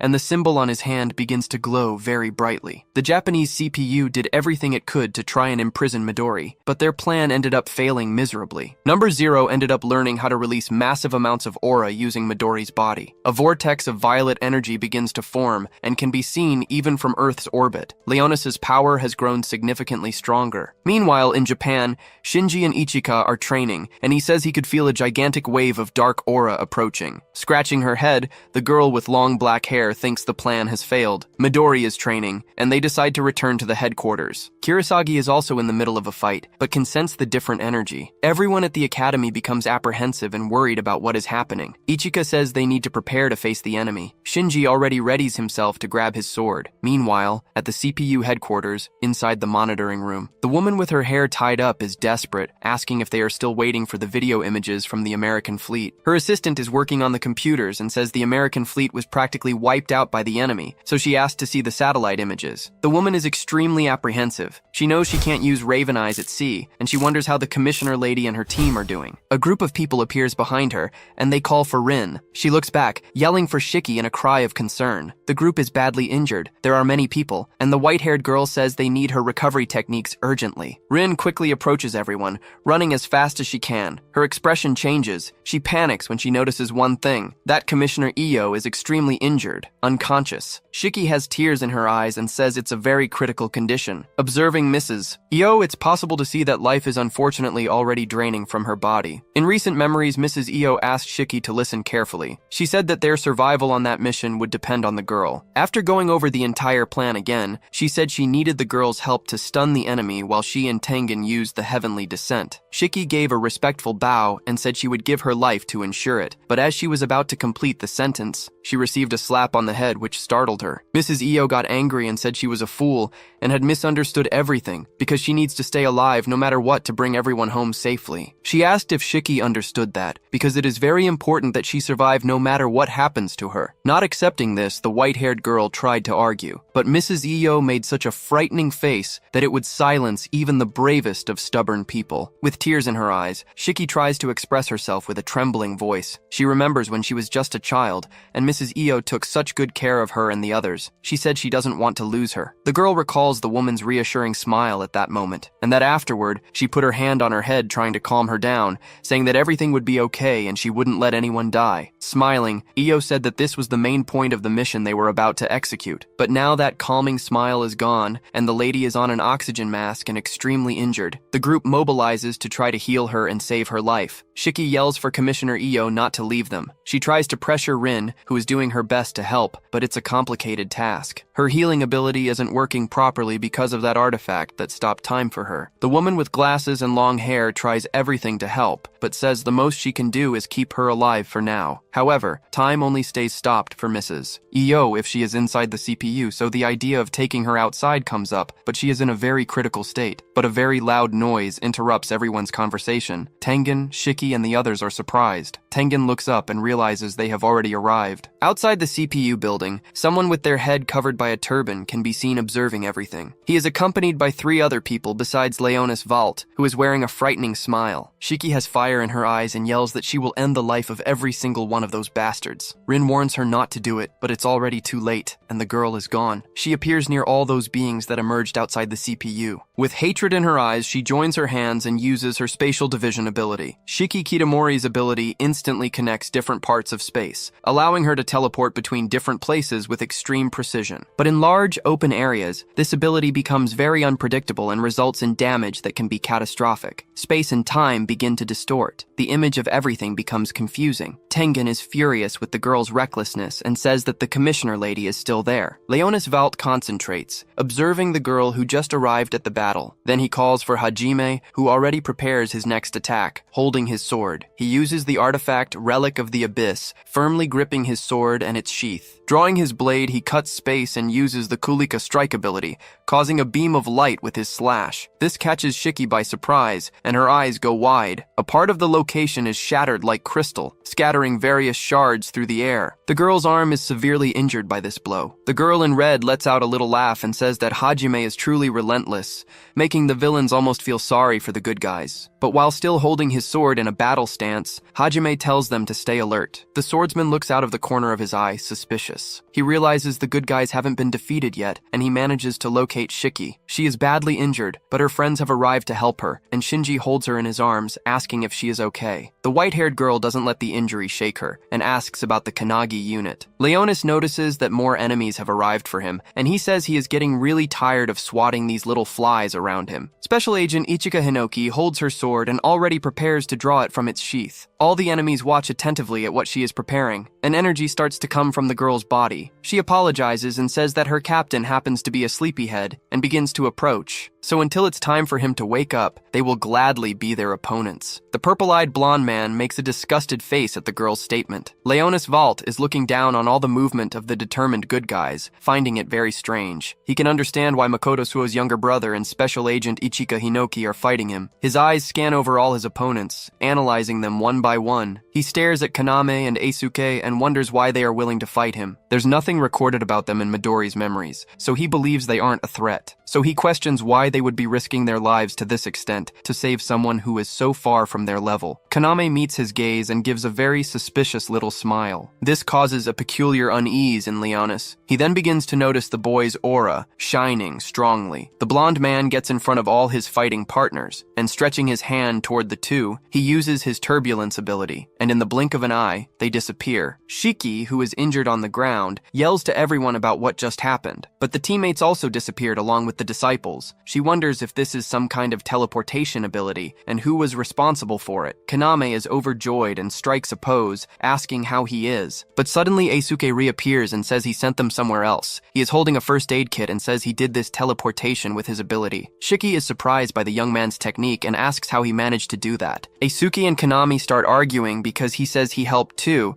It was a combo of abilities. Shiki just wants them to explain. Basically, it was a combination of the My Sweet Home and Extended Self abilities. Kaname's ability increases the range of the ability of someone he is touching. Normally, Eisuke's ability only applies to himself, but with Kaname's help, it was possible to teleport everyone who was near him at that moment. The purple-haired boy may not have the same range as Shiki, but he can teleport any object he chooses. Hajime was teleported near Ichika. He already prepares for the confrontation. Eisuke managed to teleport everyone so that the fights would be fair. The only ones left were the three of them, but the rest of the team prepares for the next fights. The white-haired girl is surprised by this strategy. Eisuke adds that he made a point of sending number 0 to a special place just for him. We see the blonde man floating in a mysterious place, surrounded by what looks like a red liquid. He is extremely confused and can't tell where he is, or even which way is up or down. But something special catches his attention. A group of sea monsters appears in his field of vision. Shape-shifting sharks, octopuses, and even sinister fish are there. They begin to approach number 0 rapidly, forming an aquatic ambush. A man in a uniform holds his sword and looks at a kind of lake. He believes Leonis must be in the limestone cavern inside the CPU facilities now, specifically in the 17th rift known as Shimo Ajito. The rift is a passage to another dimension that grows approximately 4 inches every year, and there is no way to stop this growth. Not even Midori figured out a way to stop this prophecy, so they'll see how number 0 fares while he's trapped there. Meanwhile, on Mount Nagano on Mitak, Hajime and Ichika are face to face. The white-haired swordsman looks up and wonders what this place is, questioning if someone teleported him there. Ichika can't hold back her laughter and starts to chuckle. As she approaches the young man, she says that apparently the divide and conquer operation worked. Hajime asks what they did to his boss, and she explains that they sent him to a place he will never be able to leave. While holding the sheath of his sword, the young man says that if that's the case, they should have sent everyone else to that place too. Ichika waves her hand and tells him not to be a fool, as one of them could have an escape artifact and ruin the whole plan. They needed to be sure there was no chance of him returning, since nothing can happen to the commissioner lady. The boss might even have an artifact, but anyway, she preferred the idea of dealing with as many of his minions as possible. Hajime starts to concentrate energy in his body, and asks if the girl thinks she is a match for him. Smiling, the woman says it will be like taking candy from a baby, because only their boss is a real threat. The rest would be nothing if they didn't have the artifacts. That remark from Ichika makes the young man extremely irritated. He furrows his brow, and with agility, he uses his Kulika strike attack, cutting the space between them with several beams of light. Some beams seem to have hit Ichika's body, but her eyes glow red, cherry blossoms appear in her gaze, and she uses the Dawn's Solitude ability. The woman's eyes shine with a neon light. Dawn's Solitude is one of Ichika's natural techniques, which she was born knowing. On the surface, this ability seems quite simple, and was considered useless for many years. But there is much more to it than meets the eye. The ability can block all internal and external influences, allowing Ichika to maximize her mind and body potential. She continues her movements, her eyes still glowing like a pink beacon. In short, the ability gives her 100% concentration in any circumstance, no matter where she is or who she is fighting. The girl can summon her full strength to deliver a lethal blow. She approaches her opponent and everything goes dark. Only the pink glow coming from Ichika's eyes can be seen. A single cut is made on Hajime, toward his chest, but this single cut is enough to throw him back forcefully, unbalancing and destabilizing the young man. She finishes her attack. Transcendents specialized in martial arts spend countless hours honing their physical skills, so they understand better than anyone the value of a perfectly trained body like hers. With a serious and superior look, the girl says he doesn't even compare to Makoto. Meanwhile, back at the CPU's large-scale practice area, a pair of good guys and a pair of villains face each other. With a mocking look, the girl in the red hat, Sete, says it won't make any difference to change to a 2-on-2 battle. The pair of CPU warriors doesn't look frightened or anything like it. Sete turns to to Ashara and asks what their plan is now. It starts to rain at the location, getting all the warriors there wet. With his eyes closed and a sad expression, the man says he can fight them if she holds them, but a fist is already approaching his face. The punch hits him hard, and Ashara flies far away from the force of the blow. Midori asks if he thinks they will just wait while they get trampled. Set watches the white-haired warrior advance on her teammate. While she is distracted, her opponent's long hair grabs her. He starts to have memories of when he was a child, his little red-haired friend touching his locks. And with hatred in his eyes, he asks if she is one of the bastards who killed Makoto. Already almost completely wrapped up by the boy's hair, she says she understands now. And with a smile on her face, she asks if he is still mad about that. Red lightning begins to appear in the sky, turning it dark red. The two good warriors have to dodge the lightning bolts that seem to be trying to hit them. With a maniacal look and surrounded by playing cards, Seti starts to laugh while her eyes widen. She uses her Queen of Hearts ability, and her cards start to grow legs and arms. The long-haired man notices that this ability seems to be some kind of telekinesis. She orders her loyal minions to disperse. A gigantic army of cards begins to appear, and she asks them to find Minato Kanagi for her. But her opponent is not willing to let her go after Minato. He starts to charge energy, and again, a scarlet thunderbolt tries to hit him, but he manages to dodge quickly. The pair of CPU combatants is reunited side by side again. Ashara appears through the mist and smoke and says that his ability allows him to physically manifest emotions. He puts his hand in front of his face and uses the Mask of Thousand Faces ability. With a sinister voice and a frightening aura, he tells them to prepare to die. Now his eyes are black. His face is unrecognizable. That is the Face of Anger ability. Dozens of lightning bolts begin to fall on the battlefield, causing a deafening noise all around. Meanwhile, in Tokurazawa, Saitama Prefecture, loud noises can be heard. Kisaragi is using her Even Menace ability in a challenging battle. Her partner is fleeing from the unrestrained blows of the man with the bandaged head. With one of his arms much larger than the other, he throws several punches toward the blonde man, who tries to defend himself. The villain's punches end up hitting the rocks and mountains around, causing a loud noise and a lot of destruction. And the big armed man doesn't give up, persistently going after his enemy. But a familiar voice interrupts that distressing chase scene. It's Shinji, who appears using the Soaring Tengu ability. A smokescreen forms, and the enemy starts to try to clear a path through it with his giant hand. And he quickly succeeds, getting rid of that sand whirlwind. There are 3 CPU warriors down below, and they observe the enemy. Kurosagi looks worried. She imagined this battle would be difficult, but the enemy manages to be even stronger than she imagined. He stares at them with empty, dreadful eyes. That bandaged man is named Dry, one of the 12 disciples of the Apocalypse. He deduces that since they survived his attack, they must be very strong warriors. But to him, the 3 of them are just a minor annoyance at best, so he prefers to save energy and finish this quickly. The blonde man gives a small smile and says he seems pretty confident for someone who's about to lose his life. Shinji starts to prepare an attack and says he will teach this idiot a lesson he will never forget. Kurosagi notices that Shinji is starting to lose his patience and fears he will act without thinking. Of course, she can understand why. She starts to remember the day of his brother's funeral, and that it was the 12 disciples who were responsible for Captain Makoto's death. Dry observes more carefully and says he noticed the red-haired boy might be related to the weakling Makoto Suo. With a provocative voice, he asks if he is that boy's younger brother. Shinji just widens his eyes, feeling a chill run through his entire body. While showing his disgusting tongue, he asks what it feels like to have a pathetic brother who couldn't defeat a loser like Doze. That infuriates the redhead, who really starts to lose his composure. Without thinking and consumed by mortal hatred, he charges toward the enemy, holding his sword. Dry's gigantic hand begins to transform into a strange, flesh-like cannon. He is preparing his La Traviata ability, and from the tip of his anomalous arm, a purple energy ball begins to charge. The 3 good guys are caught by surprise by that move. They all look surprised in the direction of the ability. Meanwhile, at the CPU headquarters, a tense situation is happening. The women are still trying to heal Mrs. Ayo with everything they have. They start to be able to feel a pulse. Rin takes the lady's hands and can feel her heart beating. She is relieved. Unable to contain her emotions, a tear of relief and happiness starts to run down her face. The other woman yells for the Ushima unit to give an update on their situation. The girls reply that they have almost finished healing the captain's wounds, so 4 other powerful warriors are ready to join the Kanagi unit. But the young man with the cap and sunglasses asks them to wait a bit. They will need to deal with one little thing first, and several cards appear in the location, looking for Minato. Tengen orders everyone to take their positions and says they need to keep Minato safe until he wakes up. So while one team fights to heal Mrs. Io, the other part of the warriors prepares to deal with the cards. But the man with the goatee notices an extremely large energy that has managed to hit an entire area. Eisuke and Kaname can also feel a tremor that closely resembles an earthquake. But Eisuke knows this isn't just a mere earth tremor. A gigantic purple vortex appears in one location, messing with the energy of the entire environment. The man in the uniform who was watching Number Zero's prison realizes he has escaped and says that guy is a real monster. Kaname panics and starts yelling, saying that he was trapped in a rift forever. Eisuke knows they don't have much time and asks the boy to help him send that bastard somewhere even farther away. Kaname seems a little reluctant, but the purple-haired boy insists because they need to save the captain. But before he can try to convince his friend to help him further, something catches his attention, and he looks up. His eyes are wide, and he can't believe what he is seeing. A beam of blue light is coming from inside the CPU building, and now, helping the girls heal Mrs. Io,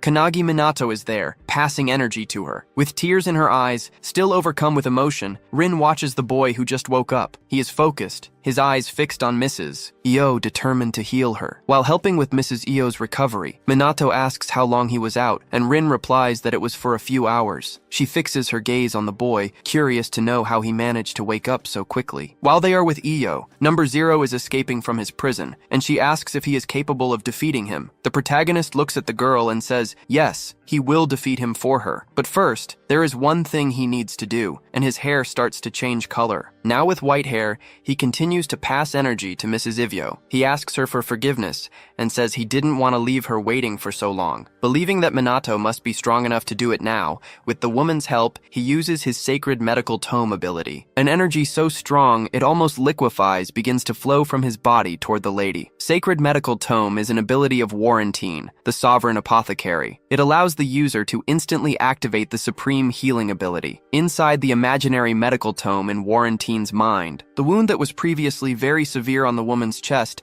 now begins to close, little by little, and finally, it closes completely, leaving her intact. The women who were trying to heal Mrs. Io earlier are impressed with the demonstration of the technique. The girl with glasses is dumbfounded because she realizes the wound didn't just close completely, but it also healed entirely. Even the woman's organs are intact. She really wants to know what the mechanism of that ability is, and it doesn't take long for the woman to slowly begin to regain consciousness. Rin's eyes fill with tears again. She starts to call the lady by her name. Mrs. Io moves her eyes toward the protagonist, showing she is well and conscious. Her vision is a bit blurry, but she can identify that it is Minato who is there, smiling at her. She smiles back, saying that he finally came. With the little strength she has, the lady raises her arm toward him, and suddenly, she no longer sees Minato, but rather Warren, the woman who healed her. The protagonist holds the lady's hand with both of his hands, very gently. Smiling calmly, the boy says she should be more careful. Io says she tried her best, but wasn't much help and apologizes, but he says that on the contrary, she was spectacular. Warren asks her to rest now that her wounds are healed,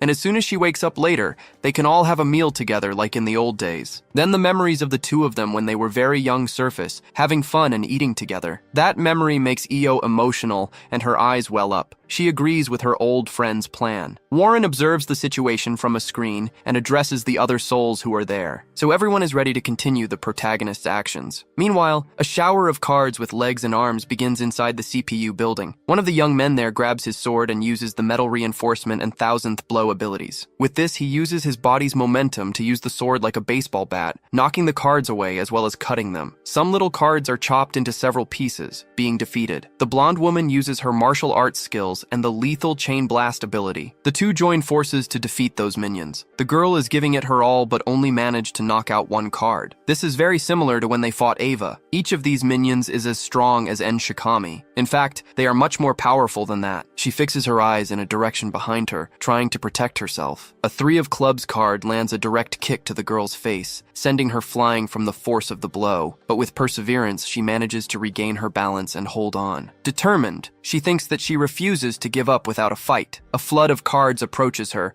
but the woman does not intend to be defeated. She remembers Captain Makabe with a smile on his face, saying he is counting on her to save the world. Since he is counting on her, that is why she will battle until the end of her days. Then, while she is trying to attack the cards with her martial arts ability, she feels she is not alone. It's Captain Makabe who is helping her, using his stone punch ability and decimating some little cards over there. Not believing what her eyes are seeing, the girl starts to shout the captain's name to make sure it's really him there. He looks at her with a smile on his face and apologizes for coming back, since a true warrior should die in battle. Suddenly, someone using the golden bat ability manages to defeat a bunch of cards all at once. The boy in the cap looks at this, somewhat confused. It's Captain Yorozuya, who is holding his pose and all pompous, defeating several cards while moving with his bat. With a serious expression, he asks everyone to listen to him. He needs to finish off all these cursed little cards and asks them to help him finish every last one. The two young people are much more energized and their morale is much higher with the presence of their captains there. But before starting to move, Captain Makabe asks them to wait a bit. He can see Minato up high, near the armored batter. The protagonist is holding his sword in the middle of several cards, and Makabe thinks he is about to do something. Then the boy changes his stance and holds the sword as the cards notice his presence and begin to approach. Concentrated, he charges the energy in his body, letting it flow to his arms like a drop of water falling into a river. It is the Hinoki style, the sword technique. And finally, he unleashes the Shadow Vortex ability with all his strength, quickly cutting down all the cards there, one by one. Spinning his sword, he forms a true vortex with his blade, which covers the sky and leaves the boys down below impressed. A shower of paper begins to fall. All the little pieces of the cards he chopped up are now inanimate as they should be. Meanwhile, on the other battlefield, several red lightning bolts are still falling all over the place. Seti suddenly gets startled by something, her eyes widening. Ashara asks his partner what is happening there. She can't believe her eyes, because there were over 500 cards in total, and yet they were eliminated in the blink of an eye. With pure hatred in his eyes, the white-haired man asks if this is the work of Minato Kanagi, their main target, and now he promises he will kill him. Then his gaze turns to the opponents on that battlefield. The two are dodging the lightning bolts, and he says he has better things to do than fight with these little worms. He yells at them to stop resisting and just die already. Midori lets out a long sigh and prepares to act. Changing his stance, the man begins to charge his next attack. He holds one arm with the other and points at the two enemies right in front of him, and as his arm begins to emanate energy, he says they are the only ones there who are about to die. The veins on Ashura's face begin to pop, such is his rage. While staring at him, he asks what Midori thinks he is doing, but before he can do anything, a mark on his arm appears and begins to glow. It is the powerful ability of the man in sunglasses, the holy seal of exorcism.